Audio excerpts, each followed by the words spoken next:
Greetings and welcome, everybody. Hope you're doing well. Hope you're all having a fantastic rest of your weekend and are headed for a great new week as we record this live. And if by chance you are catching this on VOD or Perish the Thought YouTube, thank you for doing so. And I hope you're having a good day, night, week, weekend, whatever it might be when you are doing so.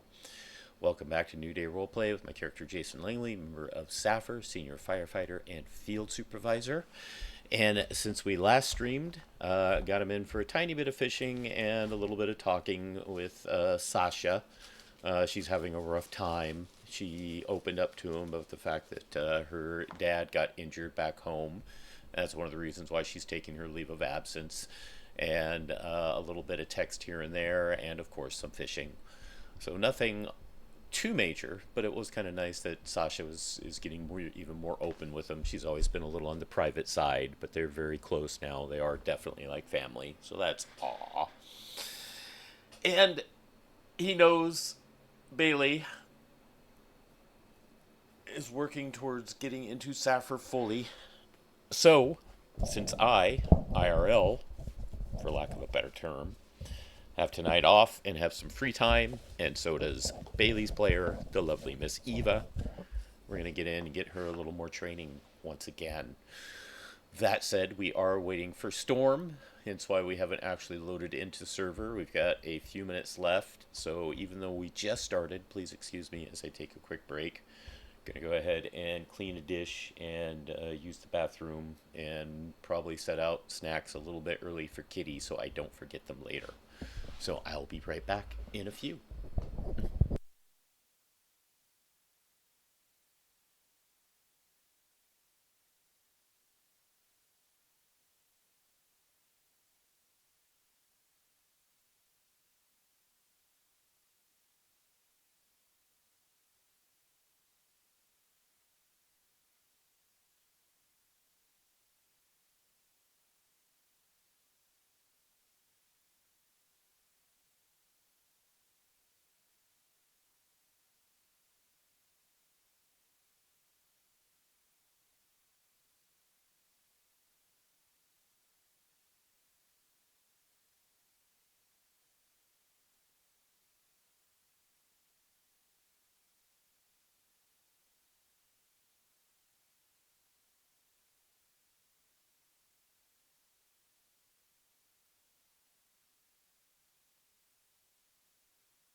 All right, we are back. I should add for our summary that the milestone has been hit. We have fished for 10,000 fishies.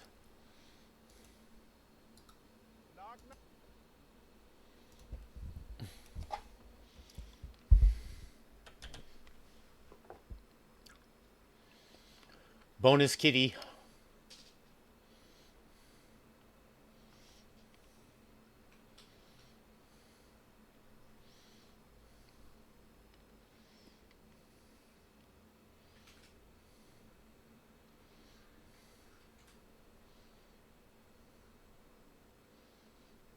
Oh, you just finally got kicked? Hmm?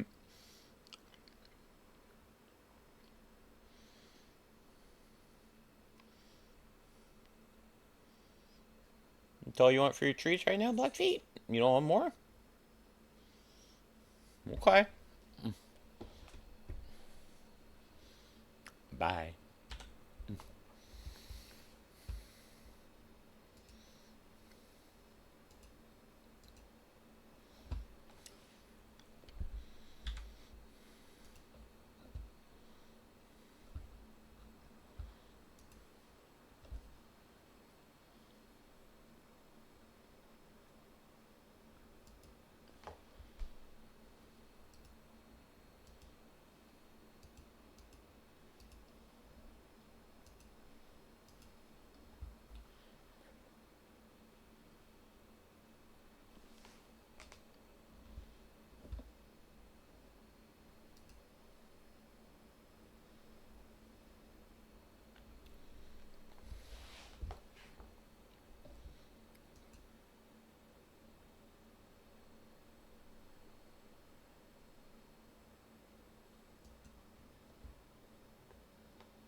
I really wish the timers worked properly.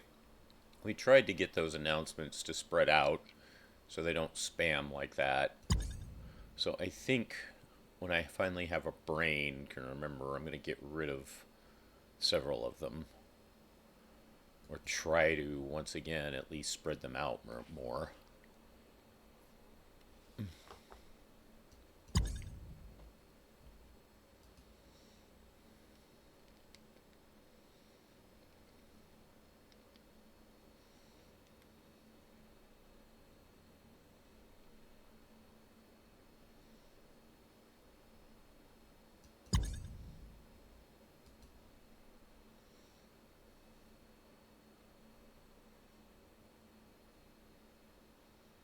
Oh, is that it? They just actually will maneuver back into a lump on their own? Is that why it happened? See, I wasn't aware of that.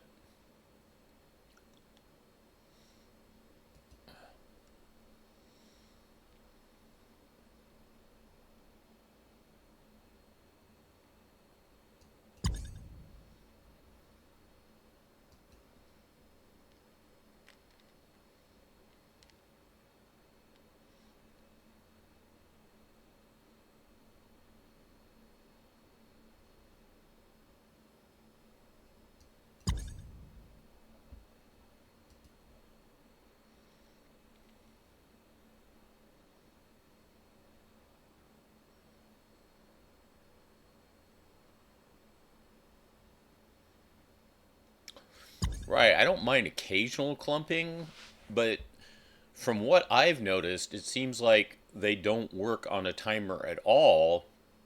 They have just gone to this thing where they won't show up until people start chatting. And then once people start chatting, then it's like, oh, it's time for us to do this. It's like, and they're supposed to be just set on an actual timer based on, time. One's supposed to be like every 2 hours. One's supposed to be an hour. One's supposed to be, I forget what it was, 15 or 35 minutes or something like that. Hello, lovely Miss Bon Bon. We always appreciate it when you can stop in. How are you, lovely lady? Not mentioned enough, but also one of our other favorite smalls around here.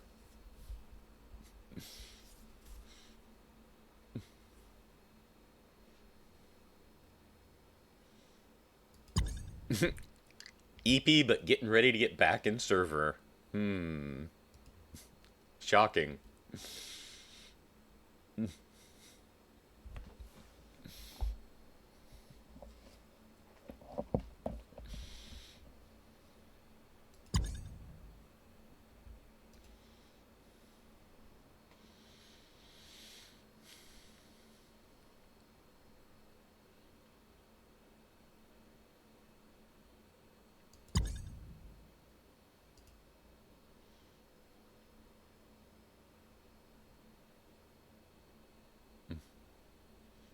Had to work this weekend, so Siller wants me away. Gotcha. Understandable.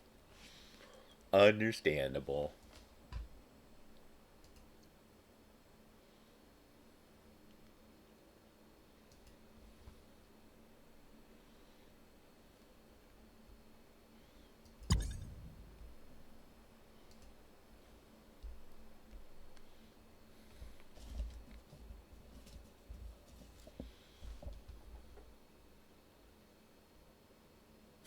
He's a bonbon.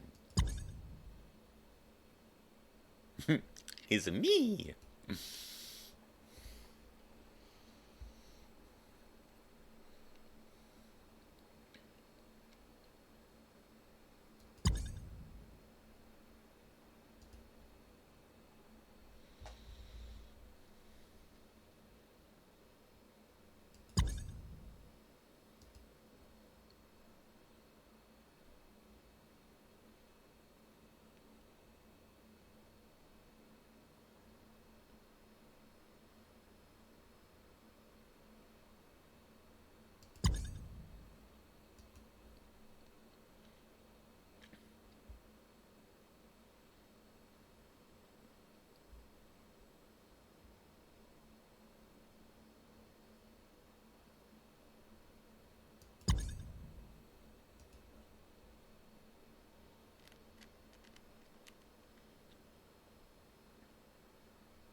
So it looks like the new catchphrase is serious RP. Every single one of them has that now.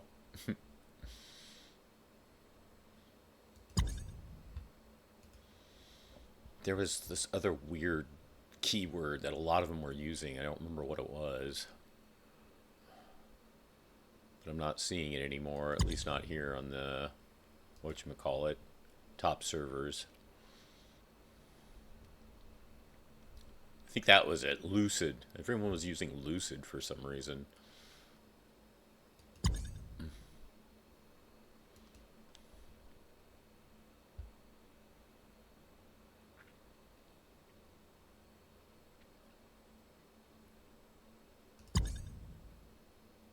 There we go. Take care, Bonbon. Thank you for stopping in to say hi. We love you around here, Bonbon. You're amazing.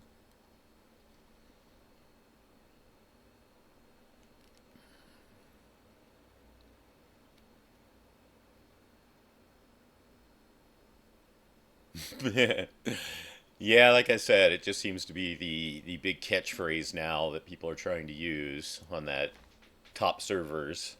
Because like I said, before it used to be lucid. Everyone was using lucid. It's like, why?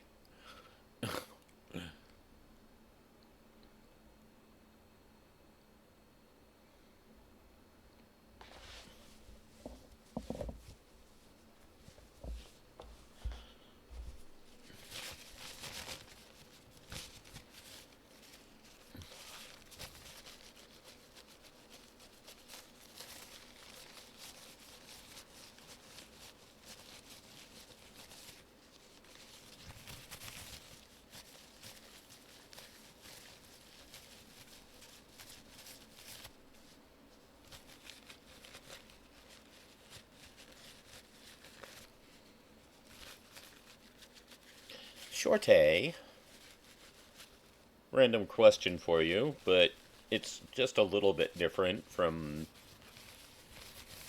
district to district and state to state, county to county. When is your daughter's summer gonna start? When does she get out for summer school?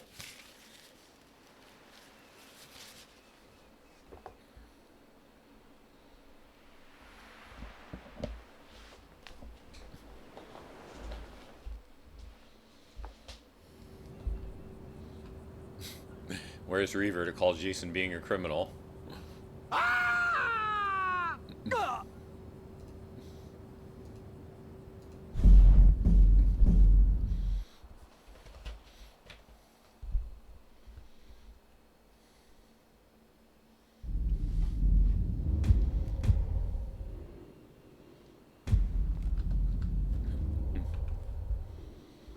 Take care.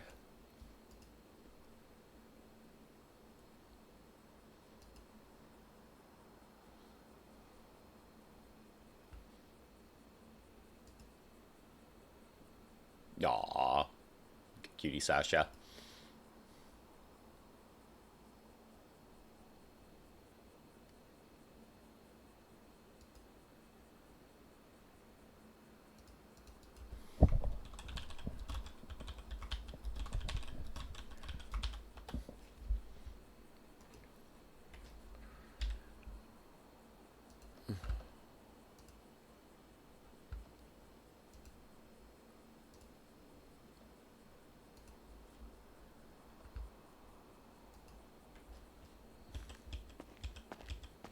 You have to fix the bed? What's wrong with the bed?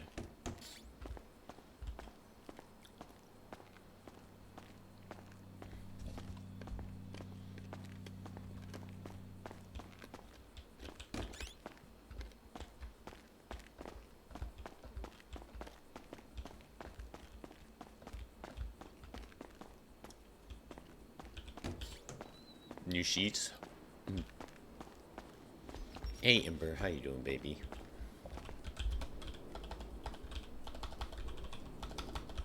Fingers. You be a good girl. You watch out for everyone who gets on duty. I think I'm about to pick up Bailey for some training, okay? So yeah, you watch out for everyone who gets on duty. Take care of us. We appreciate you. You're a good girl, and I hope you enjoyed seeing Odin yesterday. Hopefully we'll get Winston out here again for you, okay?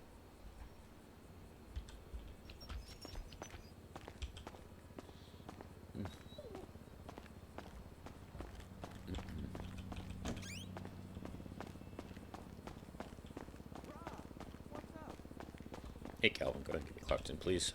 What the fuck are you doing in Davis?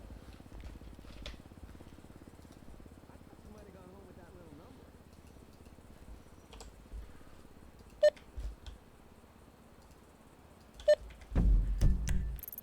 number. No cops. No cops, no rangers, no doctors.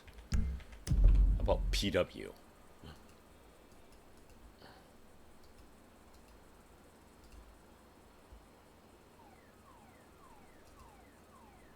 Nobody. There's an Alira. But that's not government.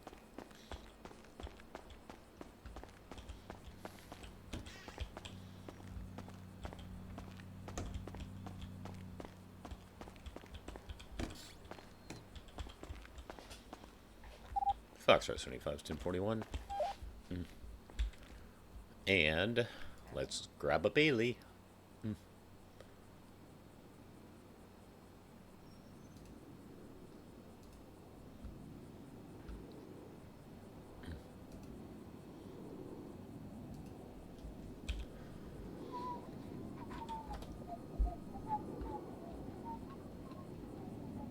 I forgot to switch that in the car again.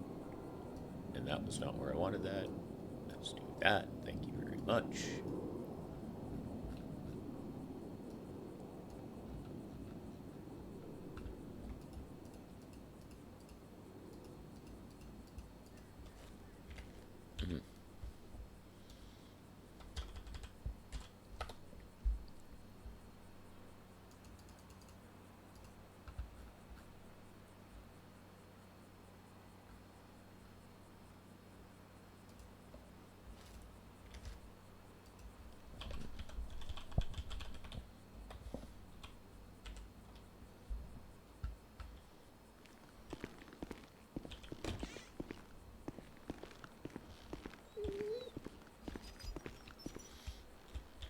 Ember.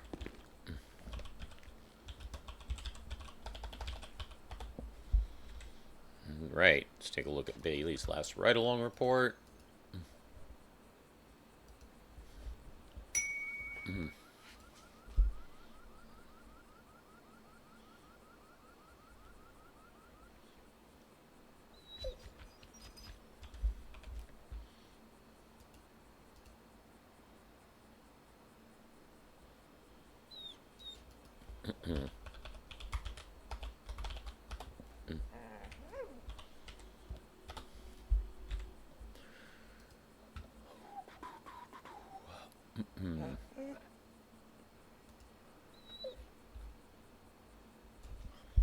Probably going to Boar Lounge if he was here again.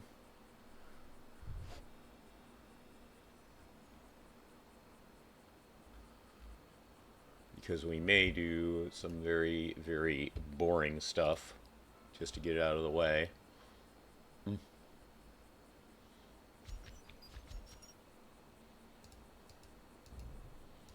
But we'll see how Bailey feels.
My Game Pass back for under DVD if I don't sleep 10 hours again? Alrighty. Sounds good to me.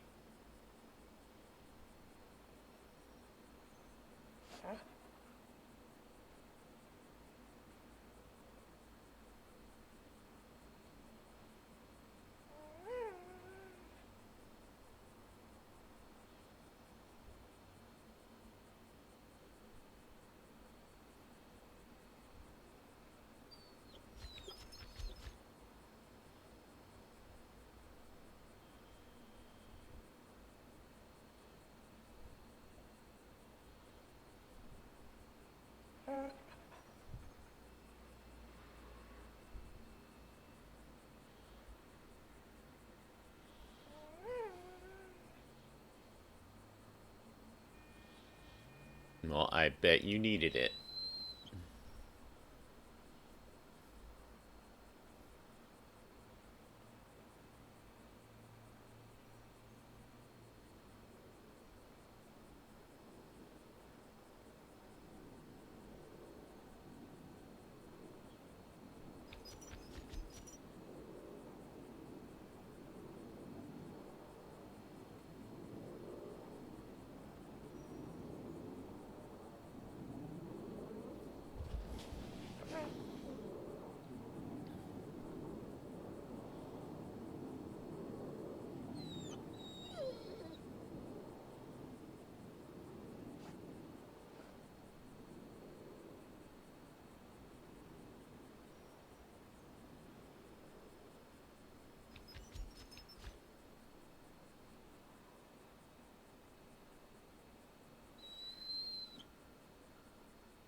Right, no, I figured.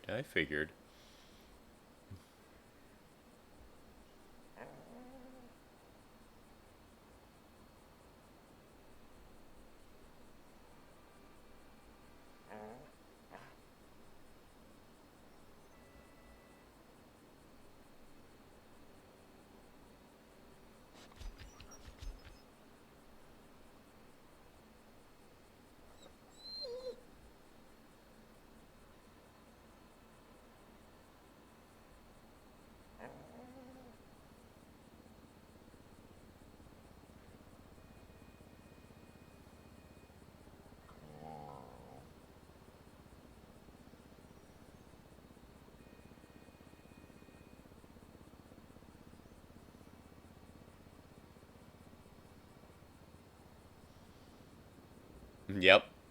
Yep. Yes, you do, and I appreciate it.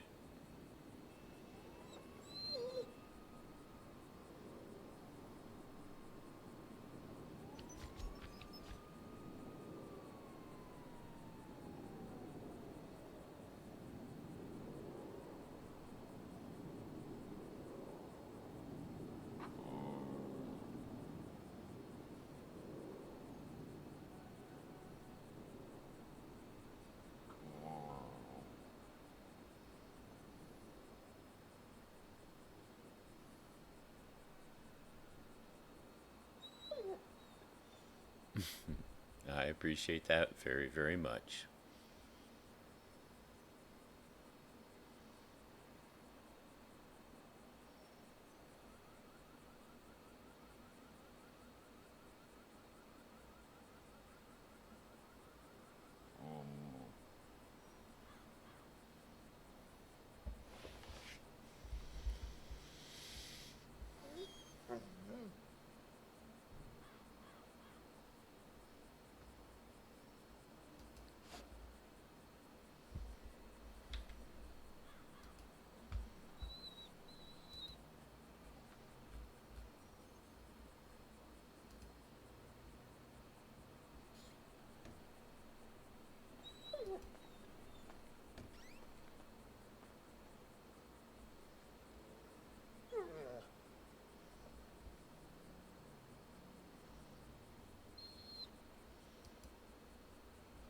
Nope, not at all.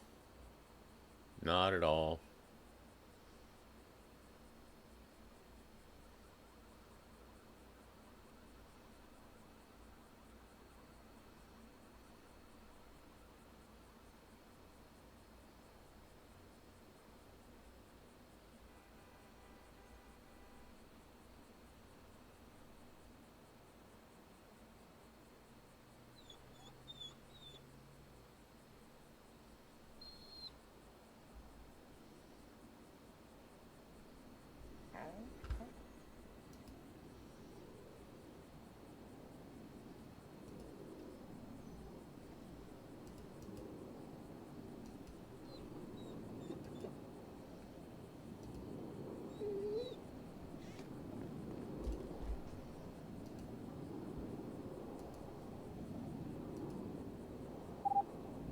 Echo 103 is 41. 10-4. Hello. Hello. I hate Chumash. Are you okay? Do you need medical attention? I'll be fine. Uh-huh. What happened? Chumash. What do you think happened? Locals. Locals plus guardrails. How did your ride along with Andrew go, in your opinion? It went well. His anxiety over me being anxious only made me more anxious. Okay. What were you anxious about? The driving still? Yes. Okay. Well, I did see you got the contender training done. And I killed it dead. How anxious was he for that? He was very anxious. I don't think he was prepared for me being so happy and giggly. All right. How are you feeling about driving the Rumpo now? I still hate it in city. What, are you at least feeling a little more comfortable? A little more. Okay. Do you still want practice with it? Yes. Do you feel you can multitask while you're practicing the driving? Yeah, I think so. Okay. First and foremost, it has become official. You are phase 3. Yay! Now, remember, phase 3 will be the longest phase. So we do try to Yep. get you out of phase 1 and phase 2 early. So in addition to what you've been doing, you are going to start getting hands-on, but remember your FTO is still ultimately in charge of a scene. We want you to assess. Hopefully you come to scenes where there is time for you to assess. Your FTO is supposed to be going over like, okay, here's the patient, we've taken our vitals, we see what we've seen. What do you think we should do? And as you tell your FTO, he can then tell you if you're right or wrong, and then let you treat if the situation calls. But remember, even though we do want you to get it hands-on, your FTO is still in charge, and of course, the worse off the patient is, the more likely the FTO is going to step in and take over. Okay?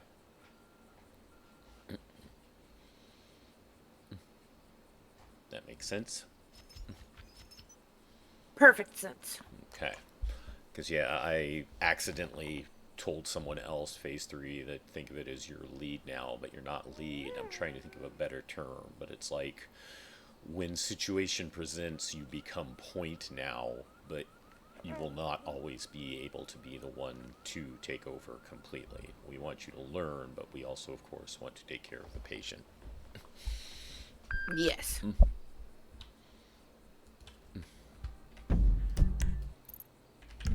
All right, well, attach us to a Like unit. apparently And let's now. see, yeah, let's see how it goes.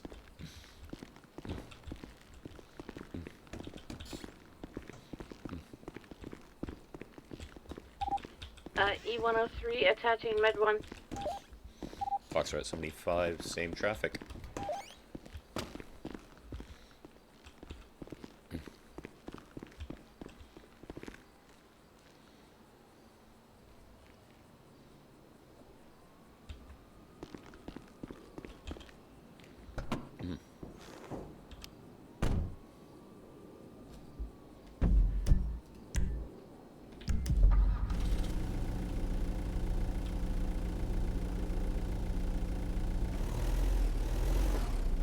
Or what we're going to be calling. Med 176, the latest 911. 10-4. And we are here right next to each other. We're going to be responding on radio to kind of still encourage you to get used to it, doing the same, since it is just us right now.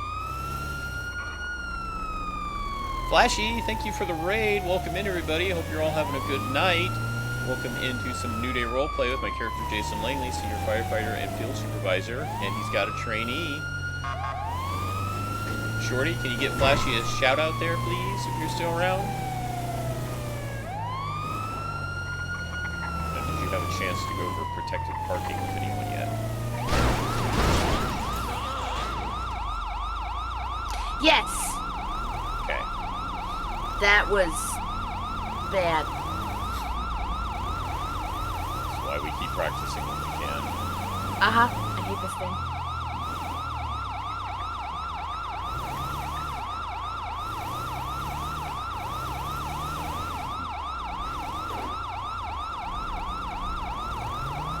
Careful, they might be in the bush.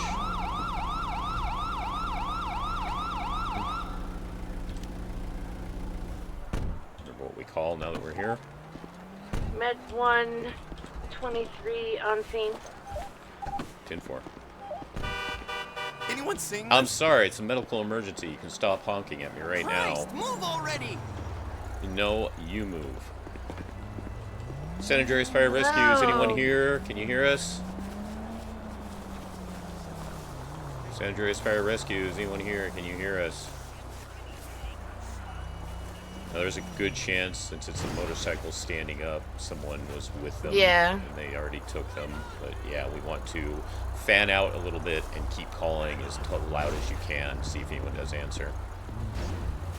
Watch traffic while you do. San Andreas Fire Rescue, can anyone hear us? Is anyone here? San Andreas Fire Rescue, can anyone hear us? Anyone here? Oh, hey!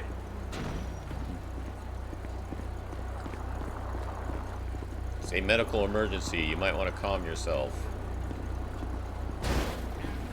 San Andreas Fire Rescue, can anyone hear us? Anyone here? I already know. You got no one over there, right? Yo, what's up, man? Yeah, I think we're code 4. Yeah. Also, don't forget, I forgot to mention it, but we would also want to call code 6, searching in the area when we arrive.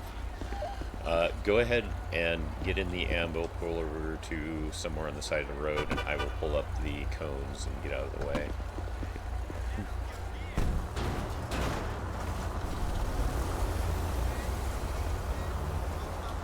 Be free!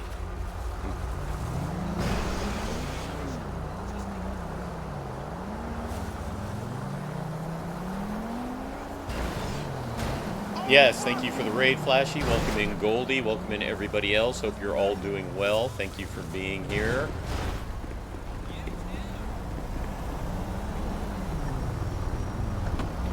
So Maybe we should let people know we're on duty. I was actually going to take care of that. Yes, we were going over our briefing stuff. I didn't want to do it too soon, but yes, we can do that now. Definitely. Were you taught how to do that? Med 176 RTV. Scorpion, no, thank you no, for I the was not. follow. All right, we'll teach you that when we get back.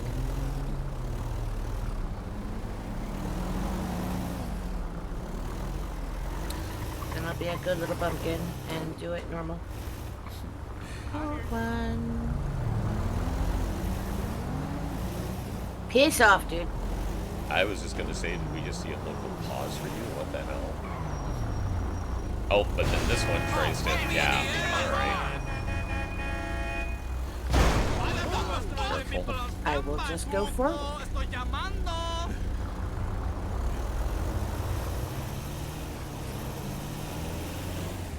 Also, Talia didn't like my, The incident IR, I report. saw the response. That you can blame on me. I thought it would be good practice for you, but yes, generally when locals are involved, we don't IR it. It's kind of situational. If you're on your own and you're not sure and you don't have anyone to reach out to, you've always got that channel where we can do emails. So you can always say, "Is there a supervisor plus I can talk to?" But say you don't get an answer for whatever reason, you're generally going better to to get an put one answer. in. Yes, that's what I was going to say. Better to put one in and get denied and learn from it. So yeah, that was on me. I thought we did because I did think we did when locals are treated, but I guess it's more depending on circumstance. Like Kai, unfortunately, has been getting local a lot lately, but I guess his are being accepted because of the fact he's getting hurt himself. And is also activating his Alpha or Bravo. That's a general. If it's bad enough, I mean, to I would activate, assume Alpha or Bravo Yes. is automatic IR. That's what I was just going to say. Exactly. If it is a situation that causes at least even a Bravo, more likely than yes, you're actually looking at an IR.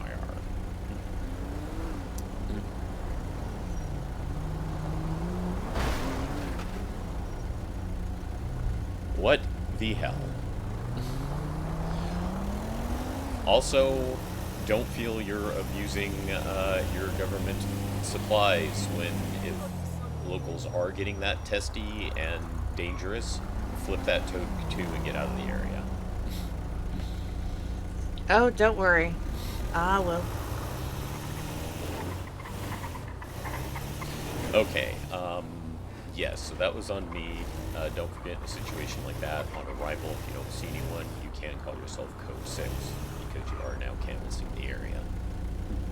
Yes, I thought about calling Code 6 and then immediately didn't. Right. I should have reminded, but at least you're aware of it, you know what it means.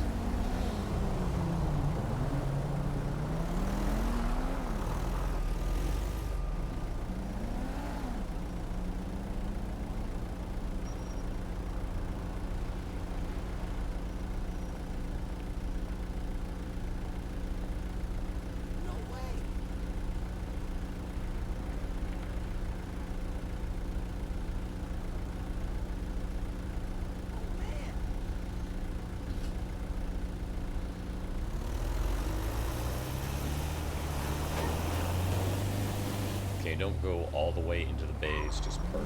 Like, Wasn't gonna. directly in front of them, alright. And then, yeah, once we're parked there, I'll go over a few more things and we can start getting your practice driving, and I'll also start covering some other topics.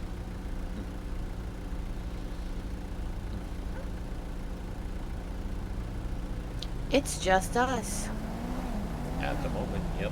Nobody else government-wise at all, not even PD when I first looked, although someone may have bumped it. Now, what the actual fuck? Not my problem.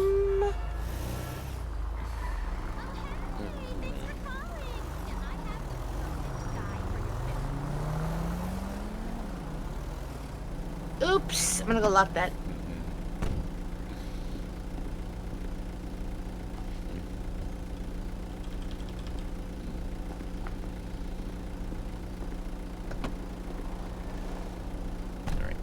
set of keys before we forget.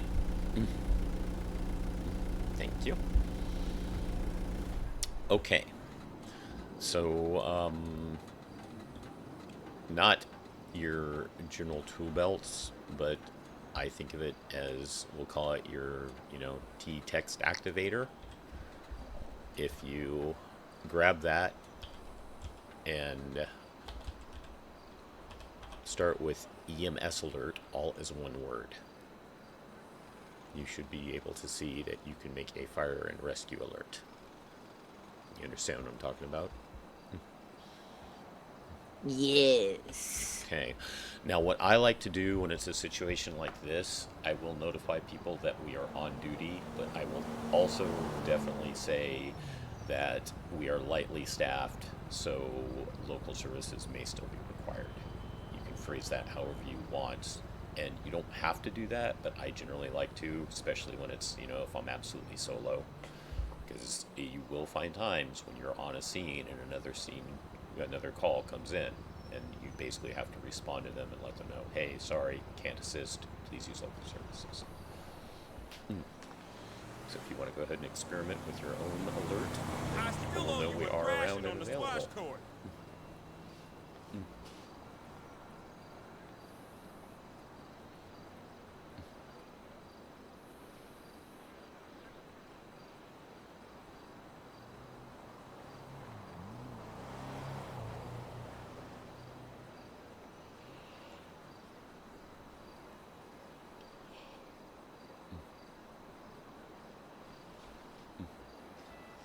Perfect. So yes, if you've ever wondered how those alerts come across, that's how. You can also use it for, I'm sure you've been in the city yourself when you've seen mention of like Great Ocean Highway is closed going north at this location, same sort of thing. You don't always have to do it. Again, it's a common sense thing. Use your best judgment. Take a look at how traffic is, how it's piled up, how long you think you might be there. And if you think it's necessary, you are more than welcome to do it anytime you're on duty. Just try to remember to post another notification when things clear up. Because I saw one the other day where they forgot to. They said, if I have to call in a fire truck to block most of the highway for me, I'm putting in a notice. yeah, absolutely. Absolutely. Also, cops will put up, pylons too, and, clear things. That's another thing. If you're in a location like Great Ocean Highway where, locals do get testy and you block them off, if it's safe to move a patient because they are that testy, feel free to move the patient. Sometimes we will even move the patient just depending on just how bad it is, even when, you might not want to. It's another situational thing.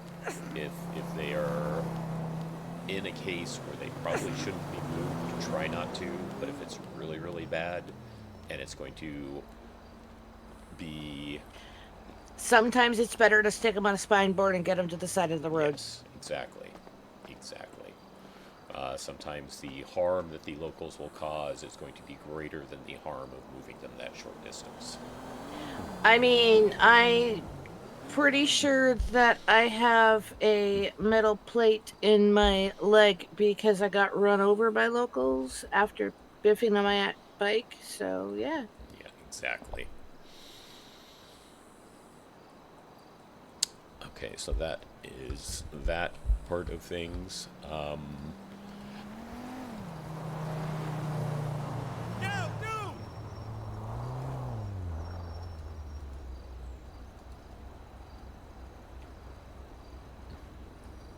Okay, but you do want the driving practice still, you said, correct?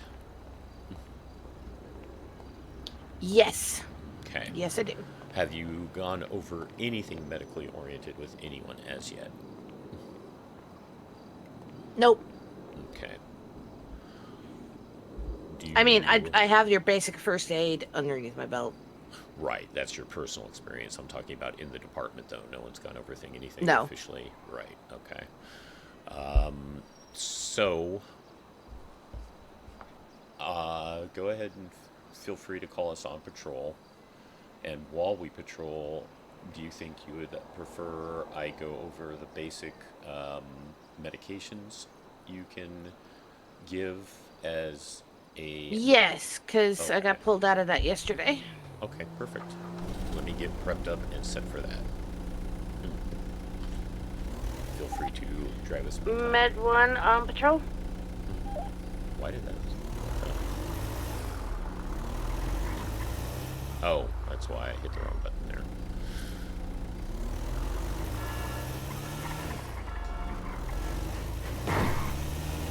Alright. Get our drug matrix set up.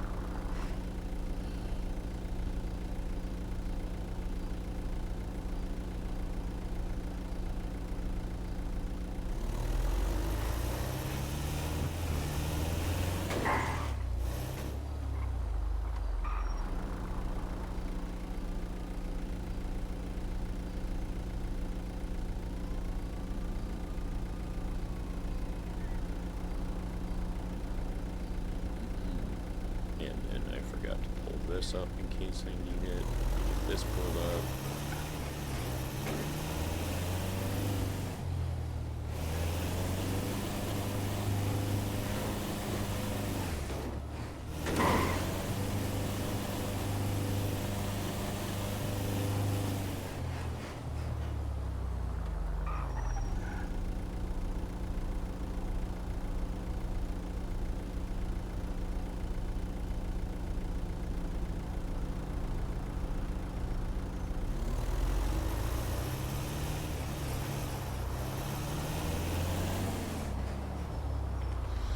Okay, so when it comes to the medications you have available to you, you can look in the handbook. I'm sure you probably looked it over some already, but you will notice, just to break it down, it's going to tell you what the medical need is, what the medication is named, both in the UK and the US, because there is some slightly differentiations between the two. We do obviously have a lot of people who are from the UK and out of the US. Yep. I'm going to pull over at Legion and pull that up. Okay. It will also list the route it is taken. In the route definition, it will just have like what that said route is, but you will see that there is an index over to your right in case you are not familiar with what those abbreviations are. And then it will tell you what the indication is, in other words, why you are using it, and then also some of these medications have situations where you would not use it, and that is listed in red.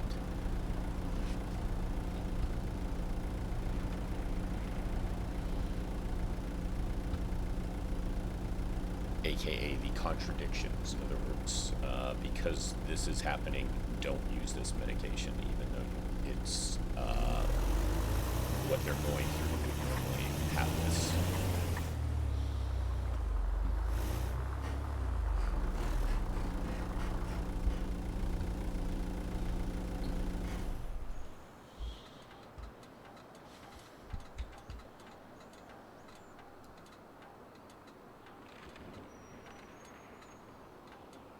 All right, I have that pulled up on the console, and we'll continue driving around.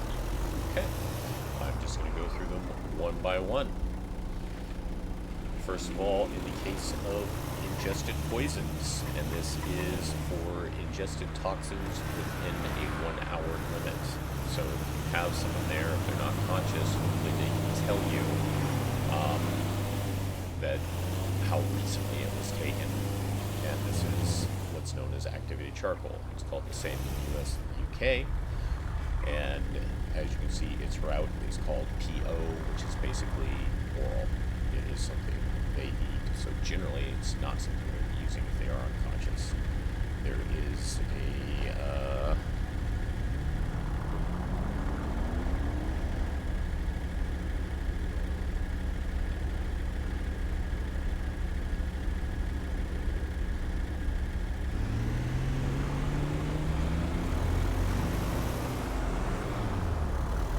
Did I lose you? yeah, no. Okay. Trying to remember.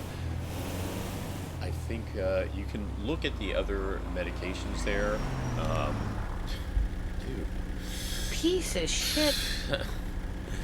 And you can see some of the other medications that... Have you guys seen Mosley's yet? No, have not. No. It's got a whole lot of new stuff going on in it. Oh, interesting. Okay. We'll have to pull up and see what's going on. If you are interested, you can look at the other medications that are for people who are better trained. But just remember, that's something you're going to need to call them to bring to you, and it's not something you can use yourself.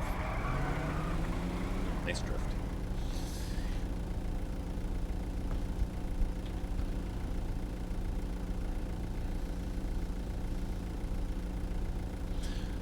Now, going back to the activated charcoal, you can see that it's reasons not to be using if they're already vomiting, or if they have ingested corrosive substances or opioids. You don't actually want to use the activated charcoal. Activated charcoal. Why not on the opioids? Because Narcan is better for it. Holy shit, he wasn't wrong.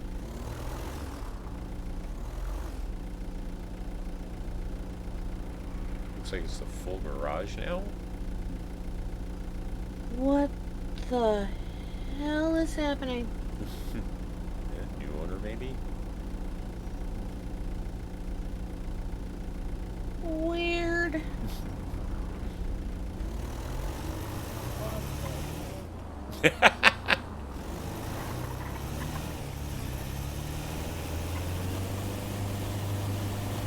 But anyway, you were saying about the Because Narcan is better for opioids.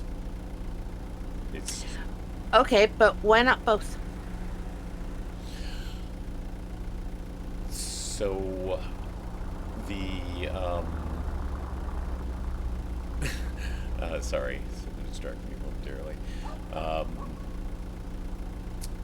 The activated charcoal isn't basically going to do anything for the opioids. I would also assume, because it's got a contradiction, it could also not be a good interaction with opioids. That's more on the doctor side. Something Rain or Naomi, or an actual paramedic, might be able to answer better. But yeah, from my Alright. understanding, it's going to be the fact that it does not interact Son of a- well.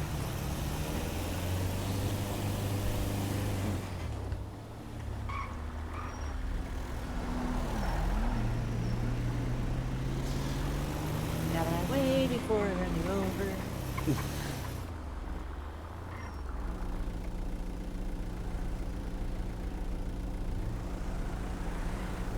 Alright, that makes sense. I'll bother a paramedic. Yes, but tell me if I'm right when you find out. Like I said, I'm assuming it's I will. an interaction with the between the charcoal and the opioid itself. It's like a no-no.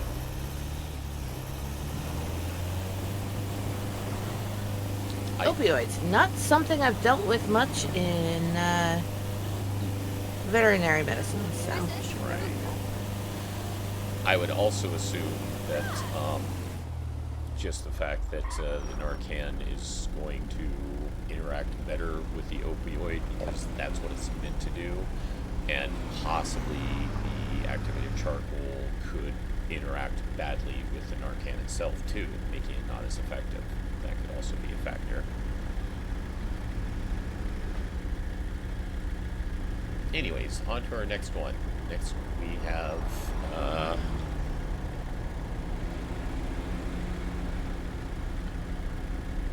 sorry, my tablet got a little messed there. In the case of someone with chest pains who may be having cardiac chest pain due to angina or MI, we have the GTN spray or nitroglycerin.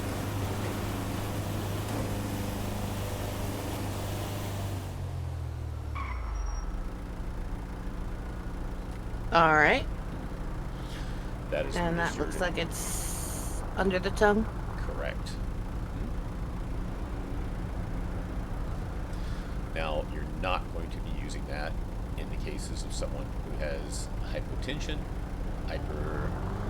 hypovolemia, they are unconscious, or they have head trauma. Because again, it's going to be the fact of the conflicts caused. What do those words mean?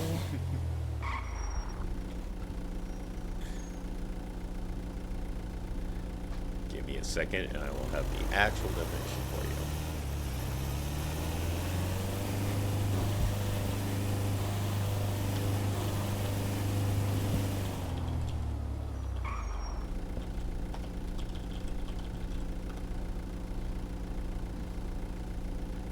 Hypotension is basically low blood pressure. It's a condition where the blood pressure is lower than normal, typically defined as a reading below 90/60.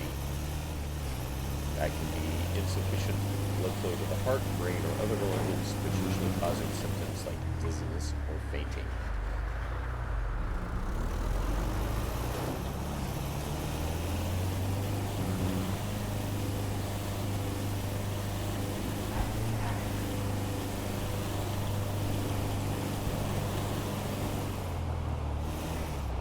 Whereas hypovolemia is a medical condition characterized by a decreased volume of blood or bodily fluids circulating in the body. That happens when you have a significant loss amount of fluid, including blood, plasma, water, or lymphatic fluid. They're having chest pains, but there's this pool of blood they're lying in. No.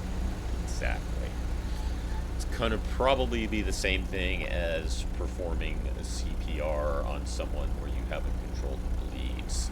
It's the medication will probably start pushing the blood faster than you want it to be coming out of the body. So it's not going to be a no-no to use in that case. Next week. Asking a lot of questions. I think it's That's fair, but also up for, Well, did you move some of the money in your other account to cover your losses? someone more higher up the food chain than me. Something you might lose our client when you go to jail. Yes, yes. Exactly. This conversation will never happen.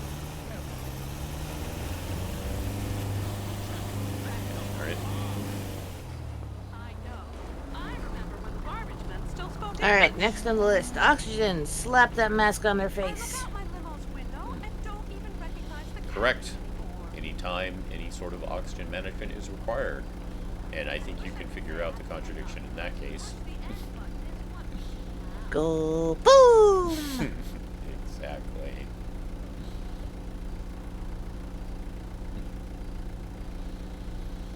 Next is salbutamol or albuterol. Both are nebulized. Both are used in the case of an asthma attack. They, now speaking of some of this stuff, if you are not familiar with what some of the equipment is, don't forget we do have a tab in the handbook that will show you some of our basic equipment. NPA, OPAs, also how you administer Intinox will be there. So yes, this is nebulized. It will be done in addition with the O2 mask, basically attaching like a little canister to it and nebulizing it into. I was gonna ask if I could do that with the O2 mask. Yes, exactly. Like similarly, the Intinox can be administered by the device depicted in the book itself. It can also be hooked in through the O2 mask, so it can be there and ready for them in case you are afraid that they might be losing consciousness because the Intinox is actively inhaled on. So if you have a chance to look at the device used for Intinox, you'll see that it's basically like this mouthpiece connected to a hose, and the patient actually actively takes it themselves. They basically just take breaths on it. Like if they're feeling a little pain, they put it in their mouth, they suck on it, and then they can put it aside. They don't have to have it completely in their mouth all the time. It can as well be hooked in through the O2 mask to have it like ready and available for them more easily. said, we're getting a little bit ahead. We'll come to Intanox in a second. The salbutamol or albuterol basically has no contradictions, which is a good thing. But it's essentially a lighter version of the other medication you see listed, also for asthma attacks. Okay.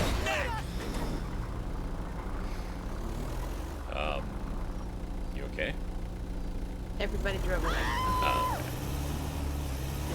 And she's just gonna run through traffic because she's so scared. Anyways, you always want to start with these two first, but if after administering them, the person is still having their asthma attack and still having that difficulty breathing, then you can step it up to the ipratropium bromide or the Altrovent.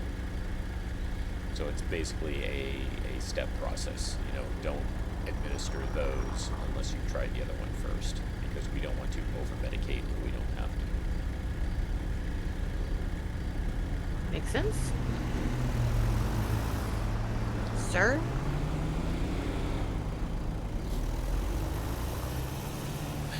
Then we come to the one I mentioned, Intanox. It's basically a pain reliever medication. It is the lightest form of pain relief we have. It is known as Intanox or nitrous oxide. So yes, it's basically, laughing gas. It is inhaled. As I said, you can see the device if you want to flip over your tab to it. It's only if it's moderate to severe pain, but it has that huge contradiction of if there is a head injury, do not ever use it.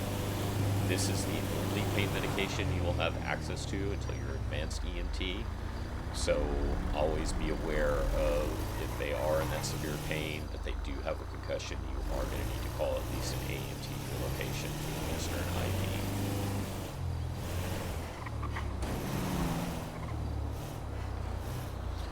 And if you were curious, because you have been asking questions and good questions, basically the reason you don't want to use it in concussions is because, I don't remember if it was you I asked or someone else, but you know exactly what a concussion is, how it's caused. I've had enough of them, I should hope so. Right. It is brain rattling against the skull, so there is a chance of swelling. Well, Intanox, aka nitric oxide, will also cause swelling in the brain. So if it's already swollen and you make it swell more, not good. Not good.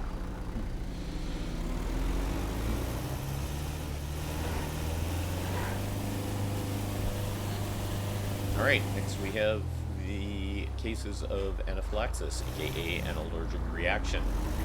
And those we have are adrenaline, or also known as the epinephrine, and lastly, known most notably by most people as the EpiPen. It's in a dosage of 1 to 100, and it's administered intramuscularly. It's a little pin that you actually inject into the thigh. There's a little rhyme about it, but I always get it backwards. Into the thigh, orange to the sky. There it is. Yep, I have a good tendency to get it backwards. But yes, if there's anaphylaxis or life-threatening asthma, that's the case it's going to be used.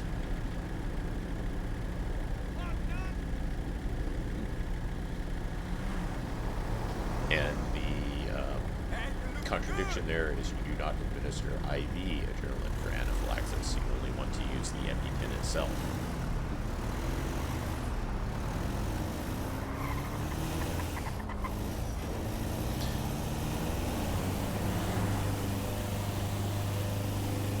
Alright, next is those opioid overdoses that we mentioned. That is your Narcan, also known as naloxone. Generally speaking, an opioid overdose, you're going to have some indications of it if they are unresponsive, have blue lips, pinpoint pupils is another indication. We have an acronym we teach in our EMR training to Leos Rangers called BLUE, and the definition is what I was just talking about. If they have blue lips, if their skin is light or pale in color, if they are unresponsive, and E is for if it's an obvious emergency situation. The thing is, we do have non-opioids in the state as well, but one of the nice things about Narcan is it is okay to administer it if it's non-opioid. If it's a drug-type reaction that you're not sure what the source is, you can still administer it. It's not going to hurt them if it is not opioid. You do have to remember they may wake up and become violent, however, if it is an opioid withdrawal. So if they do wake up and start thrashing, pull away and give yourself some distance. Also, the normal way we administer it is through a spray that is put in the nostrils. It's got a red plunger. You press it once, and the medication is administered.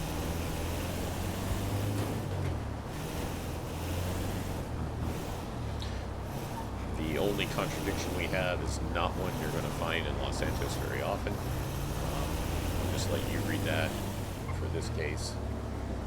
And yes, we do actually have a way of introducing it intramuscularly as well, but generally we prefer the spray as the first go-to.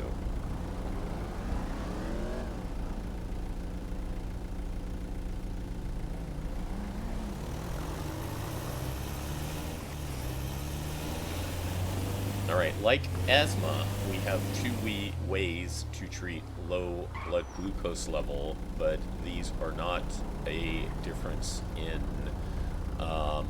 the strength. It's basically whether or not the person is conscious or unconscious. The glucogel is used orally, and if they're awake and they can eat it. It's basically like almost like a toothpaste tube. Here, have a honey packet. Yeah, exactly. And they can basically kind of munch on that. Kingsley was talking about the fact there are flavored ones as well out there, but none of them taste like what they say they taste like. It all basically just tastes like paste almost, but they attempt it. The nice thing about the glucogel is there is no contradiction in emergency. Now, another thing Kingsley did mention at the class the other day is glucogel is good and it's an emergency thing, but if they are awake, if you have food that they're not allergic to, give them some food as well. Glucogel is basically a quick fix. It's not going to be as effective as actually getting some actual carbohydrates. Take this tube. Take this tube. Here's a sandwich. Yes, exactly. But don't forget to ask about, like, if you do have food on you. Hey, I have this. Is there anything in this you're allergic to? Which brings us to... Where's the kitty? Where's the kitty? To my right, I think. Sounded like it was on my right, but I don't see him. Neither do I. Oh well. That brings us to the glucagon.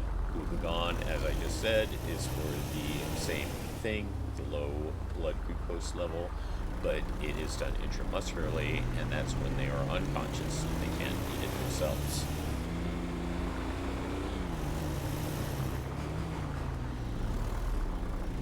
We do have a little testing kit as part of our medical supplies, so if you're not sure if they have low glucose levels, but they are in a situation where you expect it may be the case, you can do a quick little test to check that with vitals check. This one does, however, have a contradiction. As you can see, that contradiction is a rare tumor on the adrenal gland, and I'm not even going to attempt to pronounce that word. So, essentially, there's no way for us to know. No. So what you would want to do is hopefully you can get their Double check the MDT. And double check the MDT to see if you can find a marker in their profile.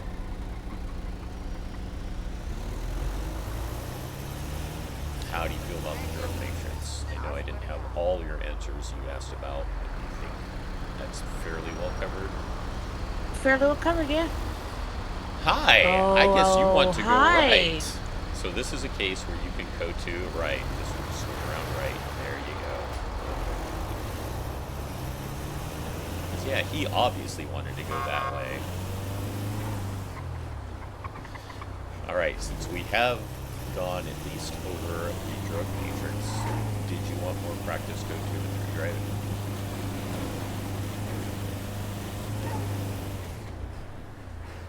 Yes. Okay. You ready to get right to it?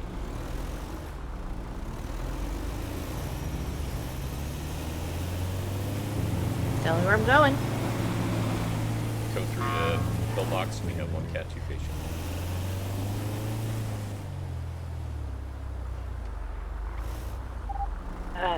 Med 1 code.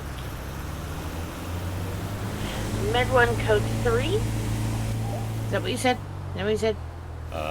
Actually 76 to pillbox with a Cat 3 patient.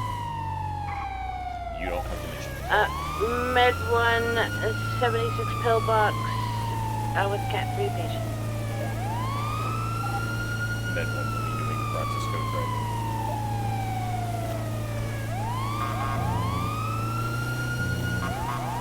That sounds like gunshots back there.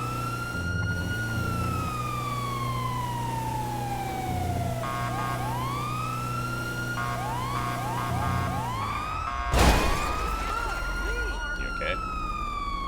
I'm okay. He looks okay.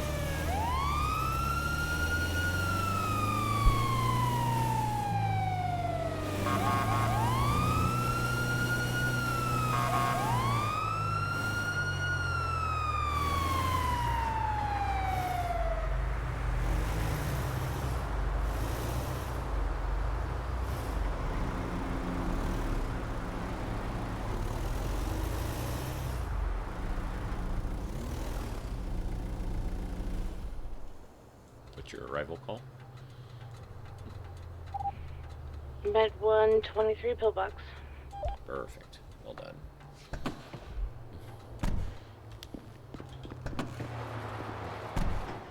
Do you want to take a little break or something? I forgot to lock it, so I locked it. Okay. But yes, how you doing? Do you want to take a little break for a little bit or something? No, I'm doing alright. Okay. Just thought I'd at least check. I just forgot to lock it, so I reminded myself to lock it because habits are formed that way. Exactly. All right.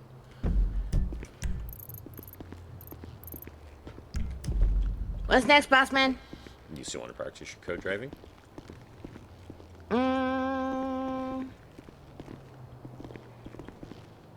I think I am not in a space for code driving right now, no. Okay. So I think, Do you want to head back to RFD and work on some more classroom stuff? yeah, Okay. I think that might be a good idea. Med 1 76 RFD.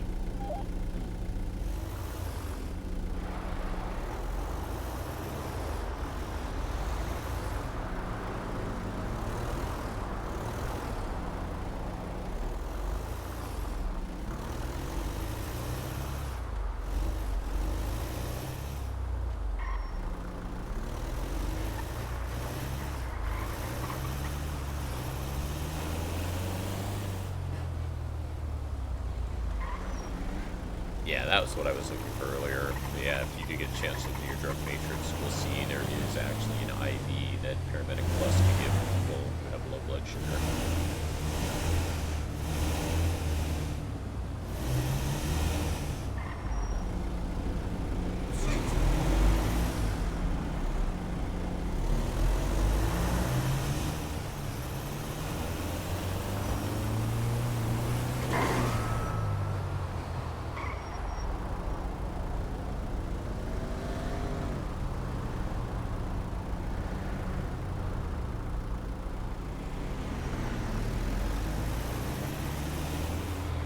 Let me see if I can find something while you're driving back. Right, let me quiet for a little bit. Okay.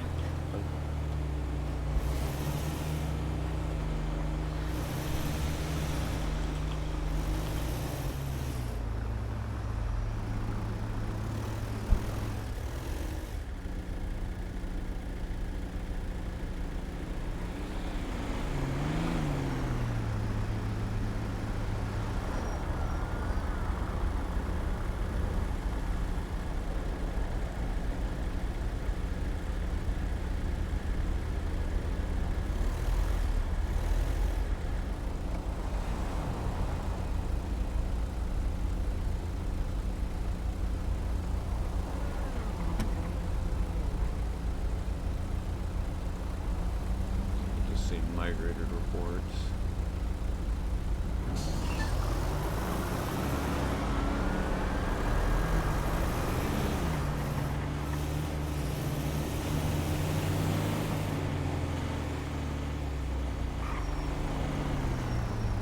Come on, MVP, you can do it.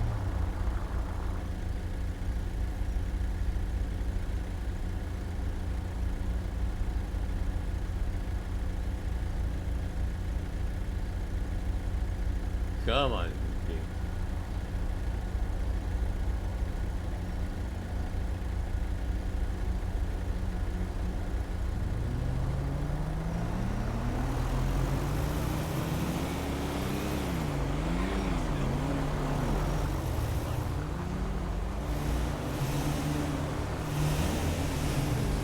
Did I ask too much of you, MPT?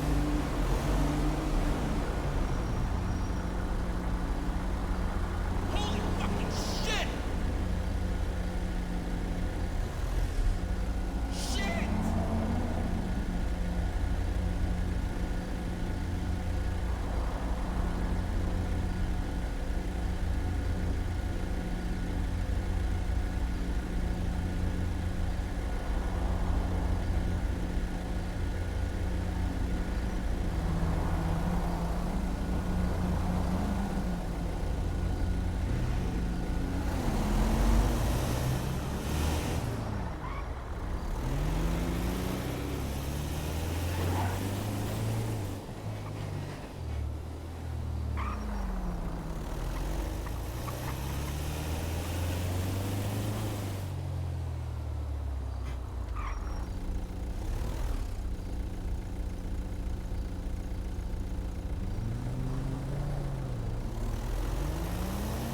Yeah, I don't know if we'll find it easy in migrated reports.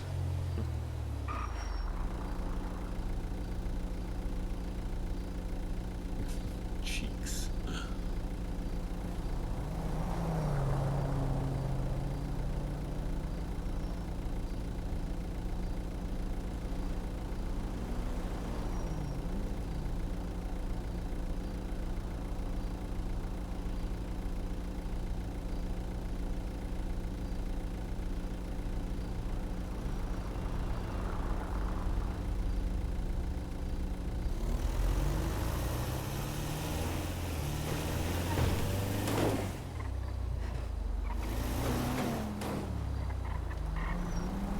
Yeah, I was hoping to find a template one we had made.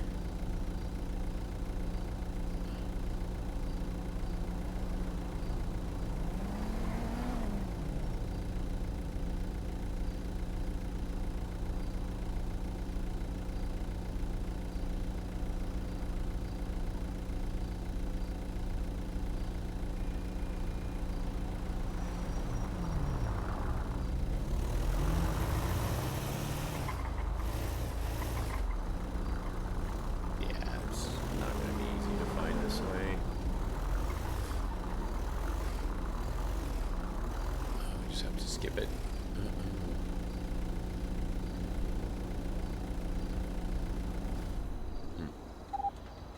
Med 123 RFD. Perfect.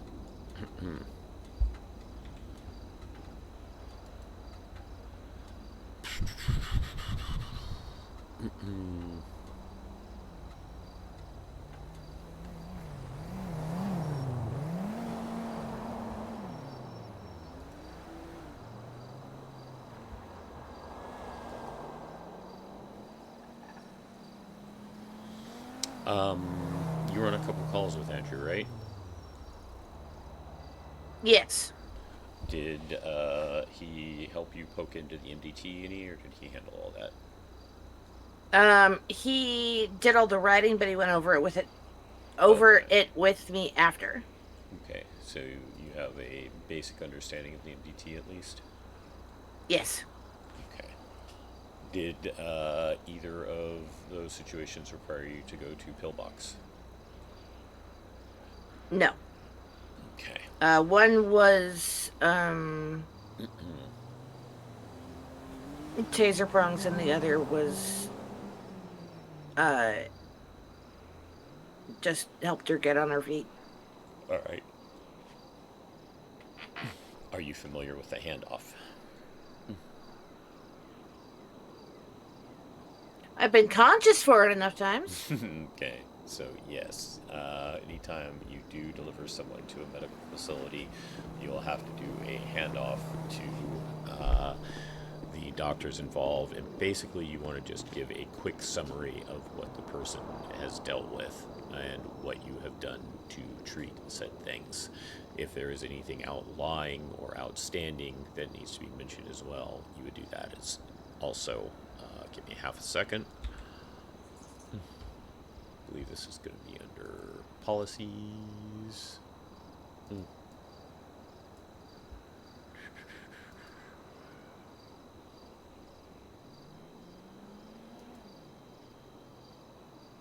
There's a hospital processes.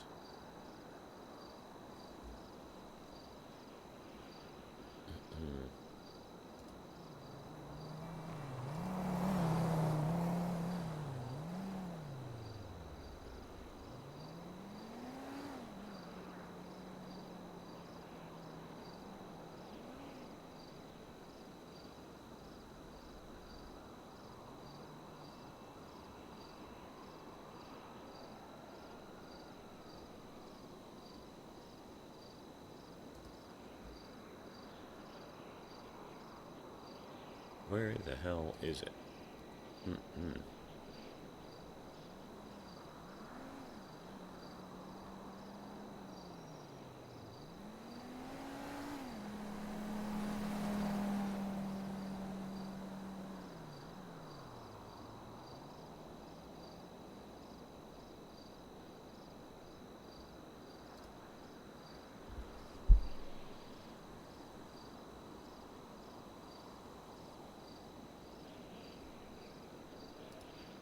It's not there.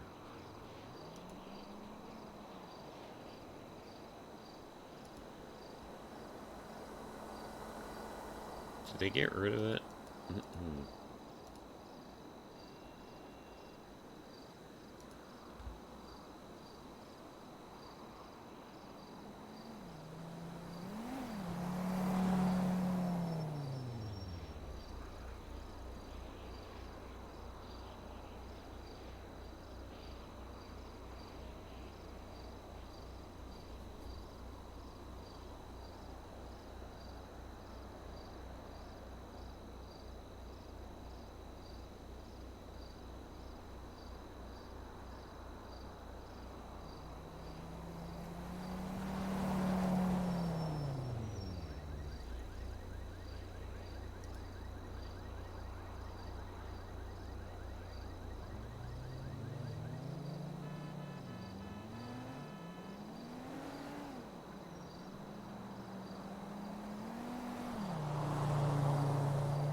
Path.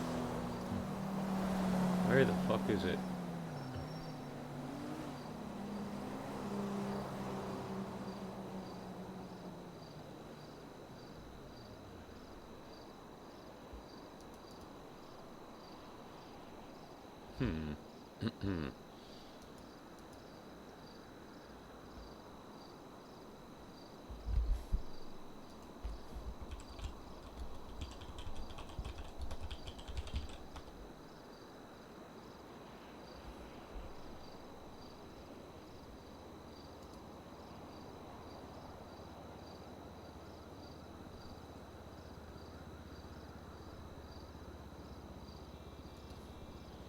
Alright, sorry about that. I was looking for, I'm wondering if they removed it, because at one point it was something they asked you during eval, if you know the definition. Eval, if you haven't been informed, will be open book, but I'm not finding it for the life of me, but it was something I was, I know it was in there when I was being taught, so part of your handoff is what used to be called the MIST, M-I-S-T.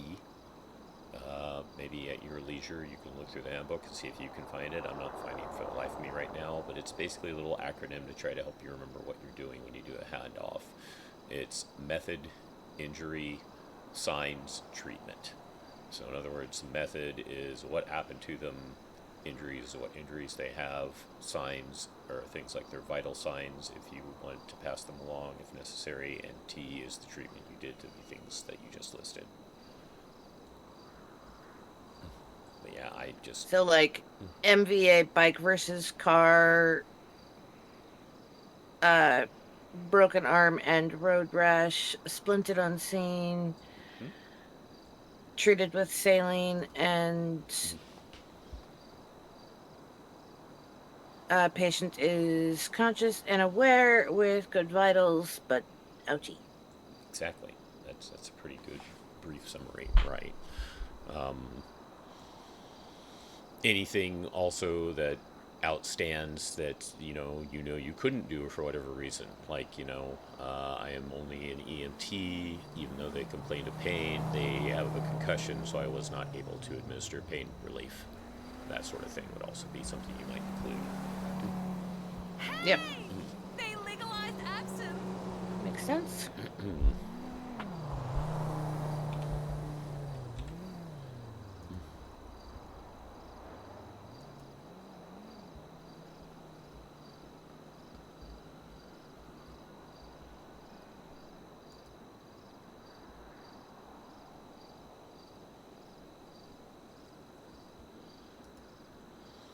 All right.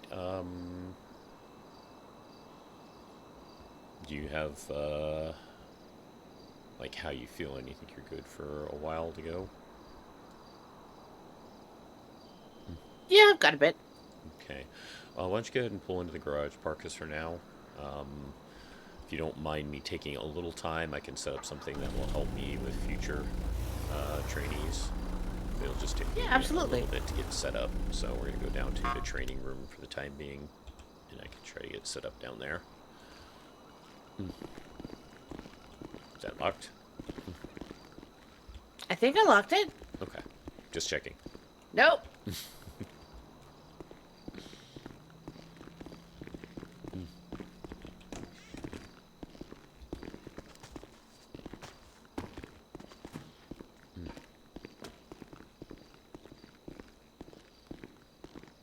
Oh.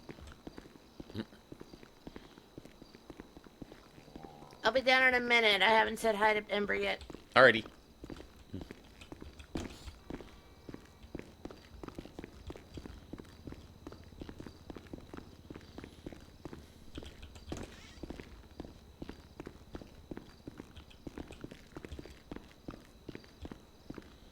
Alright.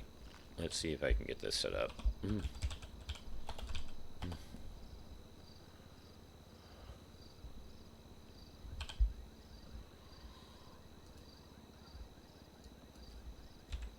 Okie dokie, okie dokie, okie dokie, yeah.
Let's make that a little bit larger.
Ooh. All right. Do you have any idea how you might go about treating the situation if you arrive on scene?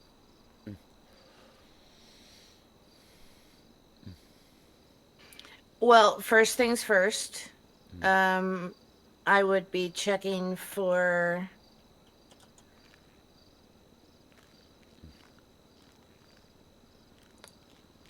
if they're complaining, then they're conscious. Correct.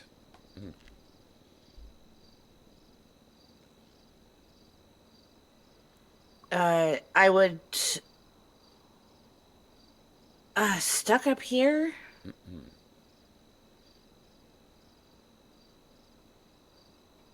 First thing I would want to do is wrap him in a blanket. That's a good thing to do, yes. Then I would check vitals. Vitals are stable, but obviously low and a little on the shaky side. All right. Is there an additional vital check you might do in this particular situation? Temperature. Okay. They are a little bit below normal, but not too bad. The blanket would be enough to help them in this case. Okay, so slightly hypothermic, but not terribly. Correct.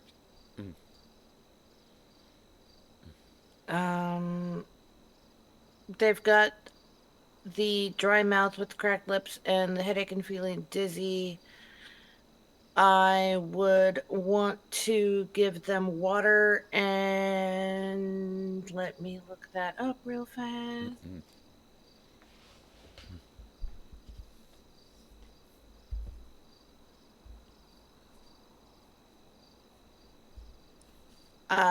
Glucosagel.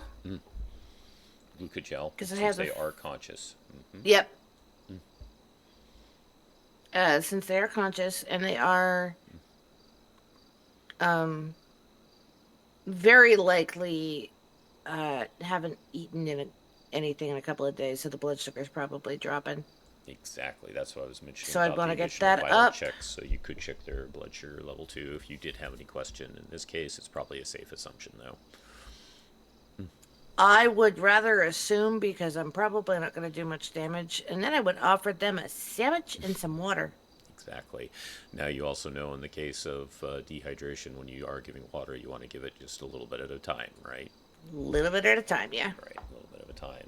Very simple sips. And I might also offer Vaseline for the lips. Okay, if you have it. Now, if you feel like if you did take that blood sugar test and it's dangerously low, one thing always to remember, if you can't do it yourself, reach out, see if someone's available to assist you. Someone who has better equipment and medications at their disposal. No one's ever going to complain about you calling them. Yep. Honestly, as an EMT, if I ran into a situation like this, I would be checking vitals and once I got the first set of things into them, like I very likely wouldn't wait before giving Eldest a little bit of water and the glucose. Mm-hmm. Um, but then I would be immediately on radio asking for help. Perfect. Absolutely good. And yes, giving the blanket was definitely a good thing. Also, feeling a little bit dizzy. In this case, it also wouldn't hurt to get them an oxygen mask too, to make sure that they're getting as much oxygen as possible. Yes, but oxygen mask would come after. And here's a tube Right. and Just some mentioning food. Let's get that blood sugar up before we get you onto the oxygen because you are still conscious. All right, give me my other tag.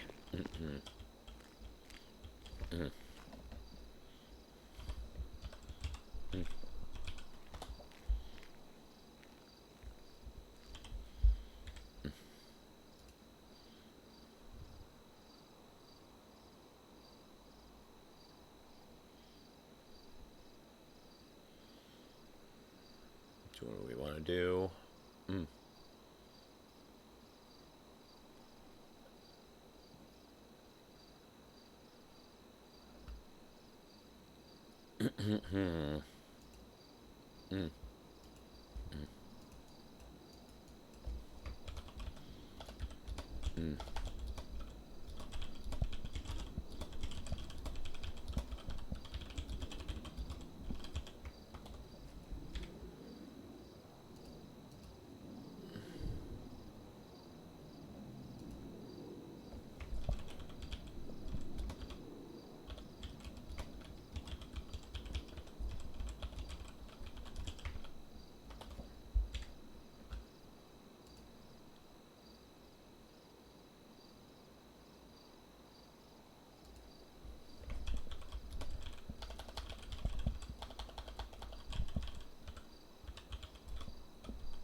Alrighty.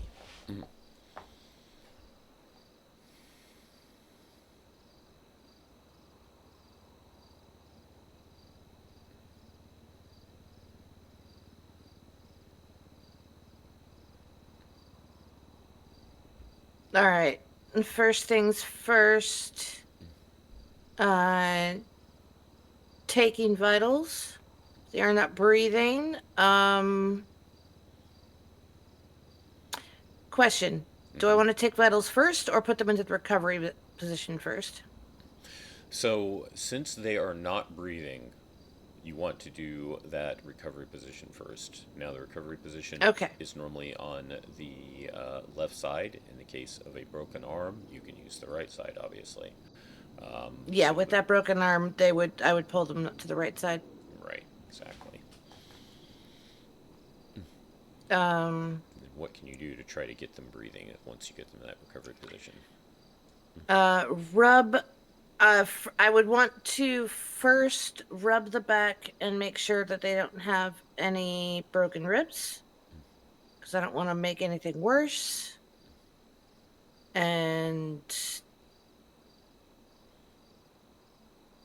then I could pat the back with medium force. We just call them back strikes, but yes, firm blows, Yeah. not excessive. You can also do a sternum rub if you are afraid to strike the back for any reason. But yes, so yes, recovery position, proper force of back blows, and in this case we'll say that they do start coughing up water, and then they do start breathing. All right, then at that point I would check everything else because the immediate danger is out of the way, so then I would want to check vitals, and as the broken arm is not bleeding, it's a closed break, I would want to check for any other injuries. And also bear in mind that now that they have coughed up some stuff and they are breathing, you can also do a finger sweep in the mouth to make sure there are no further obstructions. Make sure that that's not anything that they're going to start choking on again. Yeah. In addition, I can't remember. Let me check myself.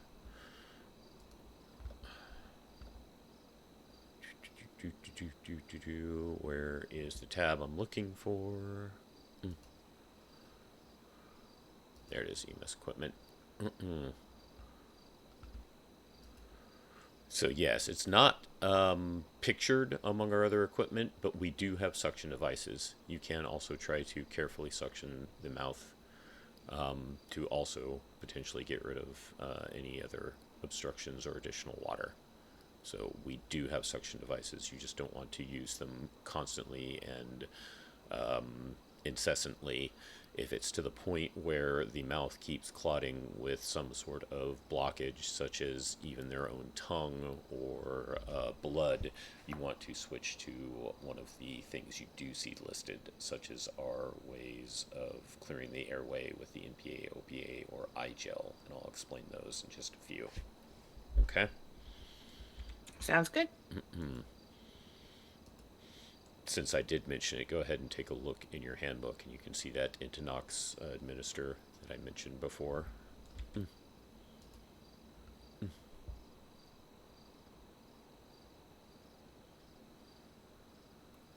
Oh, that's a neat looking machine. Right, like I said, you can thread that mouthpiece through an O2 mask if necessary, if you think you want to have both, but otherwise it's, like I said, they literally take it as they need it. So it's more for conscious patients who can understand and follow directions, like I said, obviously do not have a concussion and can move and are mobile and cognizant on their own. It's like, okay, if you start to feel a little bad, just go ahead and put that in your mouth and take a simple inhalation.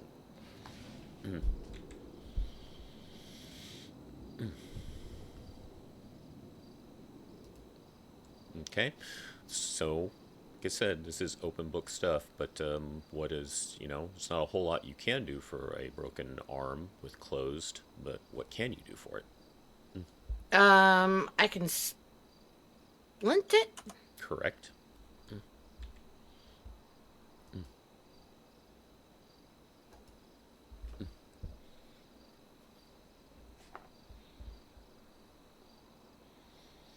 Can you think of anything else you might want to check on a broken arm with a closed break? Yes, I want to check and make sure that circulation is still getting to their fingers and that it's not compartmentalizing. Correct. And also try So, to... like swelling. Right. Look for heavy swelling or heavy bruising in case there is a fear of internal bleeds. Yep. And once I have them set up, it's onto a spinal board and off to pillbox. Right. Now, since we mentioned it and we have you looking at the tools, let me mention those devices. There's the NPA, the OPA, and the eye gel. All three are tools to increase airflow and to help against if they are having a problem breathing on their own and not getting enough oxygen.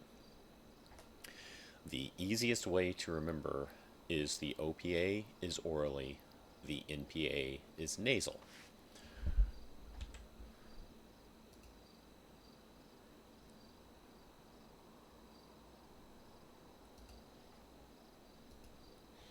The eye gel, as you can also see, is also oral, but a little more advanced and complicated. Yeah, that one's gonna go a little bit deeper, and it's probably more for like they keep swallowing their own tongue. Can we just not and bypass it completely? Exactly. That's actually what it's used for. It does block the tongue, and it keeps it from basically blocking the airway.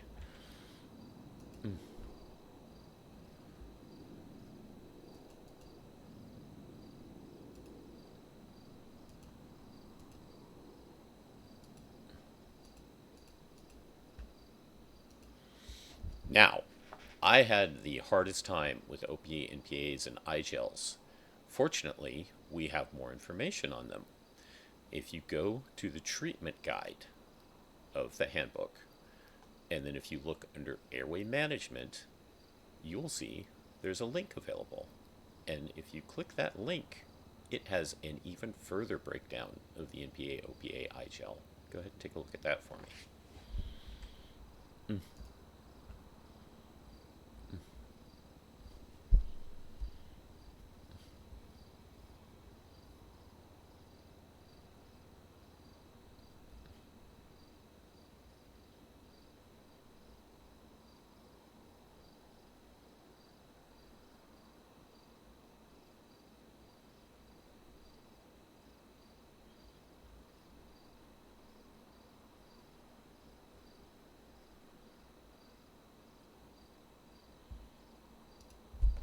If you scroll down far enough on there, it even includes the head tilt and chin lift maneuvers. Okay?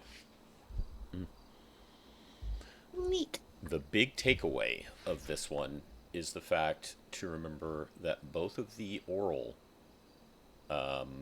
breathing assistants, the OPA and the eye gel, are not usable if someone has an intact gag reflex. If they are conscious, you can't use them. The NPA is the one that can be used if they are conscious. It's not going to cause them to gag and make things worse.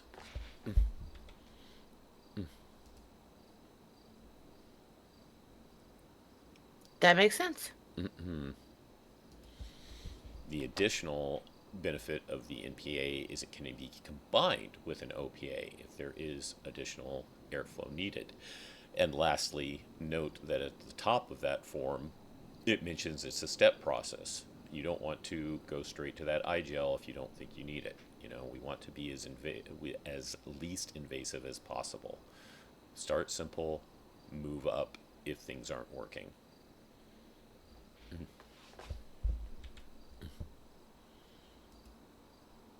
No, I'm gonna go straight for the eye gel. Right, exactly.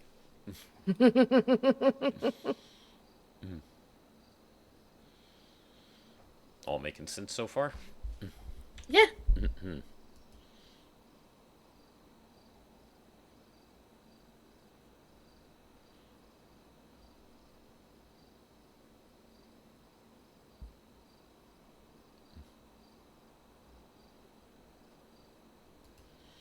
And note too at the bottom of, if you have used something and they start to recover and are doing better, you can de-escalate once you've escalated. So, like, perfect example is the other day we actually did have a situation where Rain had given someone an eye gel and they woke up and they started choking and gagging. So she immediately removed it, because obviously once they're conscious, you can't have that.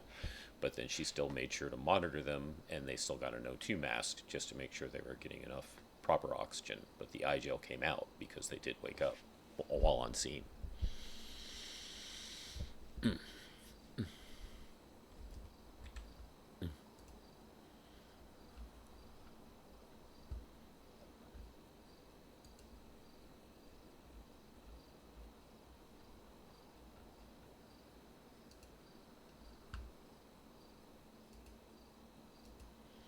So yeah, everyone's different. Everyone's going to have something, I think, that gives them a difficult time. For me, it was that airway management. It took me the longest time to remember the difference between OPA and NPA until just finally my brain connected. Oh, NPA, nasal. Yeah, nasal and oral. Makes sense in my head already. Right. But I was just being stupid about that one for whatever reason. You're only a little bit of a dummy. Just as much as this one. Nope, you have a couple of brain cells to rub together. Alright, let's see which one we want to go for now. Give me a moment. What's a good one?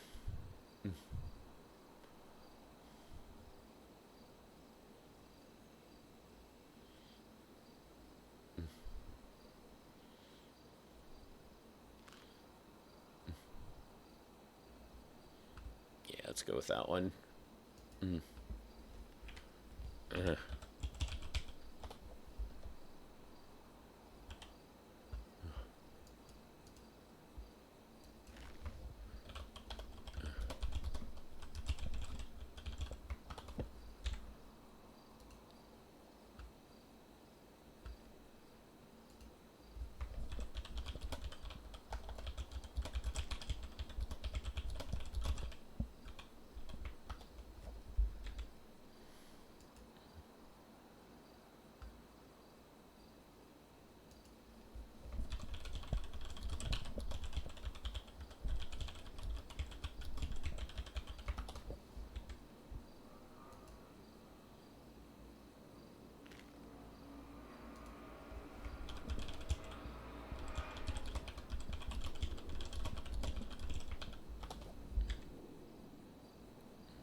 I have to include it.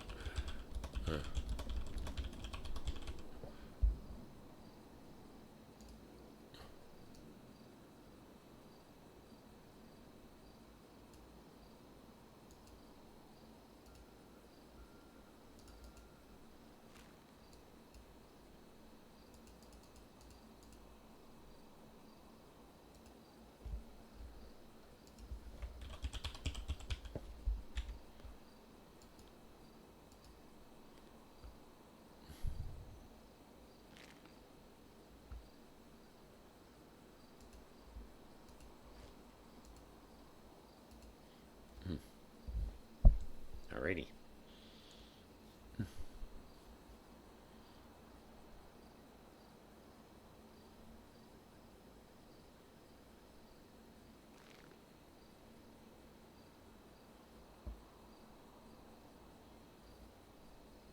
All right. After checking vitals, making sure they're not responsive.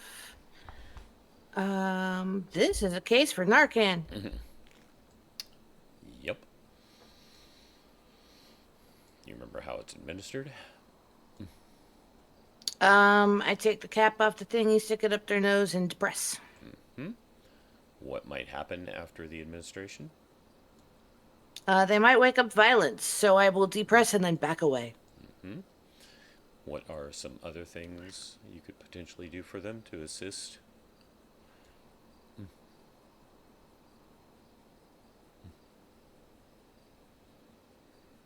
O2 mask. Perfect.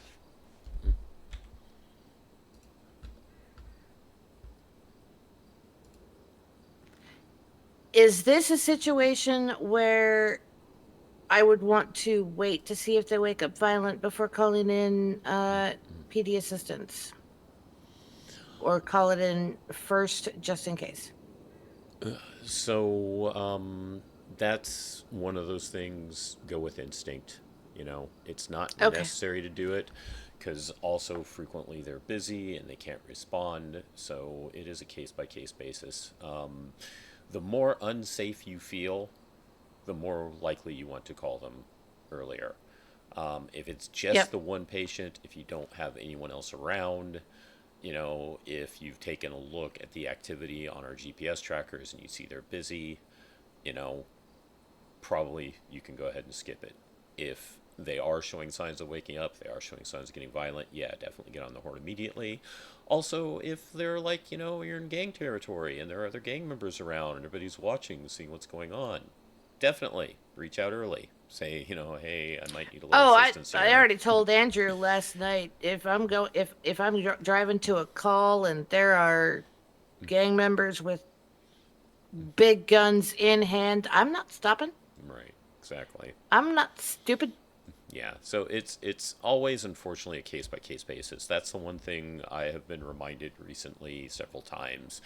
PD can unfortunately not be our babysitters. They are there to Yeah, assist if no. we need them, but it's the more assess the situation on a case by case basis. It never hurts to at least reach out and see, but unless it's an obvious emergency, you may not get their presence anyways.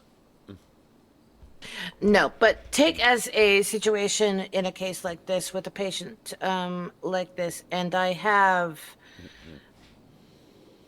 3 or 4 other ballas around, but they don't have weapons in hand. It still wouldn't I hurt would. to see if someone can route, yes. It still wouldn't hurt to see if someone could route to me. However, I am likely to treat them with respect. Ask them if they know if the patient is likely to be violent, Yes. and then go from there. Exactly. Because even in my civilian life,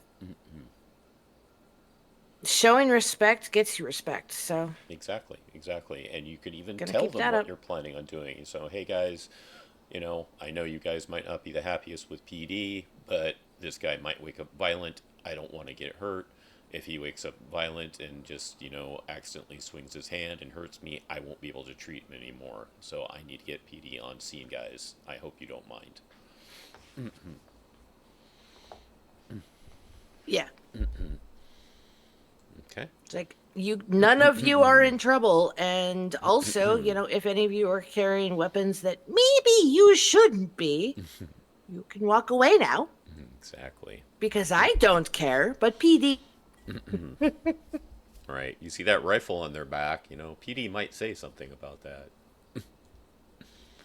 It's like, hey, this guy might wake up violent. I need PD on scene with my help. It's not for anything illegal. They're not going to take him away. It's purely for my safety. Just be aware.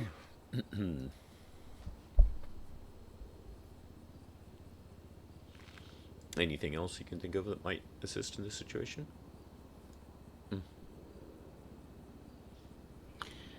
Um,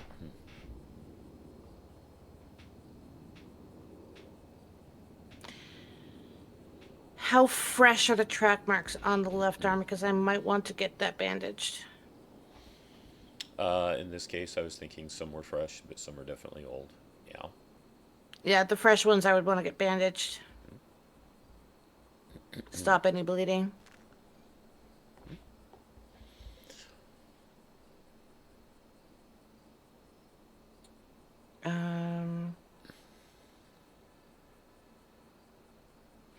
I'd want to check their temperature. If it's low, wrap them in a blanket. There it is. I was looking for the blanket as well. Yeah, frequently in these cases, there might have gone a little. My brain wants to say hypoglycemic, and that's not what I want to say. Hypothermic. Thank you, brain. Yep.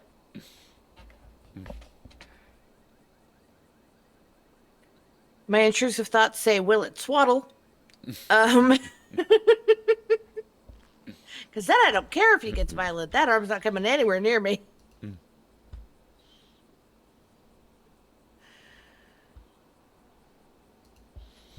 And if they do seem to be recovering some from the Narcan, but that heart rate stays shallow, that's yet another case of reach out. Paramedics do have medication that can help with shallow heart rates. How many doses of? I'm probably going to be reaching out after the first one if it doesn't work. But how many doses deep can I get on scene before I have to? Okay. Narcan is a one shot only. And you also depress the plunger on the medication once and once only. It's a one and done. Yep.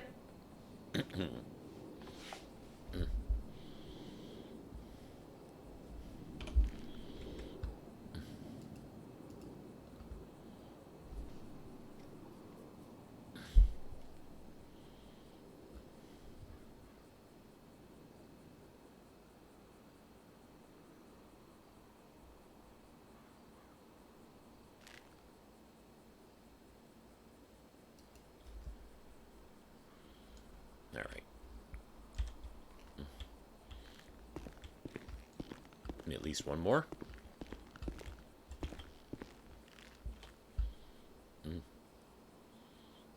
Anyways, go ahead and start calling it now.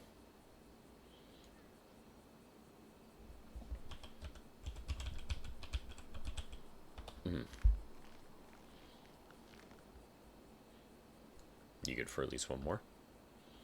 Yeah. Okay. Sorry, I thought you heard me. No, I did in that case.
Alrighty.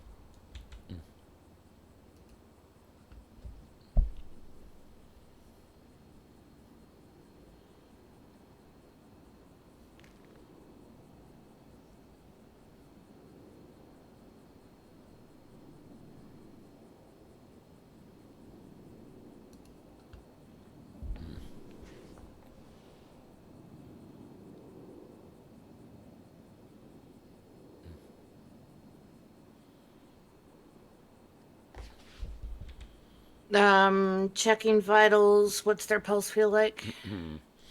Pulse is definitely on the high side.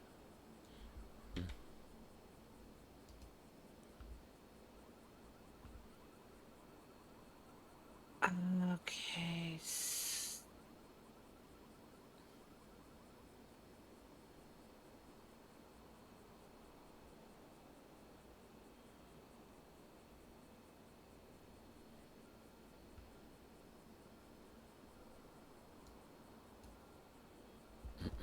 I hate knowing that this could either be something that needs nitro or is just an anxiety attack.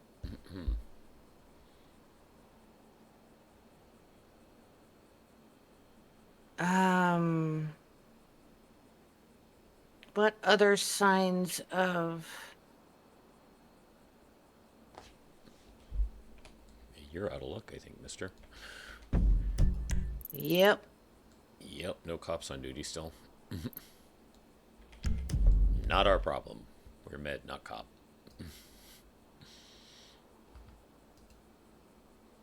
Still no even PW. Nope. It's still just us.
I mean, this is either a nitrous situation or they're just having a panic attack, so...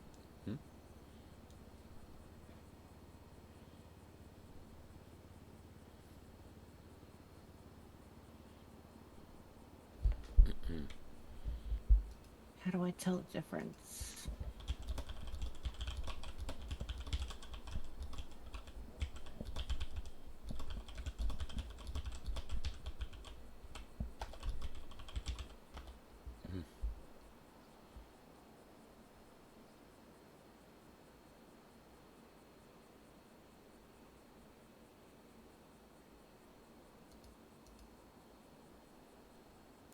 Okay, they've got the pain, and do they have any swelling?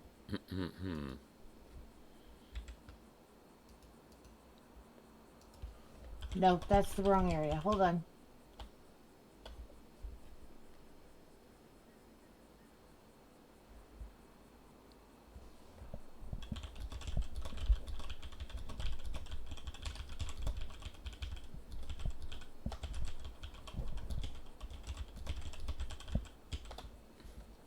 Asking the patient if they have any previous heart conditions or heart issues.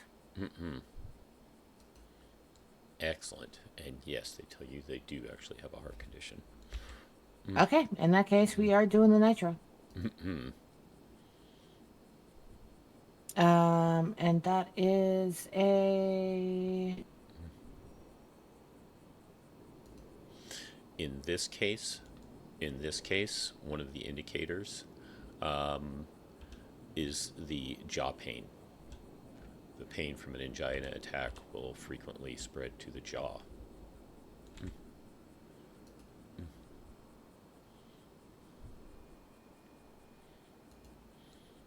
It may also radiate to the arms, neck, or back as well, in addition to the jaw.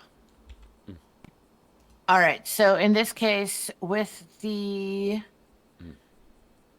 question answered of heart condition, I will be administering the sublingual GTN and getting them into my bus and down to pillbox.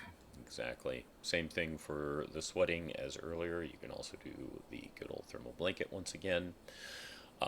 And yes, so this relates to something similar, but not exact as the angina. For this, at least you have the GTN spray. Epileptic seizures. Epileptic seizures at your level, about the best you can do is recovery position, beg for help. And I was also told, in addition to beg for help, just take a look at where you are and equate whether will help get here in time or is it better for me to transport. And yes, in the words of our lovely Miss Lieutenant Darcy, at the EMT level for an epileptic seizure, recovery position, blanket, ambulance, haul ass. There's really not much we can do for epileptic at our level. Even my level at AEMT, it's still largely haul ass. So yeah, take that look, see who you have available, see how distant they are, and if it's just going to be quicker for you to get to that hospital, just throw them in and haul ass.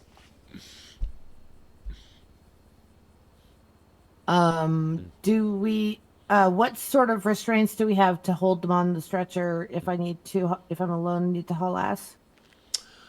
So we do have the bands.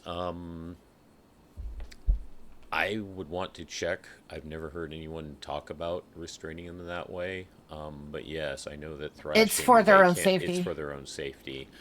But yeah, it's that's one I want to reach out myself and be sure about. But yeah, going back to this one, the main because that is a thing of if I do not feel comfortable, if I am alone on scene, but I have, say, you and an engine back at the station, if they are deep enough in a bad enough seizure that I do not feel like I can get them into the bus, I will be calling for help. Yeah, no, absolutely. Absolutely.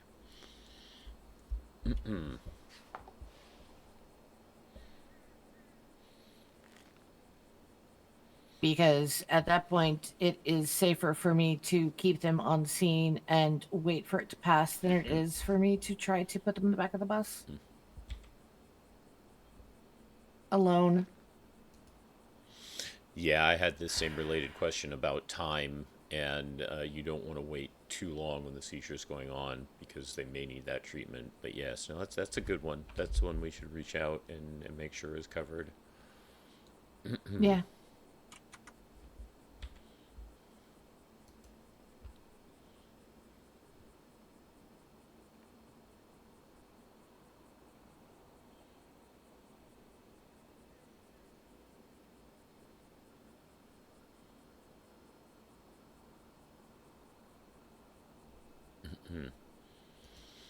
I believe you're the first one who came up with the fact that yeah, a angina attack can resemble an anxiety attack, though, so that's a good one. But yes, the jaw is the indicator in this case, as I said. Yeah. Related, you might find this amusing. You remember? Have you met Robert much? No. Okay. So Robert, it was his turn when Rain gave this scenario, and he was initially trying to think of how to treat it, and when he saw track marks, he thought tire tracks. So he was thinking it was an NVA situation. Oh, you poor, sweet, innocent bean. Yup. Well, that threw him. He was thinking MVA because of, quote, track marks, tire tracks.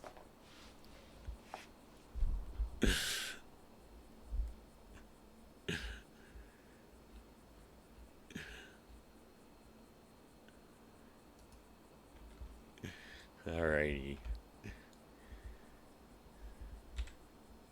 I've still got some in me if you've got some in me, but if you're fading, we can go to bed.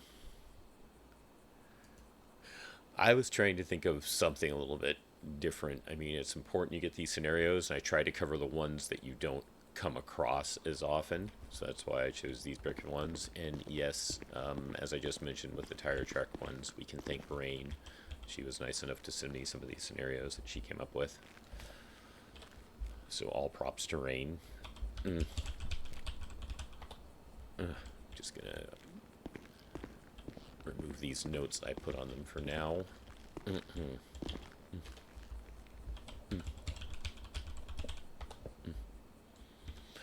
Like I said, I'm trying to think of some stuff to cover that's not as common, because you're not going to get it on your eval most likely. So let me check for a couple more things.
What would be a good one?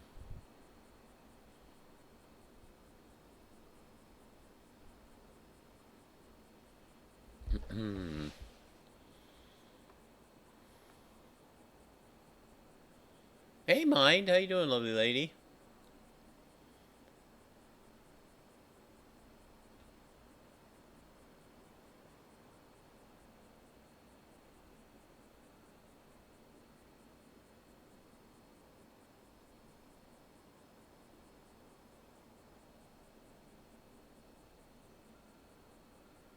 I'm glad to hear you're good. I'm doing okay myself. Starting to wind down a little bit. Probably be wrapping this up soon.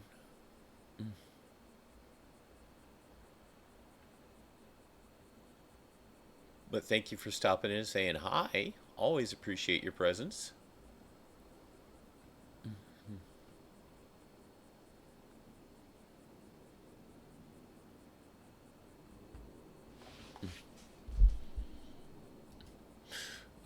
Okay, so we kind of touched on it. So we won't do like a full scenario, but we'll go over it verbally. Feel free to follow along in your handbook if you want to. But you do have the background I know of, just to be sure. You know what the difference between a compound and a non-compound fracture is, correct?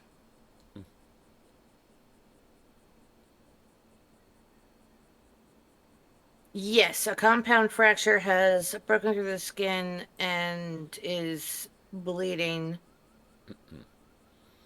Non-compound is internalized. Correct.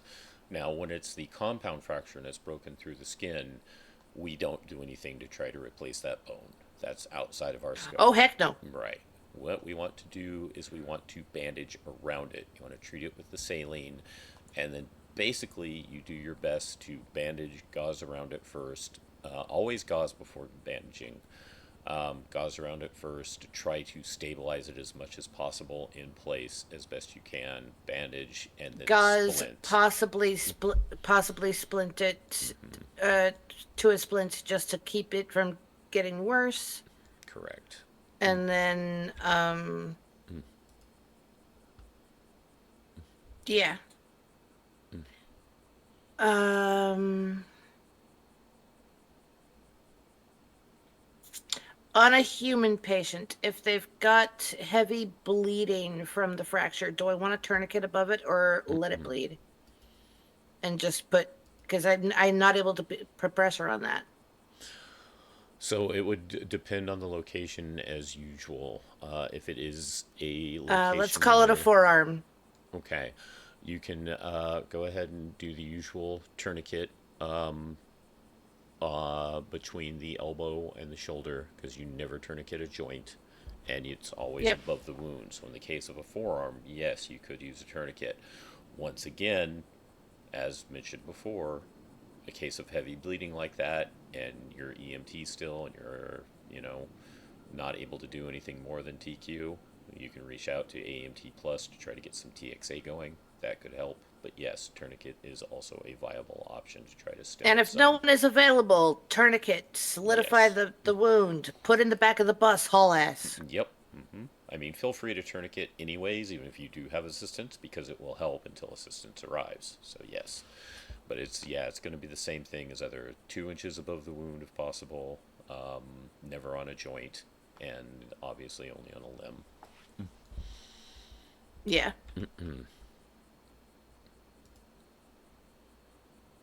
I do like that it says don't tourniquet the neck, and I'm like, but it would solve all of our problems. It would. Quite a bit.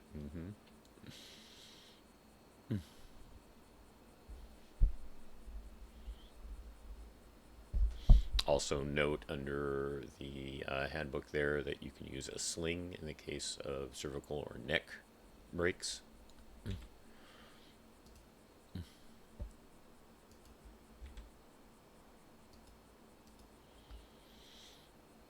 Did you get some good sleep, by the way, Mind? Thank you, Mind. Thank you. I mean, I've had more days than that. That's just the number of the count for the streams and YouTube, but I've had half days. So it's been more than a year, definitely, that I've been a New Day. But yes, officially, as per streams officially on Twitch, yes, 1 year.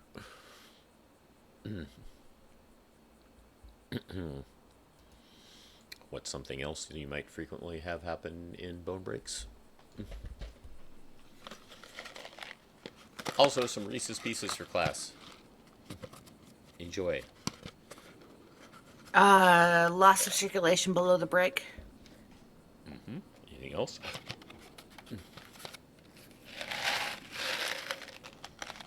We went over compartmentalization a little bit earlier. That's never good. I don't think there's anything I can do as an EMT for that.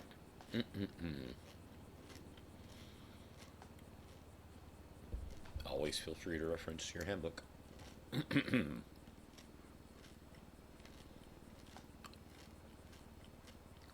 Oh, Reese's Pieces are your absolute favorite? I have 4 more boxes.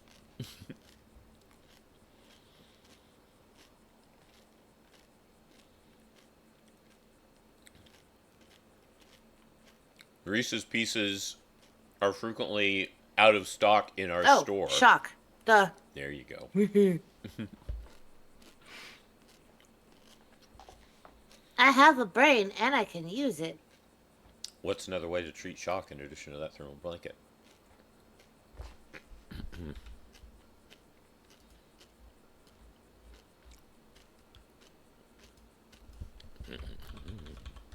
O2 mask, elevate legs. Elevate legs is the one I was looking for. Yep, but definitely O2 mask as well. You're having trouble breathing. Slap the O2 mask on. No pass out for you.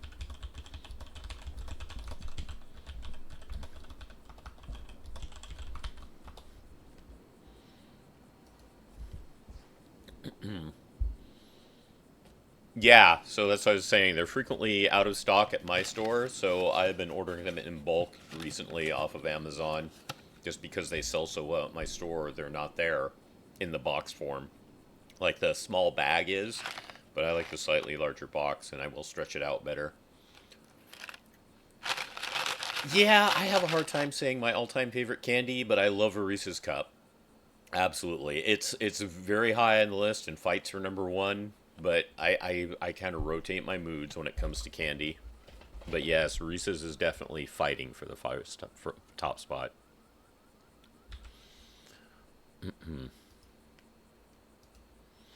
Alright, again, I'm kind of flipping through. I think we've gotten most of the less common things we see, though. But let me just take another look.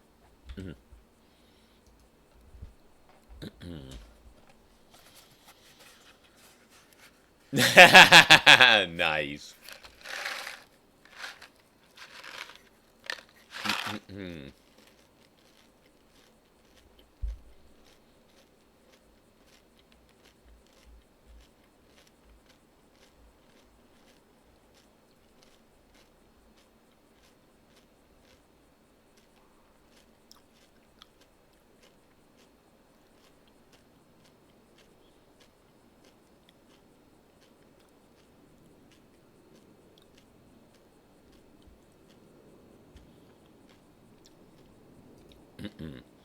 Yeah, I think we probably should have it listed with the equipment as well, but if you look under the drowning section of the treatment guide, it does mention the suction device there that we do have available to us. It's mentioned there, but not under equipment. There's occasional lapses like that, even in the handbook.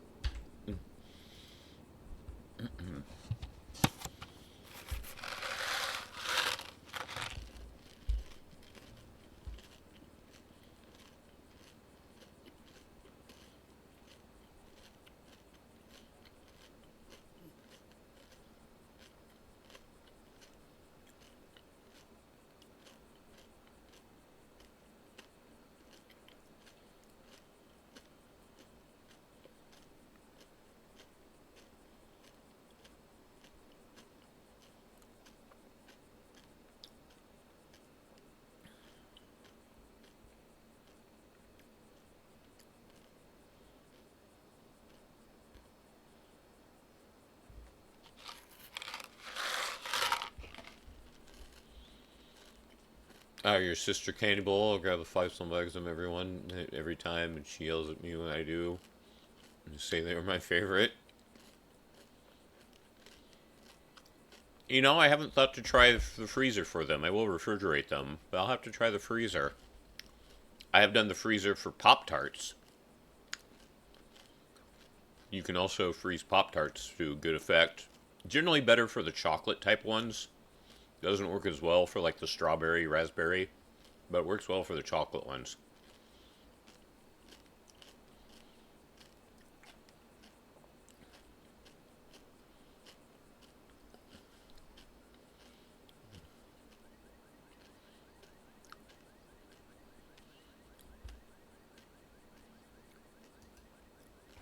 So this is something you do see more often, but it's another case of there's unfortunately very little you can do. But go ahead and flip down in your handbook to the under the treatment guide of the pneumo or hemothorax. It's toward the bottom.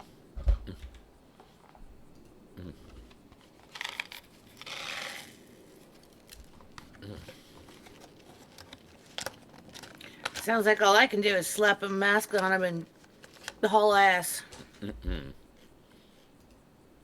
Exactly, but I wanted to point it out because it is something that is a little more common that we come across. So, because even at my level as an AMT, there's not much I can do. I wanted to make sure you were aware of it and see how you can detect it. Generally speaking, if you do see any sort of wounds to the chest near the lung area, there's a possibility it's going to happen. So you want to get familiar with detecting that uneven rise of the chest. Now, one thing that I don't see there, but comes to mind is, say they have a sucking chest wound. I assume that I want to put a the fuck is it called? I like Althea. Gauze, and then the chest thingy over the top of it, so that air can get out but can't get in through it, and then haul ass. So, we have been blessed by the fact of Kingsley's presence. We have recently upgraded our equipment we have. The term you're looking for is a chest seal or an occlusive dressing.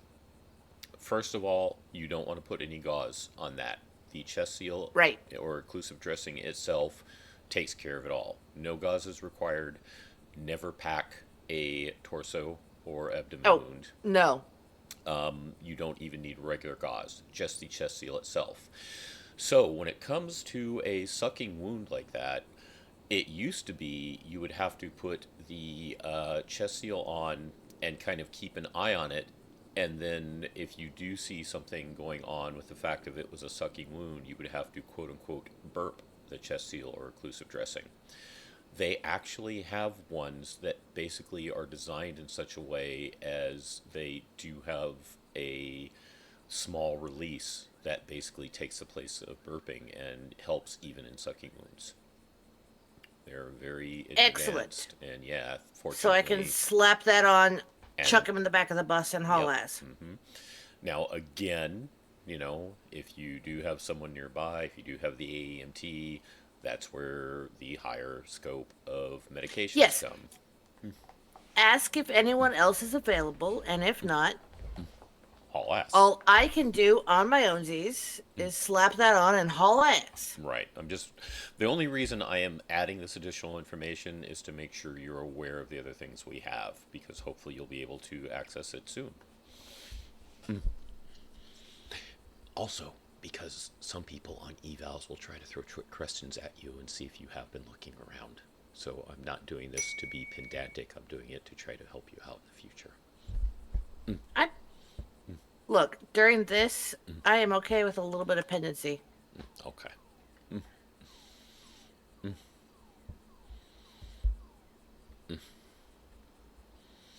But yes, no, I like Althea. I think she's pretty cool. Haven't got to interact with her a whole lot, but she does seem distinct from your other characters.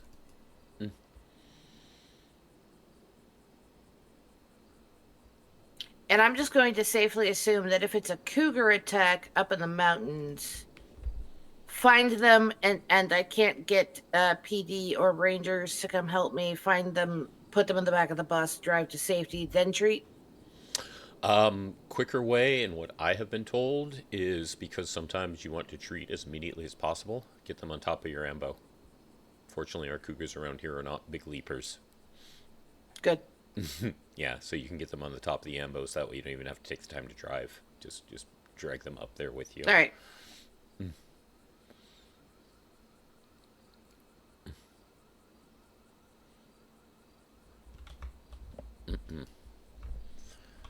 Who's awake at this hour?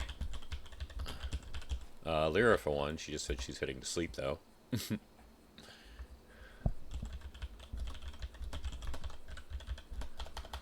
Also, I think you know Miss Karina. She recently moved back to the state. She has... No, someone just joined Q. Oh. I mean, we have a lot of NA people that have been showing up at this time.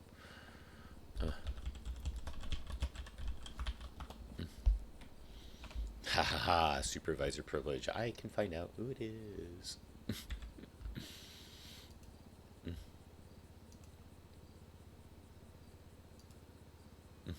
Yep, I thought that was you.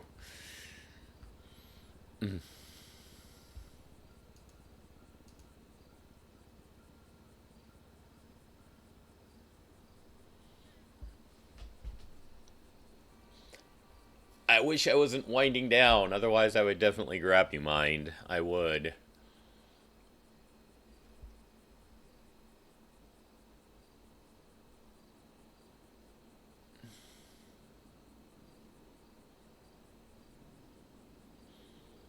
Welcome back, Bonbon.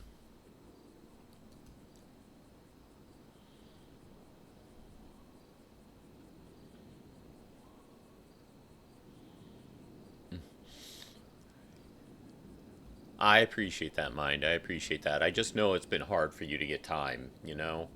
I know it's been hard for you to get time.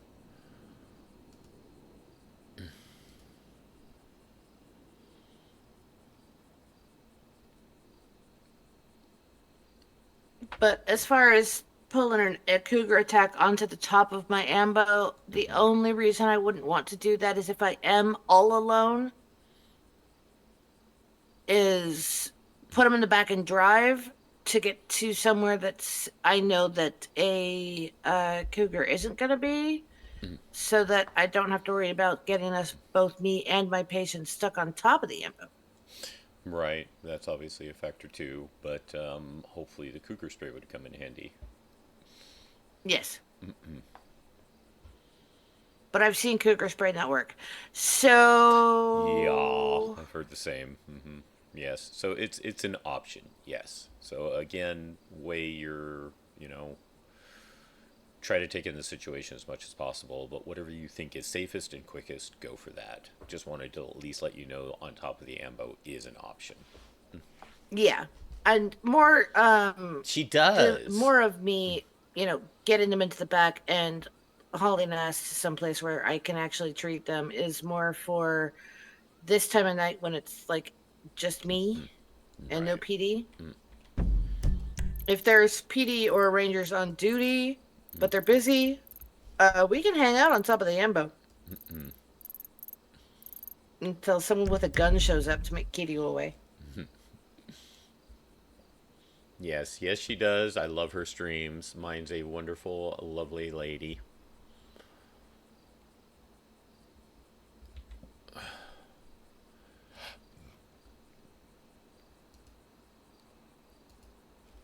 All right, I think we'll just touch on one more thing and then start wrapping it up. So yeah, it's what I went over. You may well know this already, but we did come across and mention the occlusive seals, aka chest seals. One of the most common wounds you're obviously going to come across is gunshot wounds, aka GSWs. GSWs. Thank you, game of cops and robbers. I hate it. What you frequently come across are through and throughs, where they enter in one side and go out the other. If they are a through and through, you're always treating the exit wound first.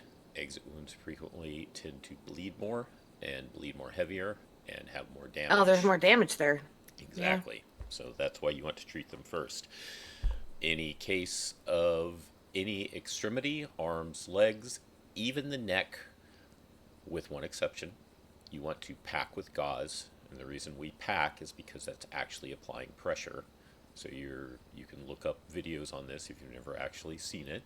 I'm sure around here you have, but yeah, you're actually literally pushing that gauze into the wound, packing it inside firmly, and then putting a bandage on top after treating with saline, of course. You can even pack the neck unless it's going to interfere with their breathing. If it's going to interfere with their breathing, then you don't want to pack. Then you just want to put gauze atop before putting the bandaging. When it comes to anything in the torso or the abdomen, basically the center body mass, that's when we use the occlusive dressing or the chest seal. You never pack those wounds, and you don't even need to use gauze, as I mentioned. It's literally kind of like a very big band-aid. It's got a thing on the back that you basically swipe off and, schwack, put it right on the wound. They are a little rectangular in shape and somewhat large, so you can always check to see the GSWs and make an assessment. Just do a quick check to see, are they closely packed? Will one chest seal cover? So just kind of eyeball it, and after you take a moment to judge, you can see if that's going to be good. Otherwise, use separate chest seals in the areas appropriate if the GSWs are spread out enough.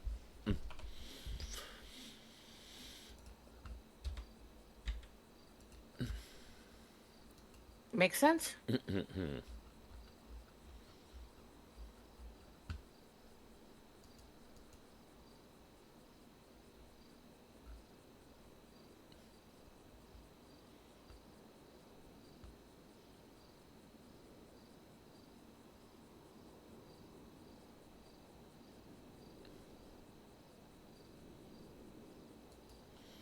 As mentioned earlier, tourniquets can also be used 2 inches above the wound, only on limbs, never on a joint. And then after you have bandaged someone with either regular bandaging or the chest seals, after you've gone ahead and treated any other injuries they may have, taken a moment, always kind of readdress them, take a look at them, and see if there's any bleed through going. That's where the assistance from others come in handy, because one of the best tools we have in our disposal is available to AEMT Plus, and is the IV line with the infamous TXA. It's another word I'm not going to try saying. It's in the guidebook. You can read it yourself there. Have your own joy with it. But yes, it's basically a blood clotter. And it's fantastic and one of the best things, because it will also, if there is internal bleeding, help slow the internal bleeding as well. I don't want to talk about how many times I've had TXA in me. Yeah, I figured. I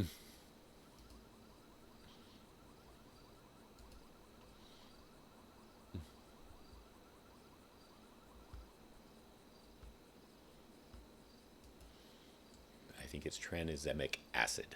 There, I took an attempt anyways. Good attempt. All right.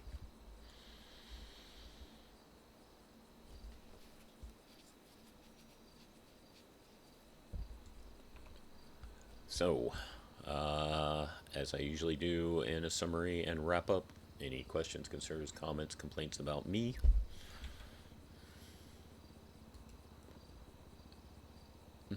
No? Mm-mm. This has been very informative.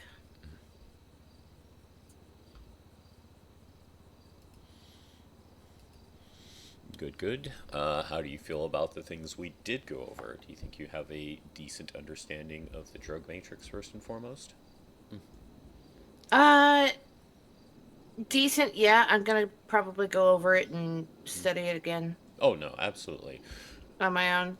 Again, not to be pedantic, not to be repetitive, but just reminders, because it does seem like we do have people who come across and think, I want to memorize it all. You don't have to memorize it all. The handbook is No. always there for your reference. You can always have the handbook open. Eval will even be open handbook. It's just good to get familiar with it as you can. But yeah, never be afraid to reach out to others for help. Never be ashamed of yourself if you do have, a brain fart or a brain freeze. It's also very common, like, people will take time off for various reasons, just because they need a break, or unfortunately they did get wounded and they come back, and it's like even the simplest things are like, So yeah, never be afraid to question people, and, just say, hey, kickstart my brain. Am I supposed to do this in this situation? Makes perfect sense to me. Okay. But yes, if you do want to focus on anything, hopefully other FTOs do the same thing I do and ask before you start, hey, what do you want to do? What do you think you need to work on? And yeah, let them know.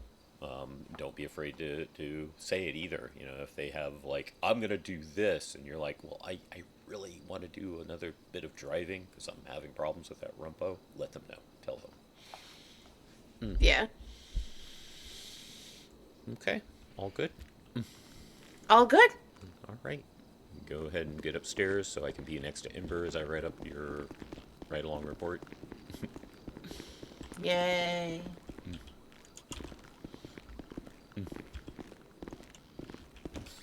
Yes, paperwork.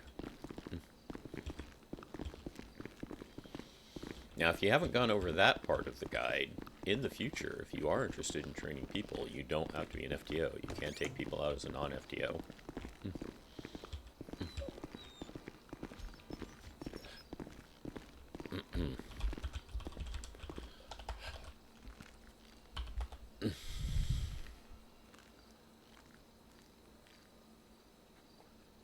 Long ass day for you How two, you Saints. doing tonight, girl? Still doing good? Boom. Yeah.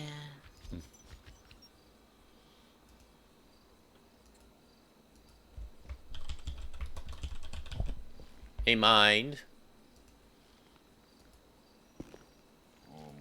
Do I want to take the time to evaluate you or just go home? That's up to you. I just want to go home. Good night. Echo 10342.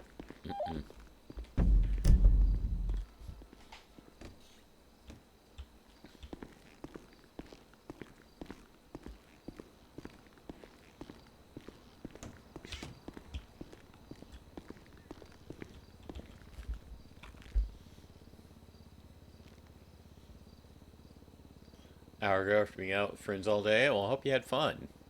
Hope you had fun. Might be a long ass day, but if you had fun, that's good. Mind. I'll ask here. Would you be okay with a shorter training session potentially?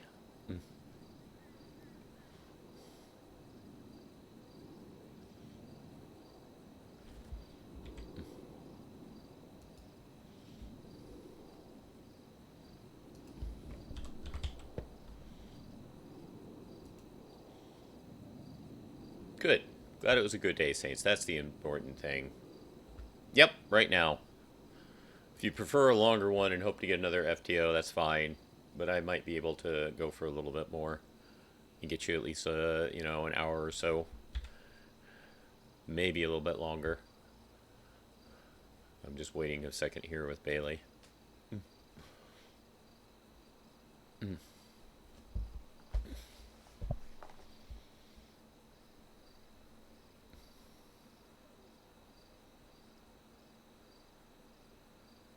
Okay, let me finish Bailey's here and also wait to see if she's about to make the mistake I'm thinking she's going to. Alright, good night. Bailey, What? what'd you forget?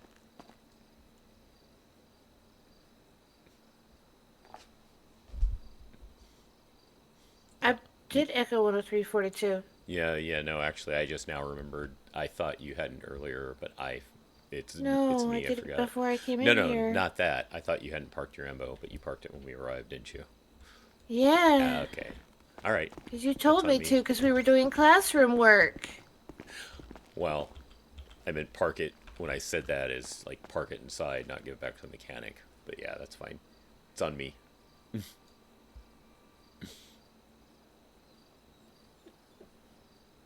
Fair. Okay. Good night.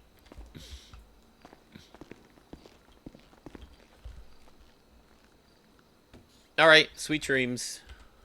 Sweet dreams, Shorty. I just feel bad for Mind, since she has been having a problem getting FTOs. Alright, let's go over which ones we did.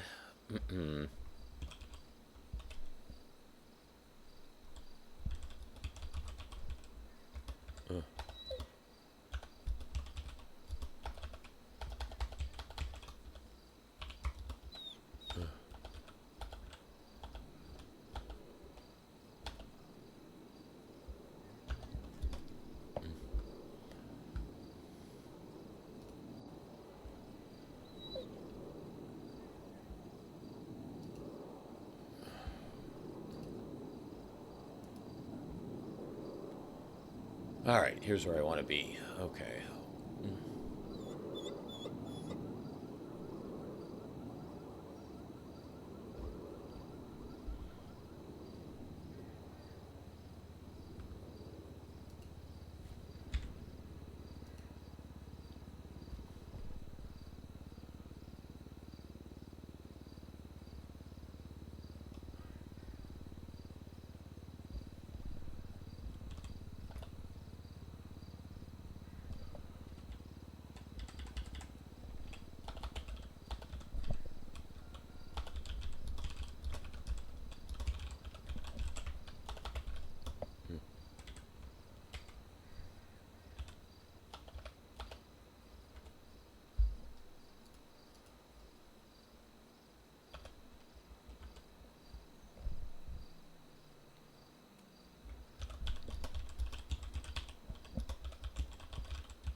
Sorry for the slowness at this part.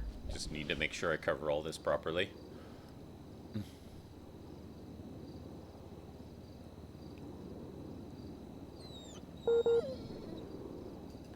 The hell?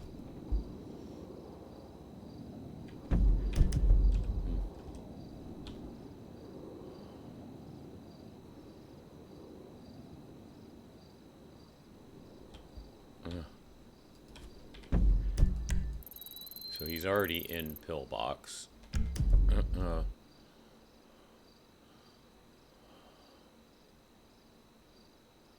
Since he used the call bell, I can't respond to that.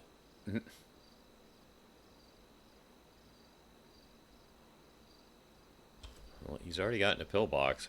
He just needs to figure out to get down to the triage center.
Chest pains. Chest pains was the other one I did.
Is that an Althea over there?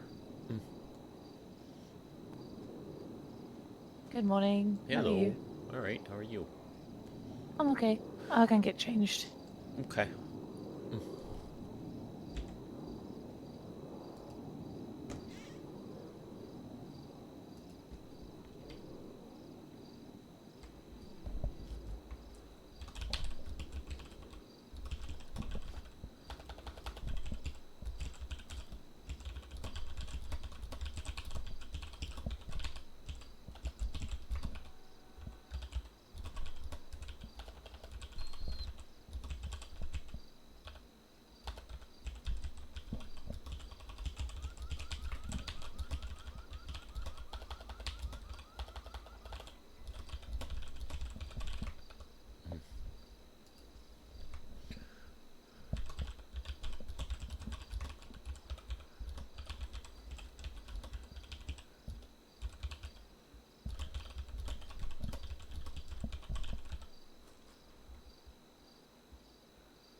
Echo 102 should be 41.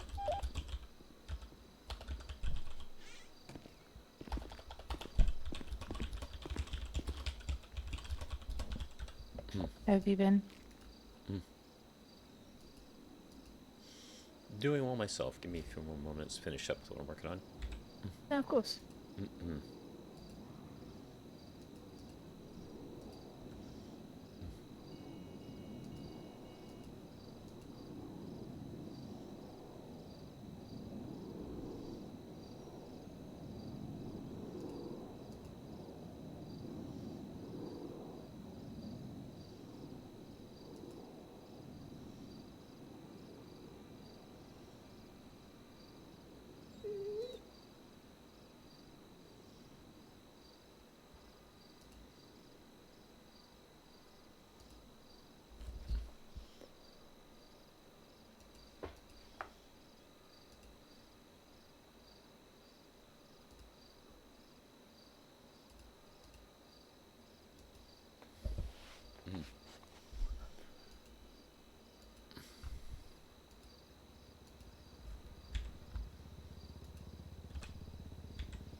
We want to do this again.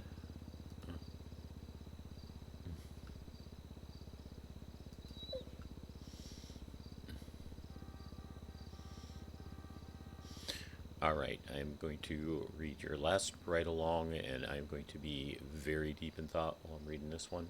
So, Okay. if some emergency comes up, hopefully it's nothing too bad. But yeah, this will be fair enough to do this for me. Hold on. Okay, sounds good. Foxtrot 75 will be 10-7 for at most 5 mics. Probably not that much. 10-4. Alright, yeah, going to be very, very focused, so I won't be saying anything. I do have to step away to use Okay, the I'll bathroom, just sit that's next why. to Ember. Be right back, everyone. Good morning, Ember.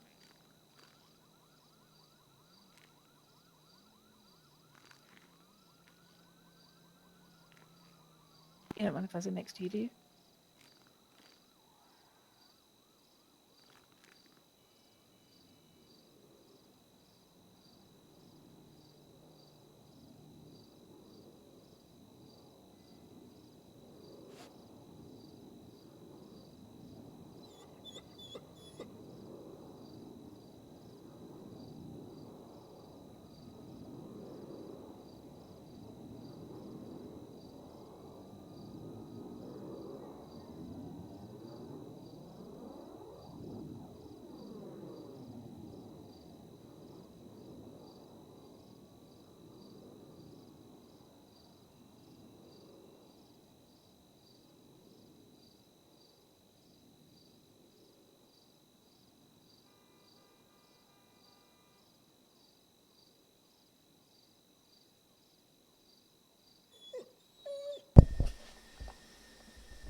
Understand what exactly, Eva?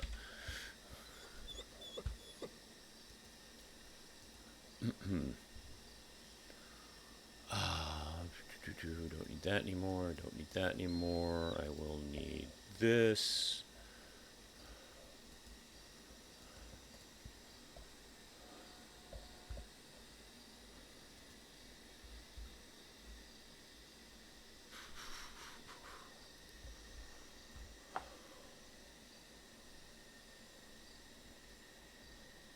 There we go.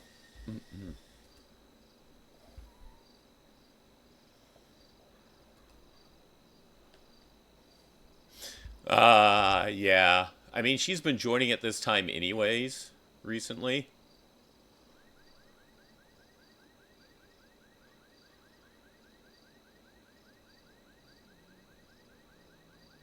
But I did figure to go ahead and stretch my endurance and help her out some. Because she has been having a hard time getting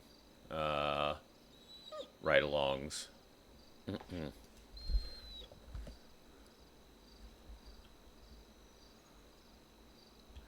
Okay, did you ever get my email the other day? I didn't. I'm sorry. Okay. That No was my worries. bad. Well, related, my bad. So I needed to come up with a better phrasing than saying that you were taking lead, because lead isn't the way it should be phrased. So that's on me. Don't feel bad. You know, you did nothing wrong. And I appreciate the feedback still. Absolutely. But so even though you're phase 3, we want you to assess, we want you to treat, but ultimately it comes down to the state the patient is in. You know, if they need really, you know, care quickly, your FTO is still going to step in, definitely. Yeah, no, that's fine. Well, hey, here we go. I'll be Okay. medic 1. Yes, we're the only ones on duty. Go ahead, Okay. attach us to a unit, and let's respond to that.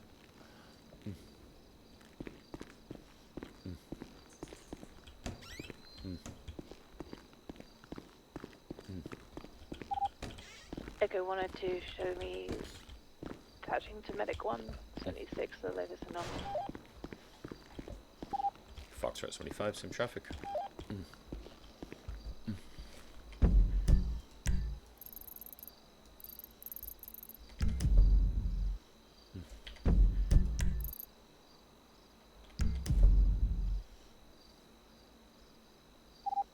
Foxtrot 75, would you be able to reply back to that not anonymous 911? 10-4.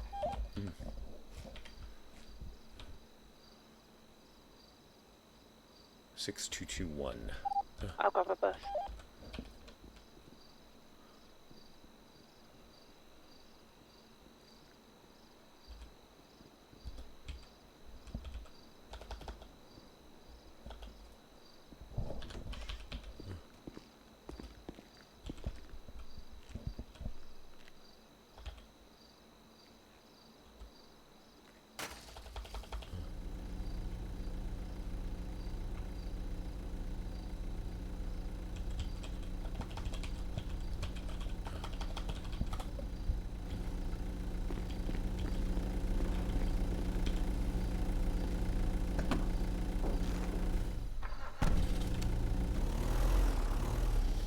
So yeah, to go over it while we're en route. So yeah, depending on how bad someone is, your FTO may definitely still step in. We want you to learn, we want you to get hands-on, but yeah, it was my bad in saying that you would be completely in point. Okay? Yeah, no, that's fine. Yeah, so I apologize for that once again. You're fine, you're fine. It's my bad for bringing it up. No, that was good feedback. You were right. I didn't let you take lead in one situation, but it was because of I didn't explain it well. I shouldn't have said that in the first place. That's on me.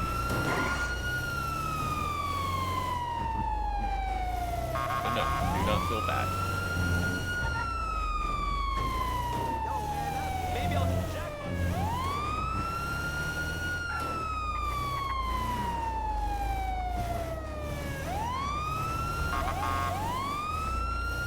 We need to eat and drink.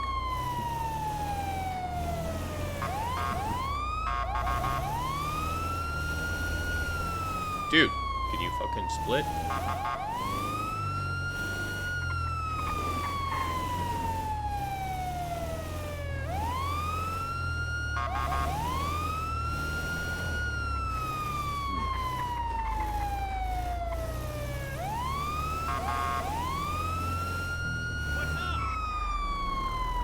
Excuse us, lady. Excuse me. Okay, keep walking. Yup, just sit there. Non-emergency situation at all. I need to howl at you. Hey, yeah. Madre mia! What do you mean? I'm not in Get the out way. of the way. Sorry, I'm not guys. in the way. You are the. Chill, Right here, it is motherfucker, right here. chill. Medic 123, code 6. That's why I hate it here. They're on the right over here, Althea. I'm gonna lay here and have a tantrum about it. Ryder. I hate it here. Hello. Hello. I didn't even hit anything. I'm sorry to hear that. Yeah, I got road rash all over my leg. I just want to get up and go about my You want to take the initial look and assessment? Yeah. Althea? How you doing, Ryder? What happened? That's not who this is. Oh, my bad. My bad. What's your name, miss? Sam. Oh, hi, Sam. Sorry, I got you mixed up. My apologies. We don't even sound alike. I'm sorry.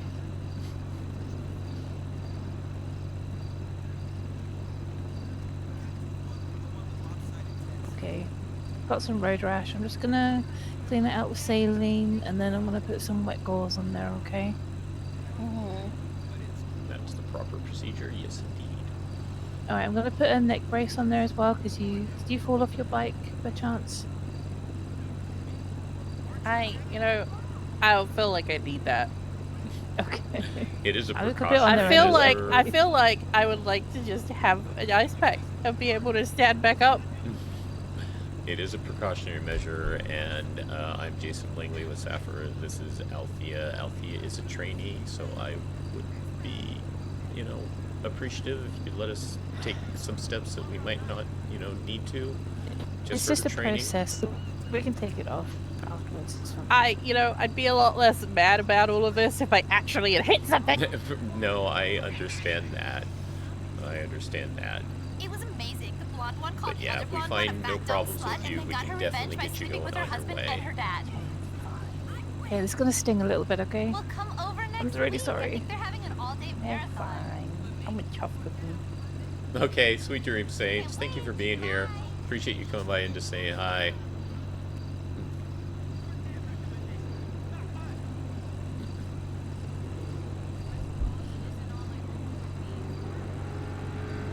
What's your full name, by the way, Sam? Sam Sparks. Sparks? S-P-A-R-K-S. And Sam, your full first name? Just Sam? Yeah. I got rid of the full name when I moved. Gotcha. Because I don't need the cops using my full government name. So I changed it. Now that is my full government name. Oh, okay. Hell yeah. Hell yeah. So did you hit your head or anything like that when you fell? No? Alright. I'm just gonna do a quick pen light test anyway, just to double check. Oh, you 'cause can't it's do always that good. to me. Yeah. Are you photosensitive or? Yeah. Yeah. Then it's a Okay. whole other issue. And as much as I feel like it would be neat that you could get some training for someone having a seizure, I don't really feel like it right now. No, that's fine. I'm just gonna give you some quick questions anyway, okay? Okay. So do you know where you are right now? On the ground. Alright, do you know what city you're in? Yes. I'm specifically in Vespucci. Okay, okay. And what month is it? May. I had to Alright. think about that one. It's not fair. I'd already prepared that it was Monday in my head. What the hell? That's fair, that's fair. So it doesn't seem like you got a concussion, which is good. I'm just gonna check you over for any other injuries that I've missed. And then we can get you on your feet.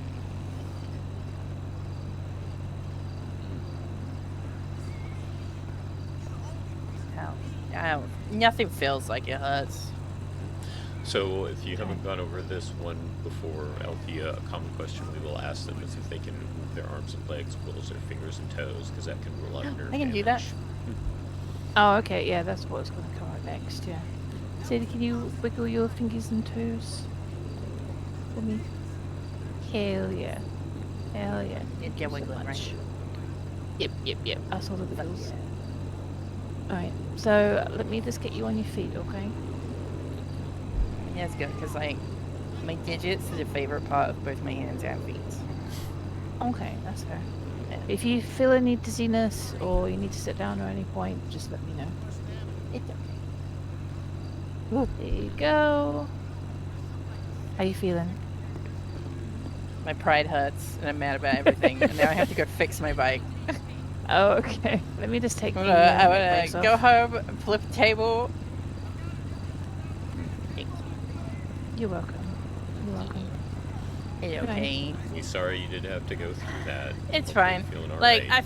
I feel like the guy who usually gives out the burger stands over there has been having some issues with the fact that I fell over too. So Mhm. Gotcha. that was at least kind of funny to watch. So Okay. Sam, I just want to say, could you just sign this AMA form for me, Oh, yeah. just to say that you prefer to be discharged here, not to the hospital? Yeah, I got you. Appreciate it. Thank you so much. But like I said, if you suffer any dizziness or any symptoms at all, just please go to the hospital and get checked out afterwards, okay? Yeah, I'll be alright. Alright. Well, Yeah. I appreciate you be guys. safe. Of course. Mhm. Anytime. Yeah, I'm sure I'll sorry you get had to hit go by through someone that. in a car at some point, so you'll find me again. Well, Don't worry. I bought a bike the other day, so I'm probably going to be in the same situation at some point, so it's See, fine. but like you'll probably follow traffic laws. Like I definitely would do that, of course. But Of course. like, Yeah, Absolutely. of course. Mm-hmm. never know. Anyway, Alright, you guys have a great day. You be Yeah, safe. you have a good one. Take care. Heck this bike.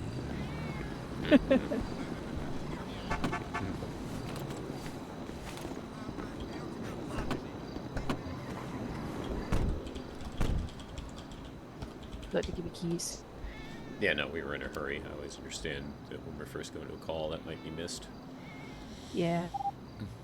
Medic 1, show the anonymous to hole 1, code 4, 76 to...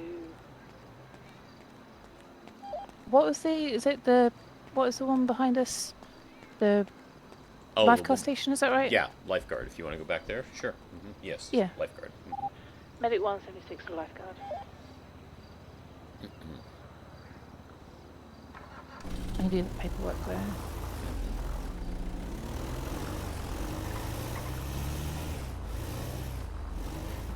Oh, this really confuses me. Let's go left. So how are you, Jason? How are you doing? I haven't well. really talked to you that much. Yeah, no, I'm not around at this time more than 2 nights a week usually.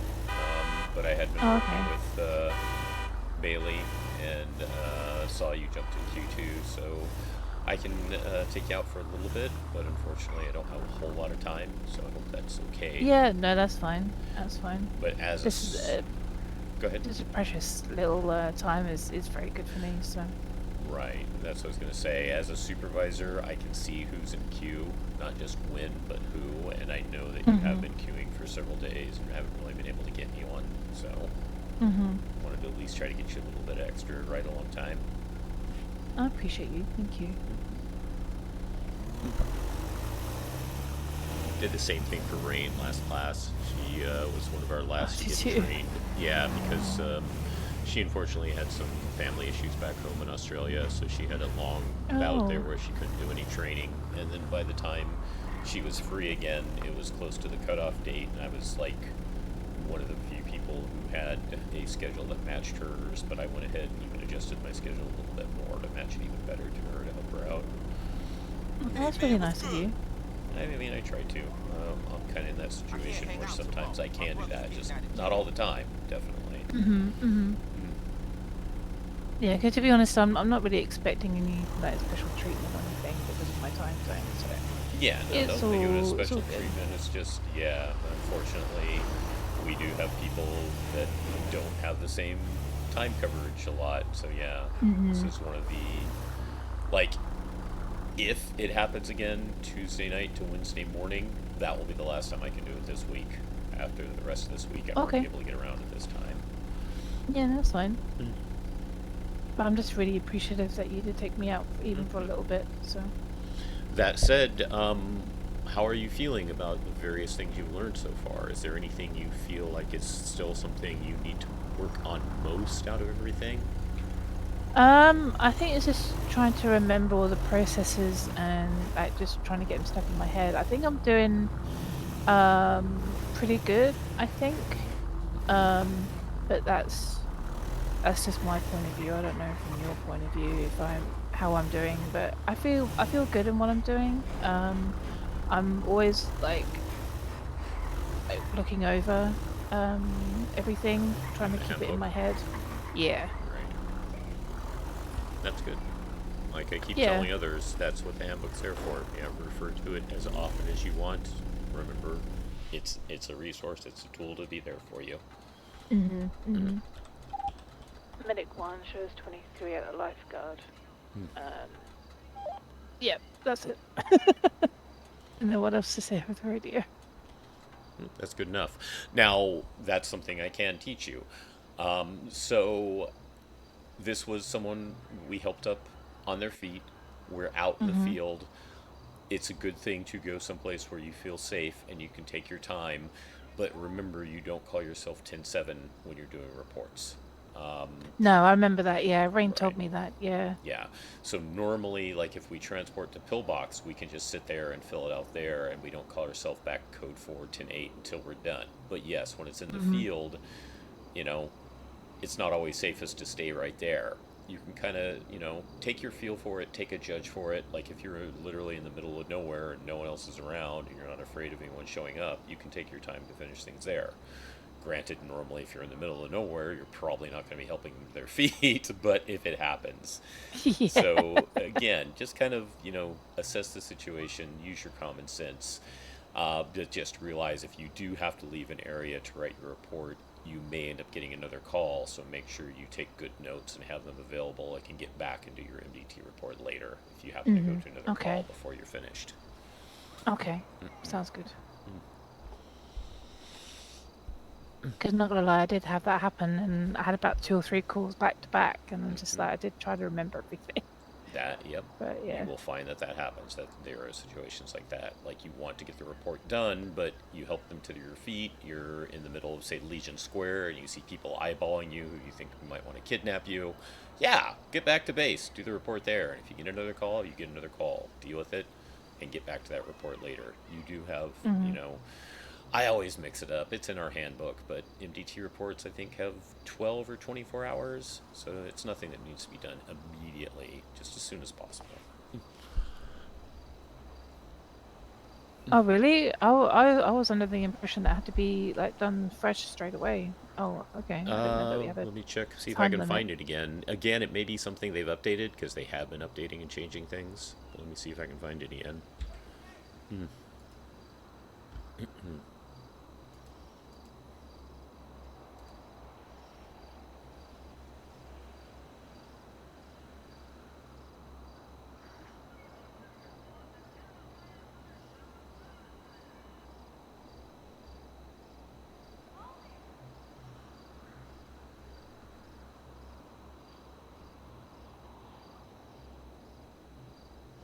Under policies, maybe?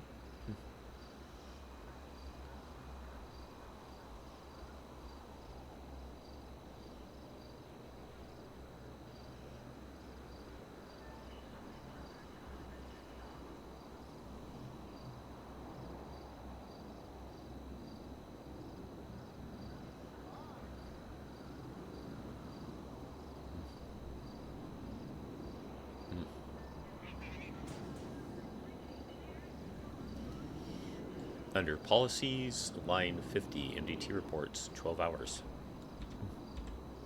Oh, okay. Oh yeah, I must have missed that bit then. My bad. I'm sorry about that. No need to be sorry. This is what we learn.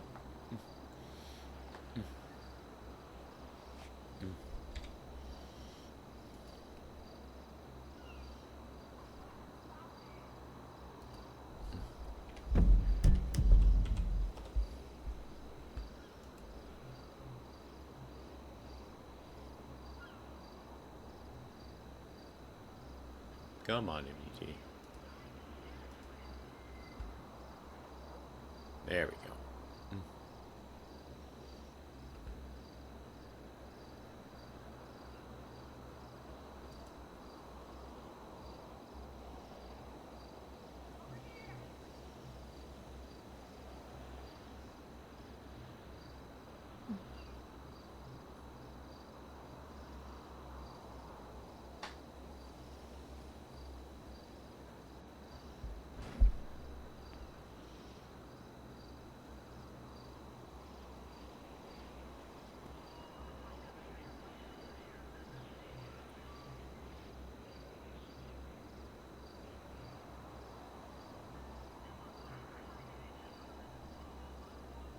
So I'm a bit like I'm just doing the MDT report.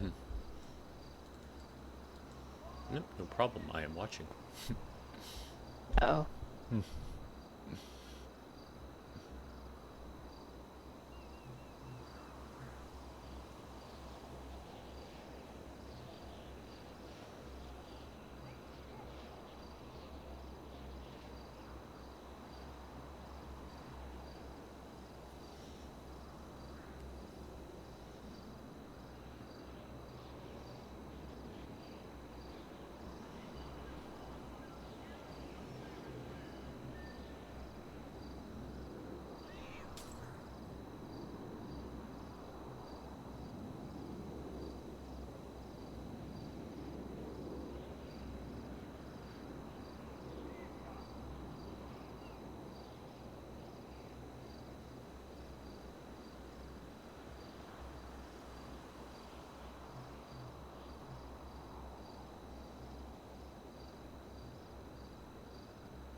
I think that's everything.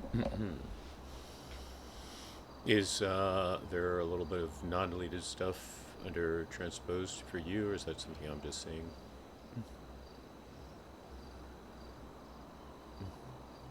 Like right above against So? medical advice.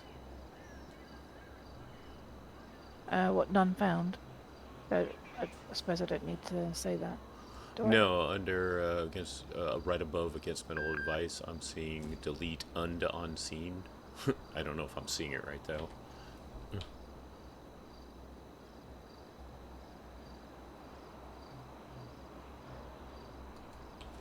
Well, I will try fixing that on my end. Let's go ahead and get to that call.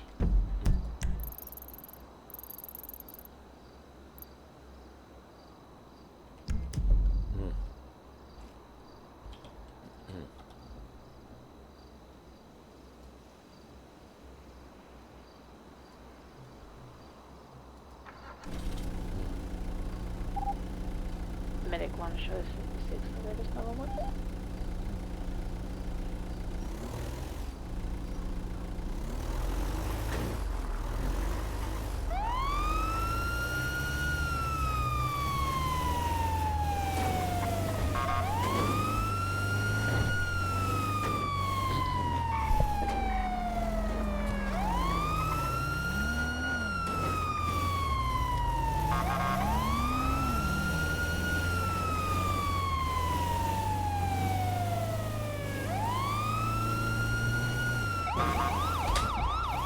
know how to respond to people at least, right? Yep. Alright, I'll handle those since Already you're driving. responded. Oh, you already did. Yeah, I just saw that. Yep. I missed that cat alert for some reason. Yeah, it's just the anonymous ones I don't know what to do. So it's 911R, the number. And I think it's, you can just do 911.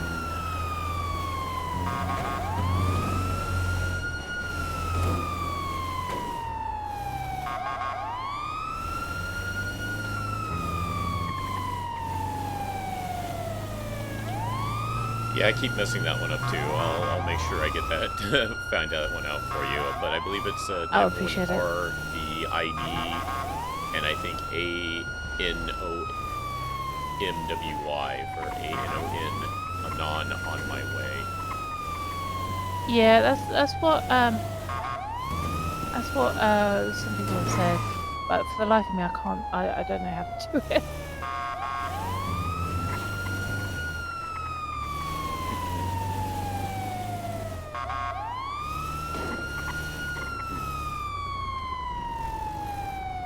In here or behind? I think it's going to be inside, because there is a parking area inside.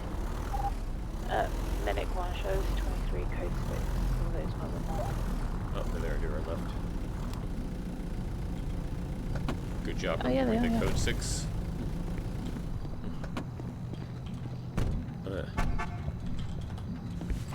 Hello.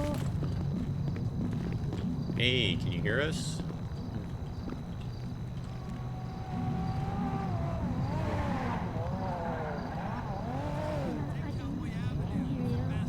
Okay, we're here to help you. We're here to help you, okay? Yeah, my name's Althea, and this is Jason. We're from Sapphire, okay? Just digging through one of these dumpsters right here. Something pricked me in the arm. Okay. Yeah, looks like you have a needle there still. Is it okay if Lucas moves over to get that removed from you? My heart feels really heavy. It's like beating at 100 miles an hour right now. Okay. I don't do drugs, so. Well, that's fine. We're going to do what we can to treat you and help you, and if necessary, we'll get you down to pillbox, okay?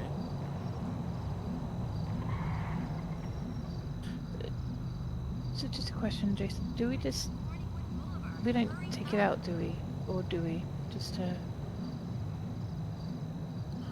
No, we're going to have to bandage it in place. Yeah. We don't remove impaled objects. We're just going to have to That's what I bandage it in thought. place and wrap it.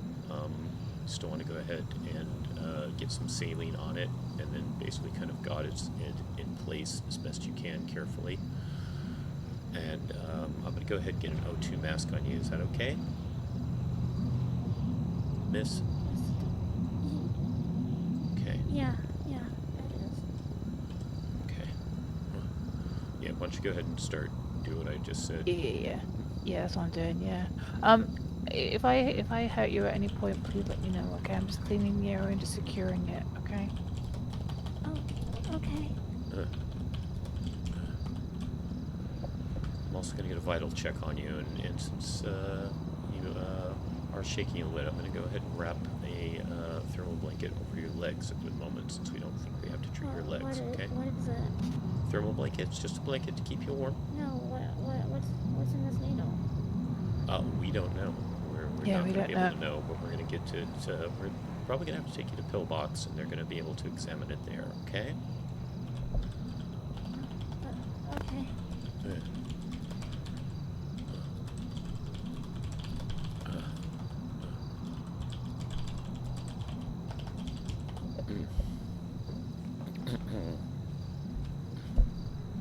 Just breathe normally through the mask, okay? Everything's gonna be okay.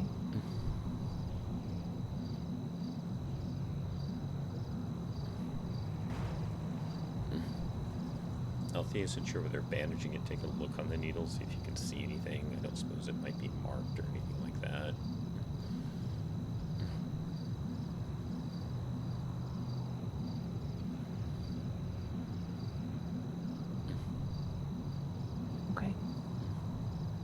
I'm just gonna have a quick look at this needle. I'm not gonna move it or anything, okay?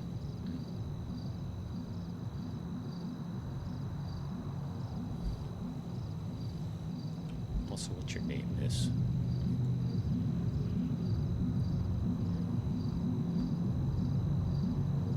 Evelyn. But Evelyn. you can call me Anne. Okay, what's your full name, Evelyn? Evelyn Phillips, okay.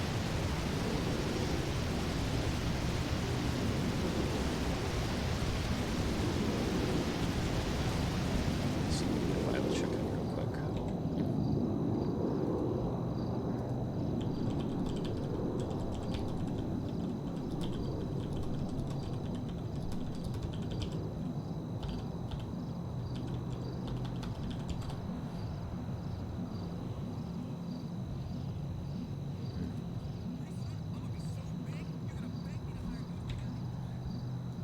Okay, how long ago did this happen? Is it just recently, just a few minutes ago, or?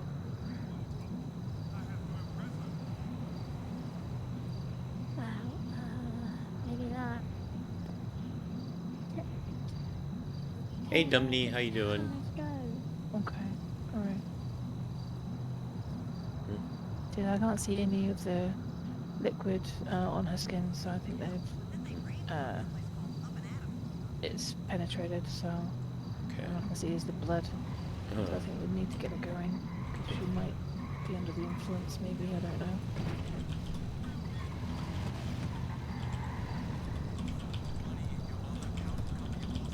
I just wanted to pop in the 80. Don't really have a lot of money. Well, don't worry about that. We're here. So we don't know what that drug is. Or what's in the needle, I should say. We do have a medication available to us called Narcan. Narcan is not going to do anything wrong if that's not an opioid. It's okay if I administer that to you?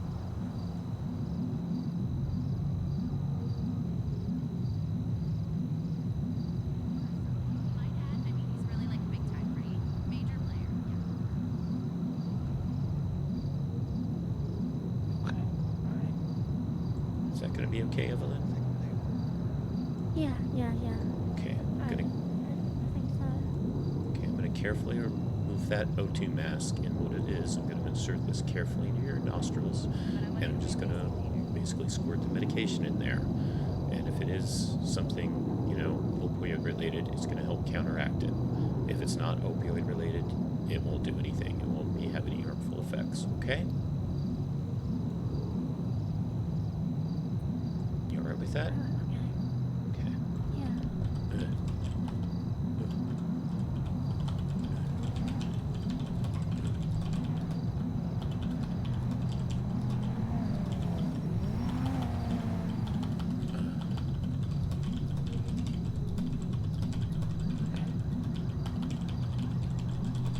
Evelyn, are you able to stand and walk, or would you like to go on a stretcher? It's probably best we just take her on the stretcher anyways, if that's okay, Evelyn. Yeah, that's fine. Okay. Okay, I'll go and grab I one. don't know if I could walk straight right now.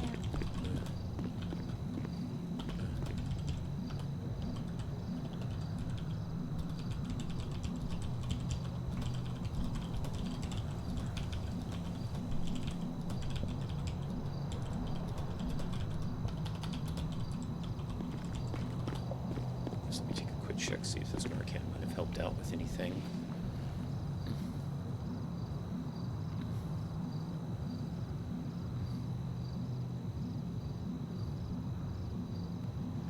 Okay.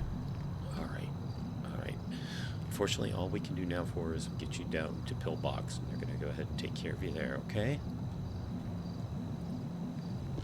I'm just going to slide you onto this board, okay? Nice! Congratulations, Stumney. I hope you love the new place. Alright.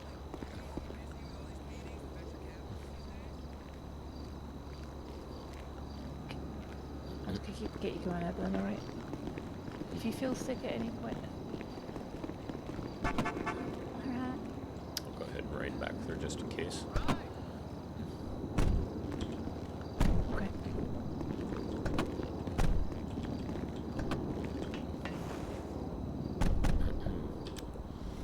Yes, hang in there. Which pillbox roll? Medic 1 shows 76 to Pillbox Medical 1 cancel. 10-4.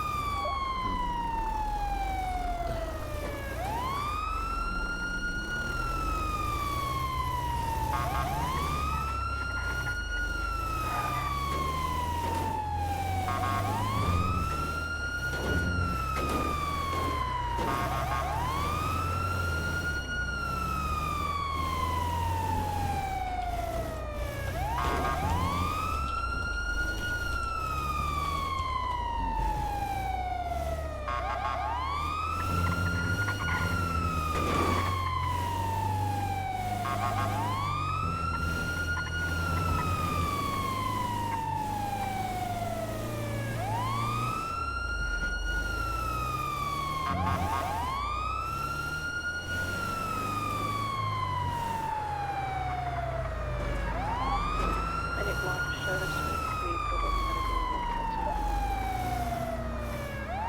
10-4.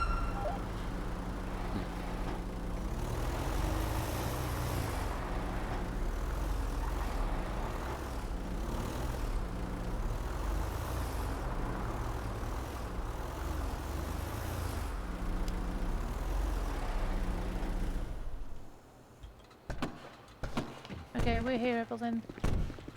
There you grab her. Let's grab you.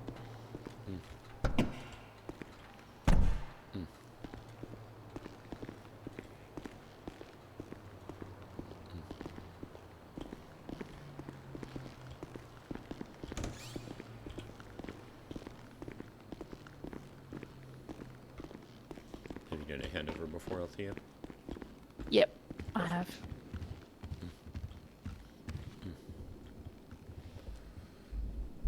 Hello, Dr. Z. I've got this lovely lady, Evelyn. She was going through trash and she got impaled by a needle. It's got some white narcotic in it. She's been feeling a bit dizzy. Her pupils are dilated and her heart rate and blood pressure has been high. She has been conscious throughout. She hasn't been feeling sick or anything. We've tried Narcan. Doesn't seem to have any effect, but we've given oxygen as well. We just got her down here. So if you'd be able to look after her, that'd be great. Alright. We'll be outside, okay? Yeah, if you need to admit her to ICU, Dr. Z, please let us know. Alright, be outside, Dr. Z.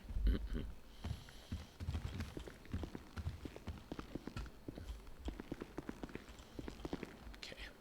Poor lady.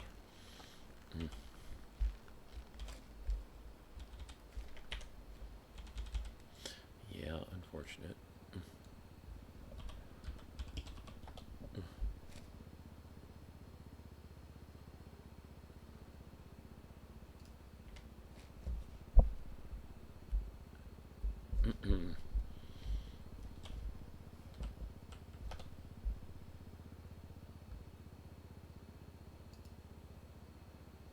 Did you grab her second name? I didn't catch it. Phillips.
on the report. Looks like Dr. Z is waving us in.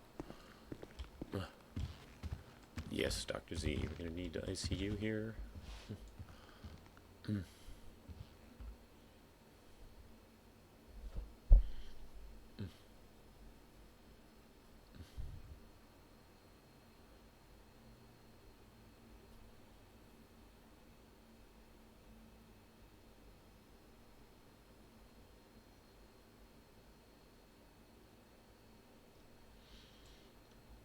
Gotcha. Okay, well, if you do decide you want to have her moved to the ICU, let us know. Once the MDT report is filled out, we can do the ICU intake form.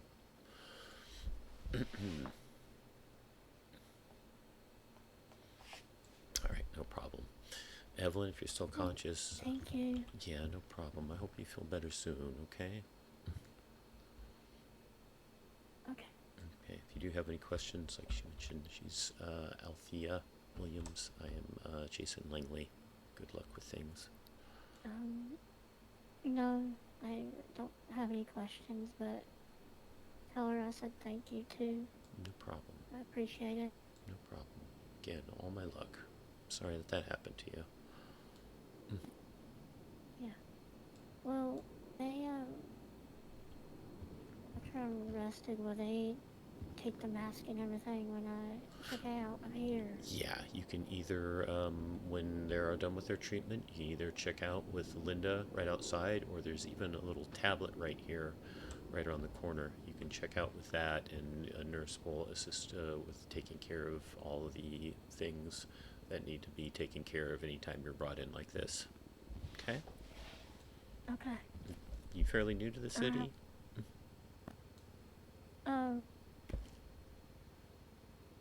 I've been around for a bit, but I just recently came back. Gotcha. Okay. Alright, well, like I said, good luck with things. Alright, well, I appreciate it. Thank you. No problem. So, no ICU, we don't believe.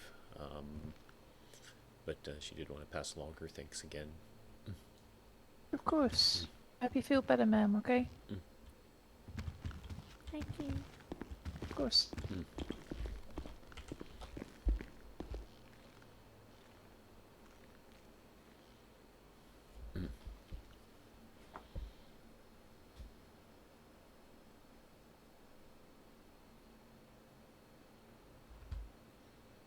Is your MDT being slow? No. Okay, mine is.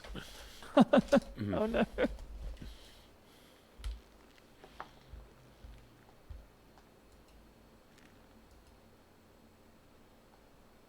There it is, finally.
Hmm.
I think I've added everything that I can remember. That if you did anything that I've forgotten, please can you add it to the report? Yeah, I'm looking over now, and I don't believe there was anything else.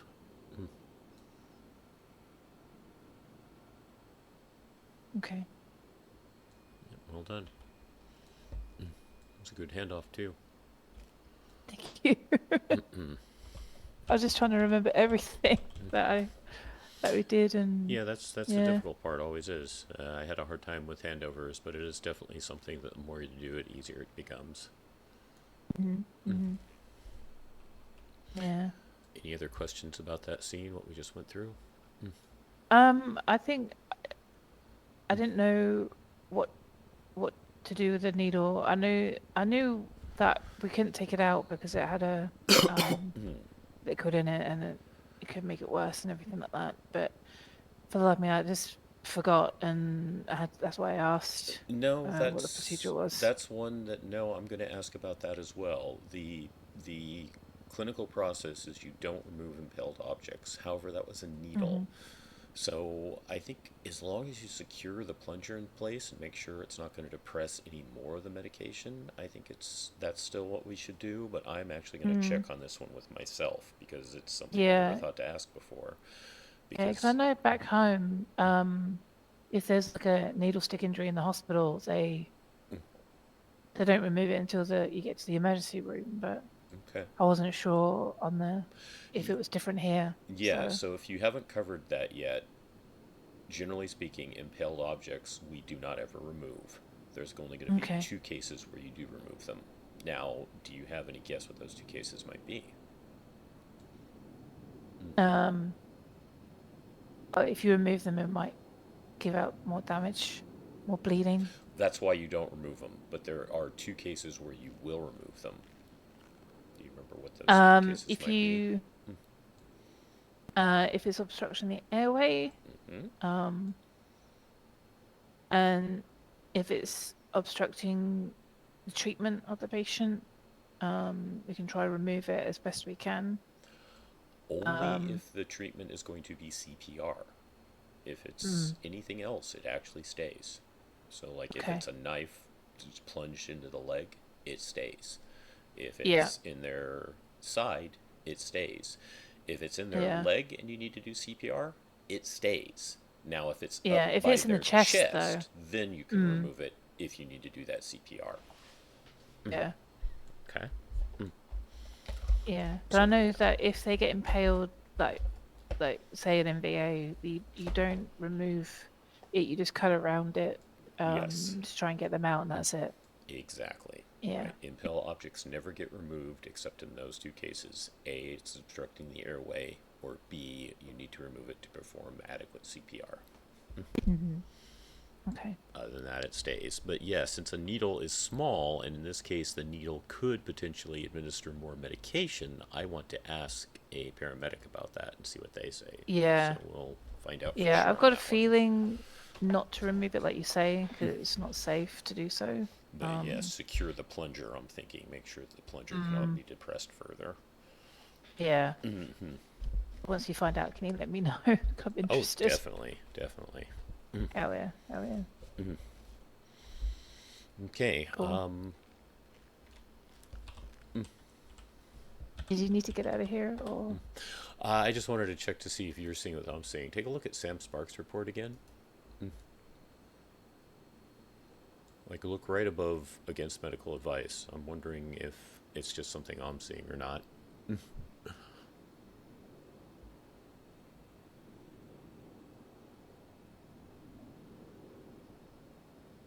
Okay, thank you. yeah, it's being very weird. It's being very weird for some reason. I thought I removed that. I'm sorry. Okay, yeah, no, that's like I said. That's why I'm like, wait, is my MDT acting up? Because it was loading slow, so I thought it could be a thing on my end. Perfect. Yeah, it may have been. I don't know. Yeah.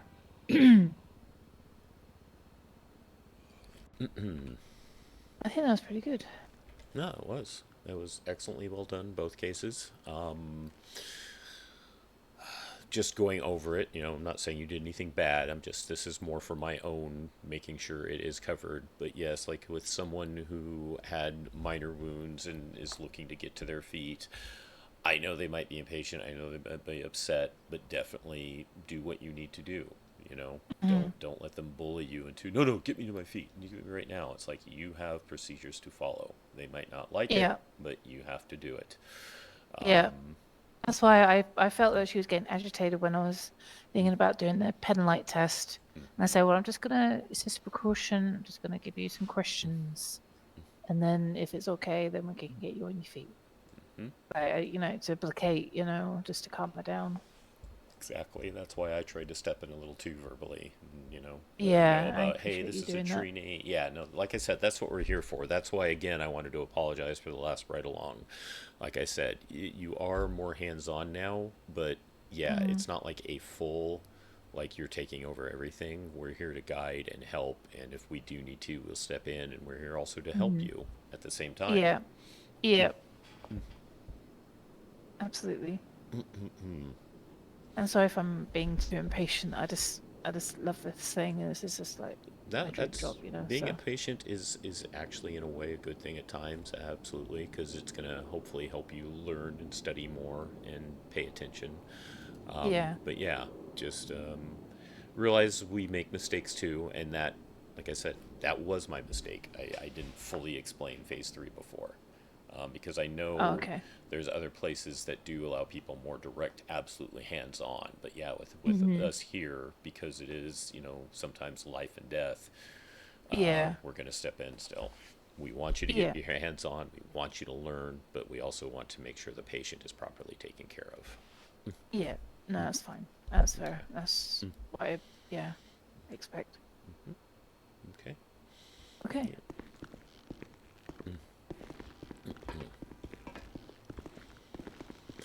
Yeah, I did want to get you a little more time, but now that you mention it, I just realized I haven't eaten in a long time, so... Really? Yeah. Oh my god, what the hell? I hate to do it to you, but we probably should wrap it up. But I'm not going to completely desert you. We'll get back to RFD, we'll do the usual debrief. Yeah. At least we got, hey, you got a couple live calls. That's a good thing, right? I did, yeah, I did. Medic 1 shows 76 to RFC.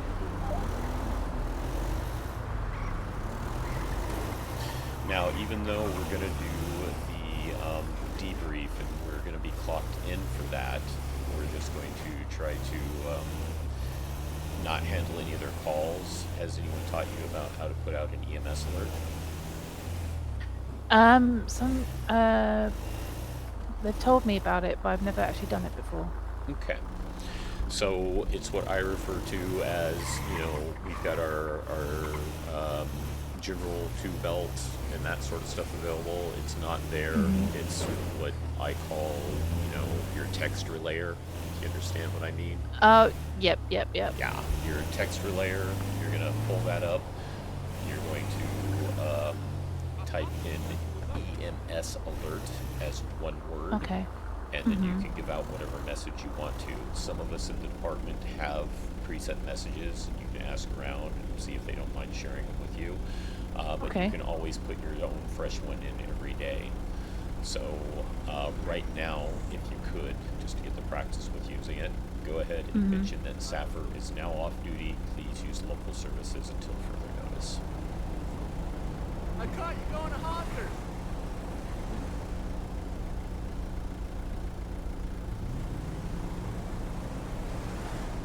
And let me pull over or something. Yep, absolutely. You had a ride tight. Next to you and that thing. Me like that.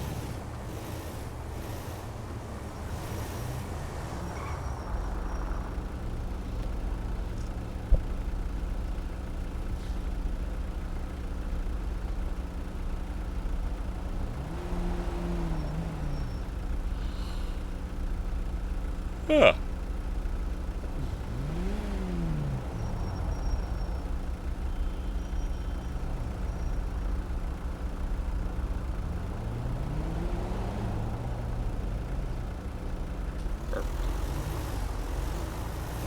Hello.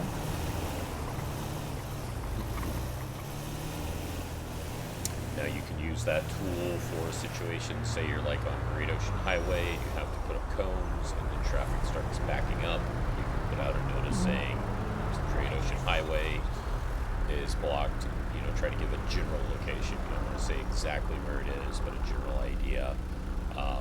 You know, say Great Ocean Highway near Chumash is blocked in both lanes. Please drive appropriately. Okay. I heard, I've seen like police do that, and I thought that was a thing that police do. EMS can as well. So a fire and rescue alert is going to come under what I just taught you, the EMS alert, and we can use it anytime we feel it's appropriate. Most of us firefighters are going to do it because firefighters help with traffic control. EMS medical side takes the lead in medical treatments, but like Great Ocean Highway, you know, Los Santos Freeway, the big arteries of the streets, if we feel traffic control is needed and we have enough staffing, you're going to get a fire engine with you as well. And usually we'll handle that sort of stuff for you, but it's a tool you have at your disposal as well. Okay, interesting. Oh, okay, that's good to know. Thank you. Yeah, anytime you think it's necessary, you know, if it's, I've seen this happen. I was on the freeway the other day with a call. There were no cars for over 10 minutes. I don't know what happened. I've never seen that in my life in this state. Yeah. So I didn't put an alert out because there's nothing going on. So if you have a weird situation like that and you don't need it, don't use it. But yes, if you are in a situation and you've got cars backing up and the locals are getting testy, definitely. You know, also if it's, you know, someplace you know that does see people who speed a lot come flying through, you know, put that warning out there. Hopefully that'll make them slow down and open up their eyes, not come barreling into things and become another accident. Oh. Hey, Mr. Brain Monkey. Yeah, I have a day off tonight, so I'm here. I had already helped Jason's friend Bailey, so I saw that Althea jumped in queue, so I figured to help out her for at least a little bit too. But I am starving. I haven't eaten for a long time, so I need to make some food. So I just explained that to Althea, but we're still going to do her, again, I appreciate you, Jason, for taking me out. No problem. hopefully, with luck, if you're available enough today, another FT will come along and be able to grab you for a little bit more. Yeah, absolutely. But every ride along helps, and especially one in which we got 2 cases. It's a good thing. Yep. Medic 1 shows 23 RFD.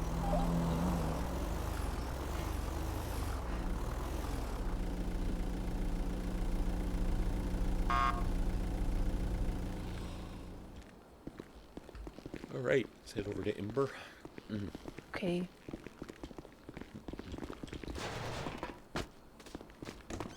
Okay. You okay?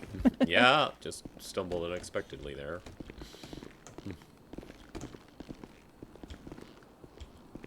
You need medical? Shall I look you over? Yeah, I'm fine. Thank you, though. Appreciate it. All right. Hey, Ember. Same as last time. Any questions, concerns, complaints about me you'd like to mention? Nope. Okay. Anything you felt that wasn't covered on those 2 calls we went to?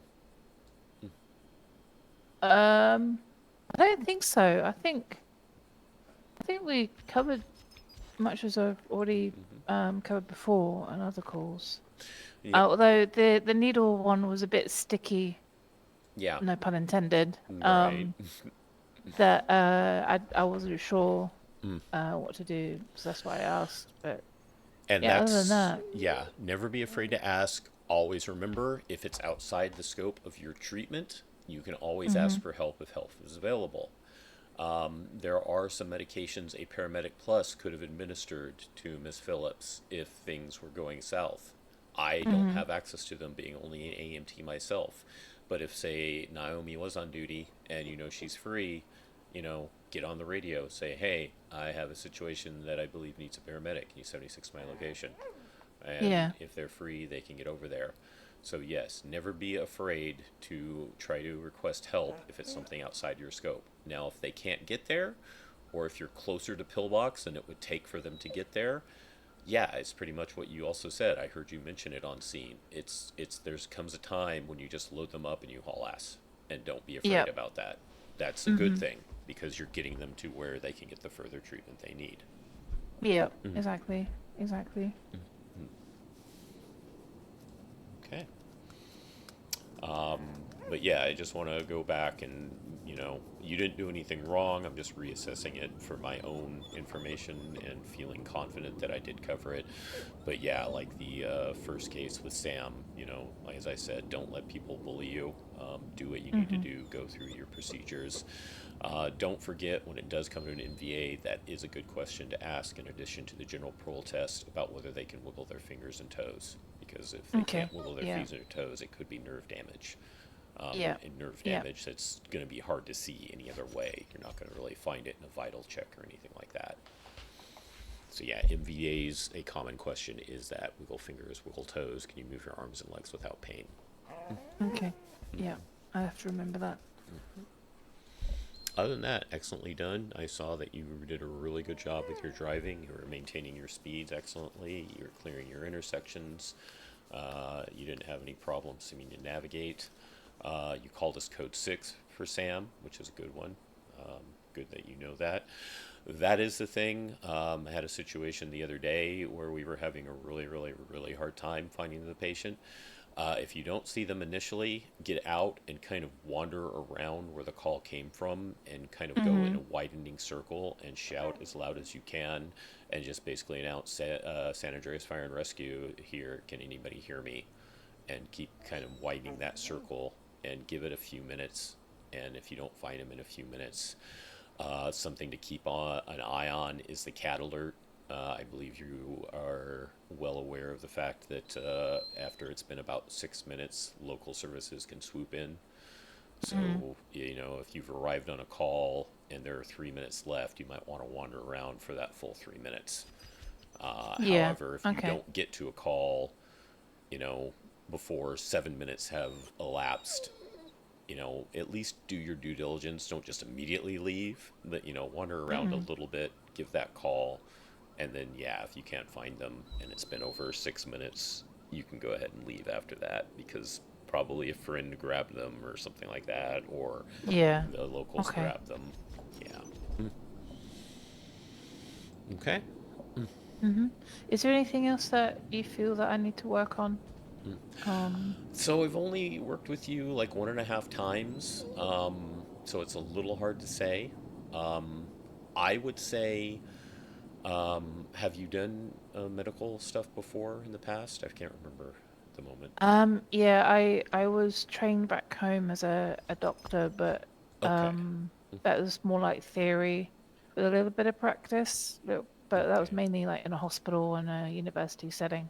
Okay. Um, Have you lived in Los Santos long? Are you familiar with Los Santos and what it can be like? I've only lived here about a month or so now, so Okay. I'm still getting used to everything. Yeah. So, Los Santos can unfortunately kind of violent. You're going to see a lot of GSWs, you're going to see a lot of stab wounds, you're going to see a lot of things related to general MVAs and bleeding and stuff like that. The stuff that usually throws people are the stuff we don't see as often. You just got a drug call. That would be great to have gotten on your eval. Unfortunately, this was an eval. Yeah. Study the things you don't see as often. Okay. Study the things in your handbook, such as drowning you come across once in a while. Even though there are drugs in the city, we don't really see a lot of overdose calls, but it is something that you can. Study your dehydration and exposure stuff. So, yeah, it's good to kind of familiarize yourself with the stuff you don't see as often because that's what's going to be a little more difficult. Okay. Will do. Because the other stuff you see so frequently and have to deal with so often, you just get used to it. Yeah. Yeah. Absolutely. Okay? Yeah. Thank you. All right. I'm going to get your ride along report taken care of, and feel free to jump back in the queue, and hopefully someone else gets you if you have time. Yeah. Yeah. I'll probably be a little bit later. Yeah. Okay. All right. Appreciate you. No Thank you so problem. much. Have a good. You too. Echo 1 and 2 detaching from Medic 1 and going 42. Be safe. Thank you for your service. Be safe yourself. Foxtrot 75 detaching from Med 1 will be 10-7. Finish ride along report. 42 after. Thank you for your service as well.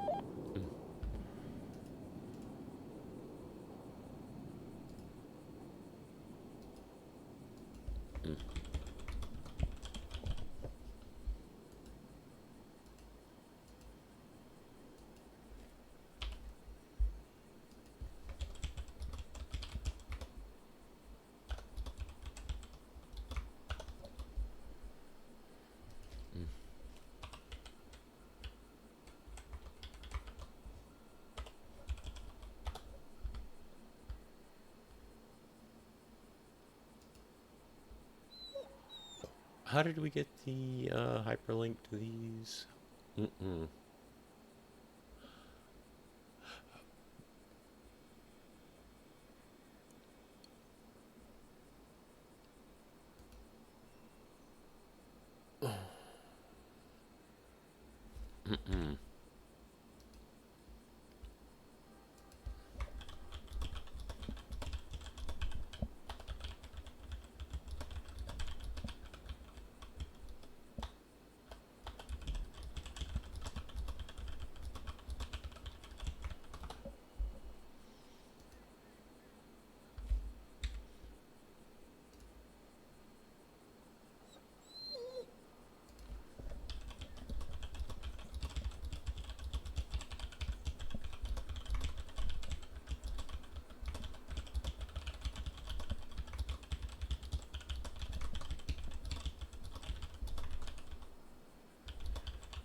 Whoops.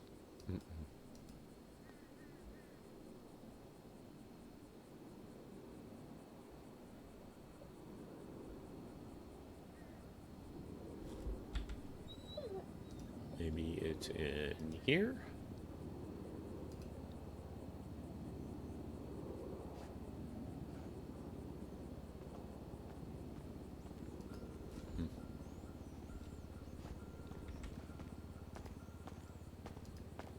Take care. You too. Mm.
Oh, shoot.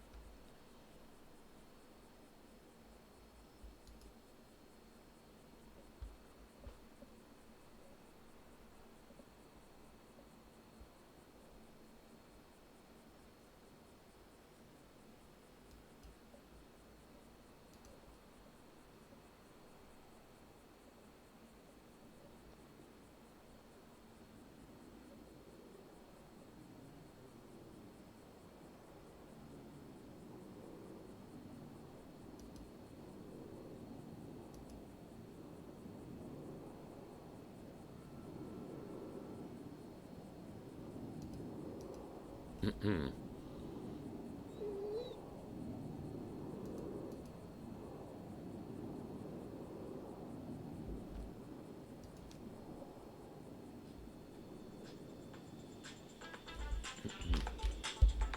The hell? That should have been turned off.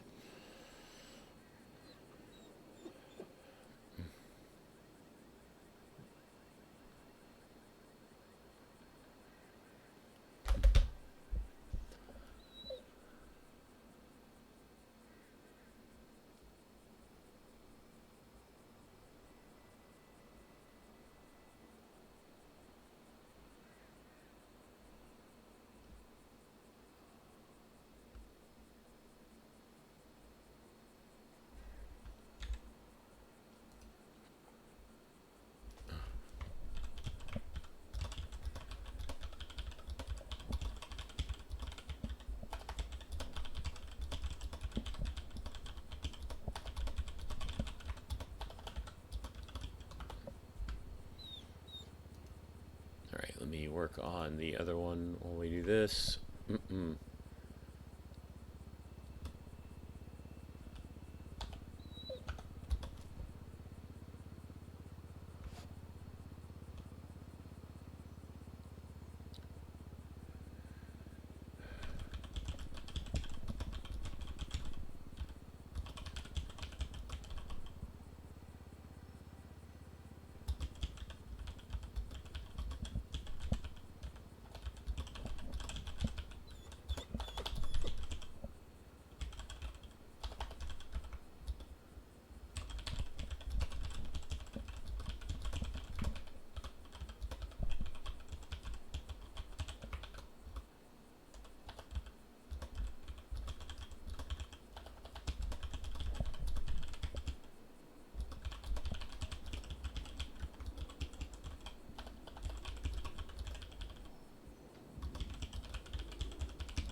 Sorry for being so silent, everyone. Trying to see if I can remember how to get this hyperlink out of the MDT report. I'm blanking on it hard. So I've got a couple people who are awake. I'm trying to get the assistant from.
Hey, Mufins!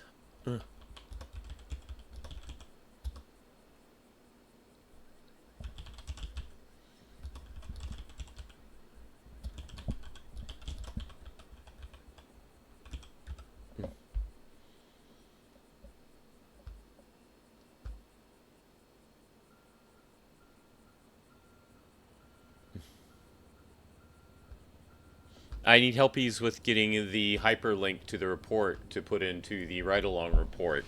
I don't remember how to get the hyperlink to the report.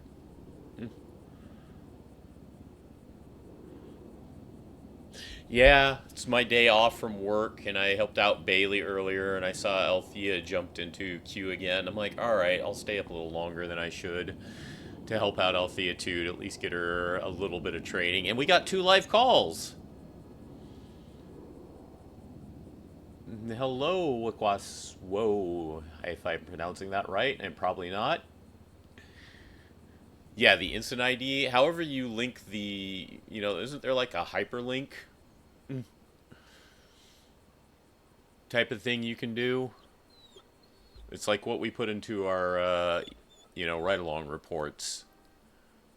I thought there was a way to get like a hyperlink to the actual bottom right. There it is! I thought it was visible. And I just was missing it.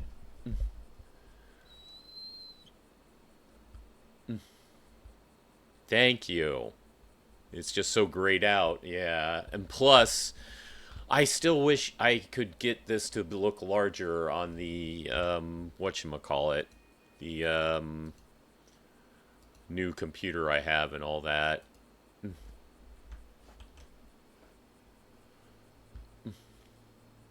No, not connecting reports, Mr. Brain Monkey. The actual, yeah, there's a link to the report, which is, this is the report identity now.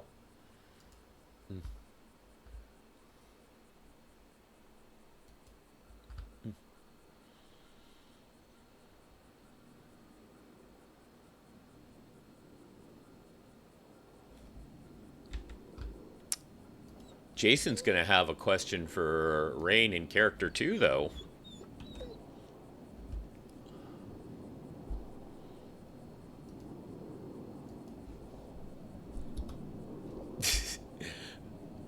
Because Mufins is excitable. That's why she's yelling.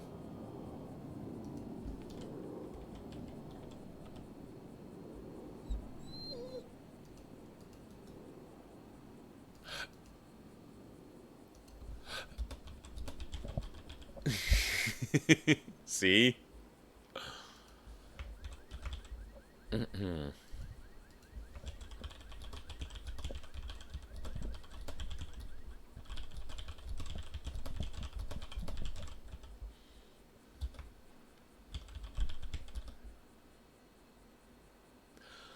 Impaled objects. Oh, you're actually gonna log in for it? Okay, you're not. Impaled objects.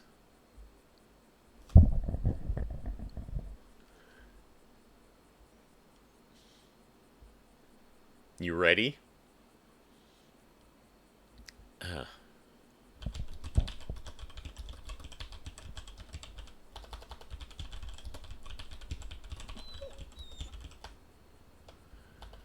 When it comes to an accidental impalement of a drug needle, should that also not be removed?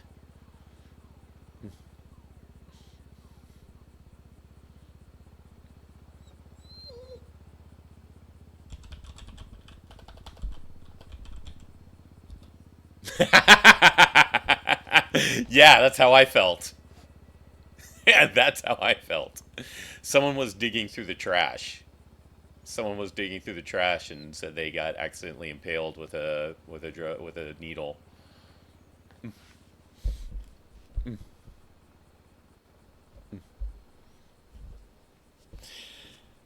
Yeah, that was my initial leaning, but since it was impaled, still.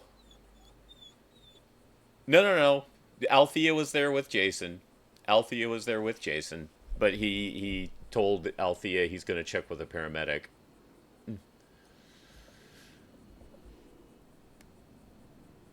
We went ahead with.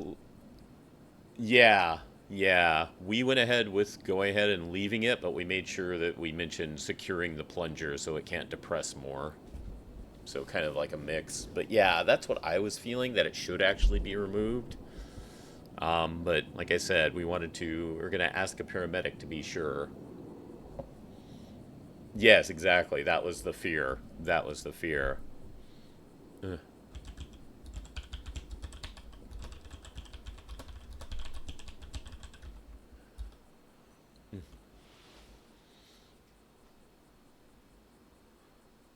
Okay.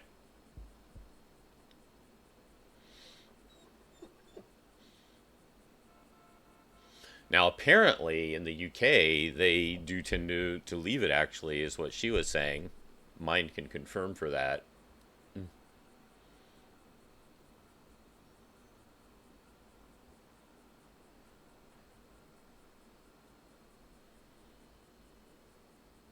Yeah, when in doubt, chat GPT it.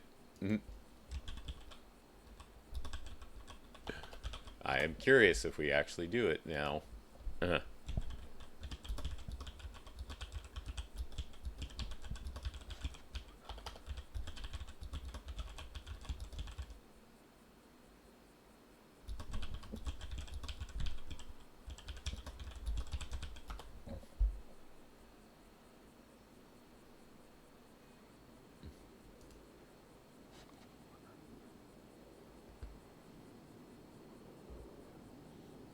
I love Dr. GPT.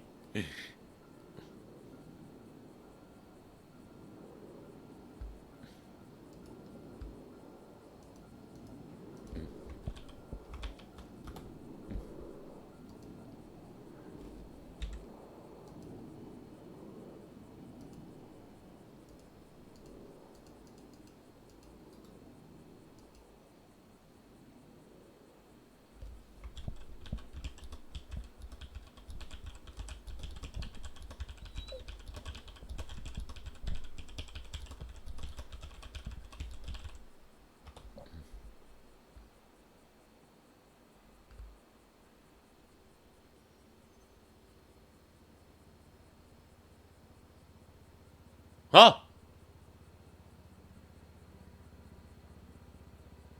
ChatGPT says do not remove as well.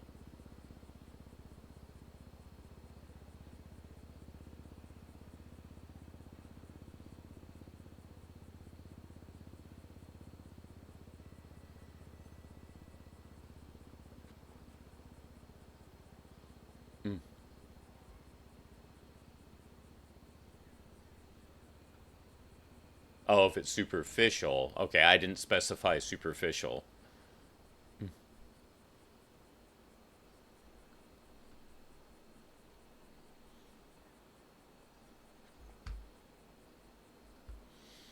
I do believe the, I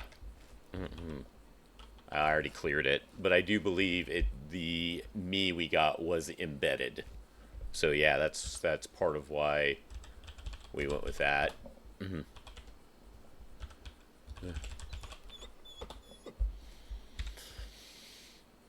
But how you doing, lovely Miss Mufins? Thank you for jumping into chat to help save me with the hyperlinks for the whatchamacallit.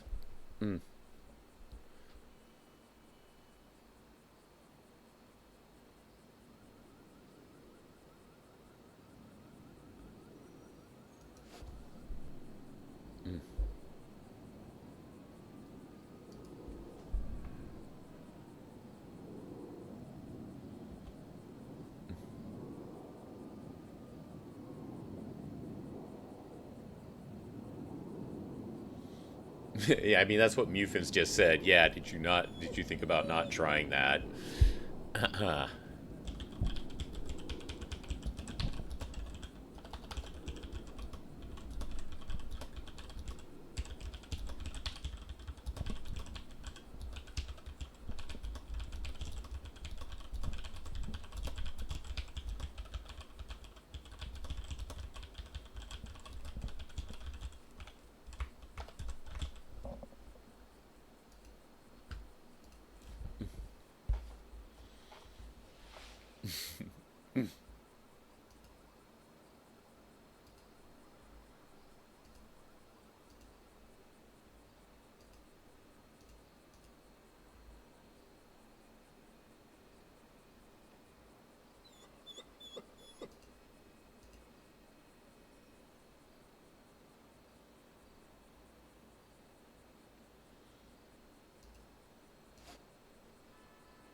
People screaming, "I'm dying!" I'd like to go, okay, now quieter, please.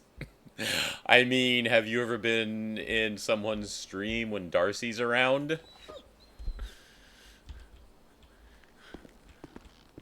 On 4 different occasions, I have been on scene with a Darcy, and we had people playing the pity me thing. You know, they didn't have very difficult injuries, but they still pulled the whole, "Tell me the truth, am I dying?" without missing a beat every time. Darcy goes, "Well, of course you're gonna die eventually, just not right now."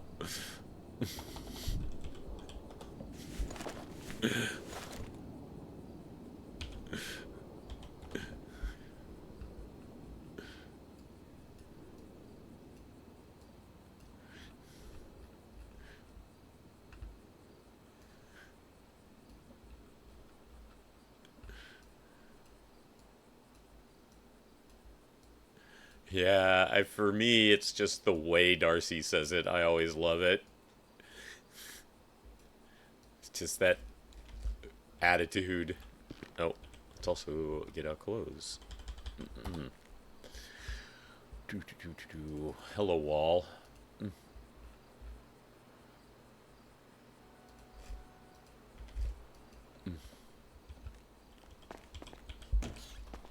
Foxtrot 75 is now officially 42. If you're out there, Mom, be safe. You never know when a Violet's gonna sneak on radio. Hey, Calvin, get me clocked out, please. Yeah, eventually you ain't immortal. Exactly.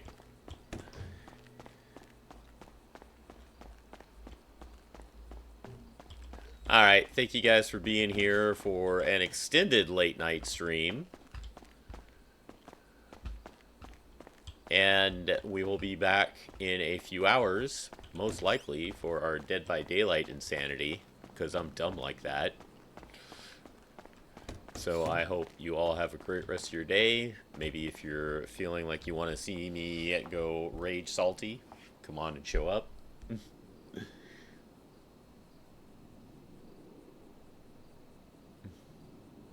I mean, someone put that as a suggestion that we get, disconnected automatically, because I guess they were forgetting to get disconnected. So they put it as a suggestion, and someone in the server thought, okay, we'll do it. But yeah. Yep. That's what it be. Anywho, thank you all. I gotta get some food. I'm starving. Take care. Have a great rest of your night. Love ya. Bye-bye.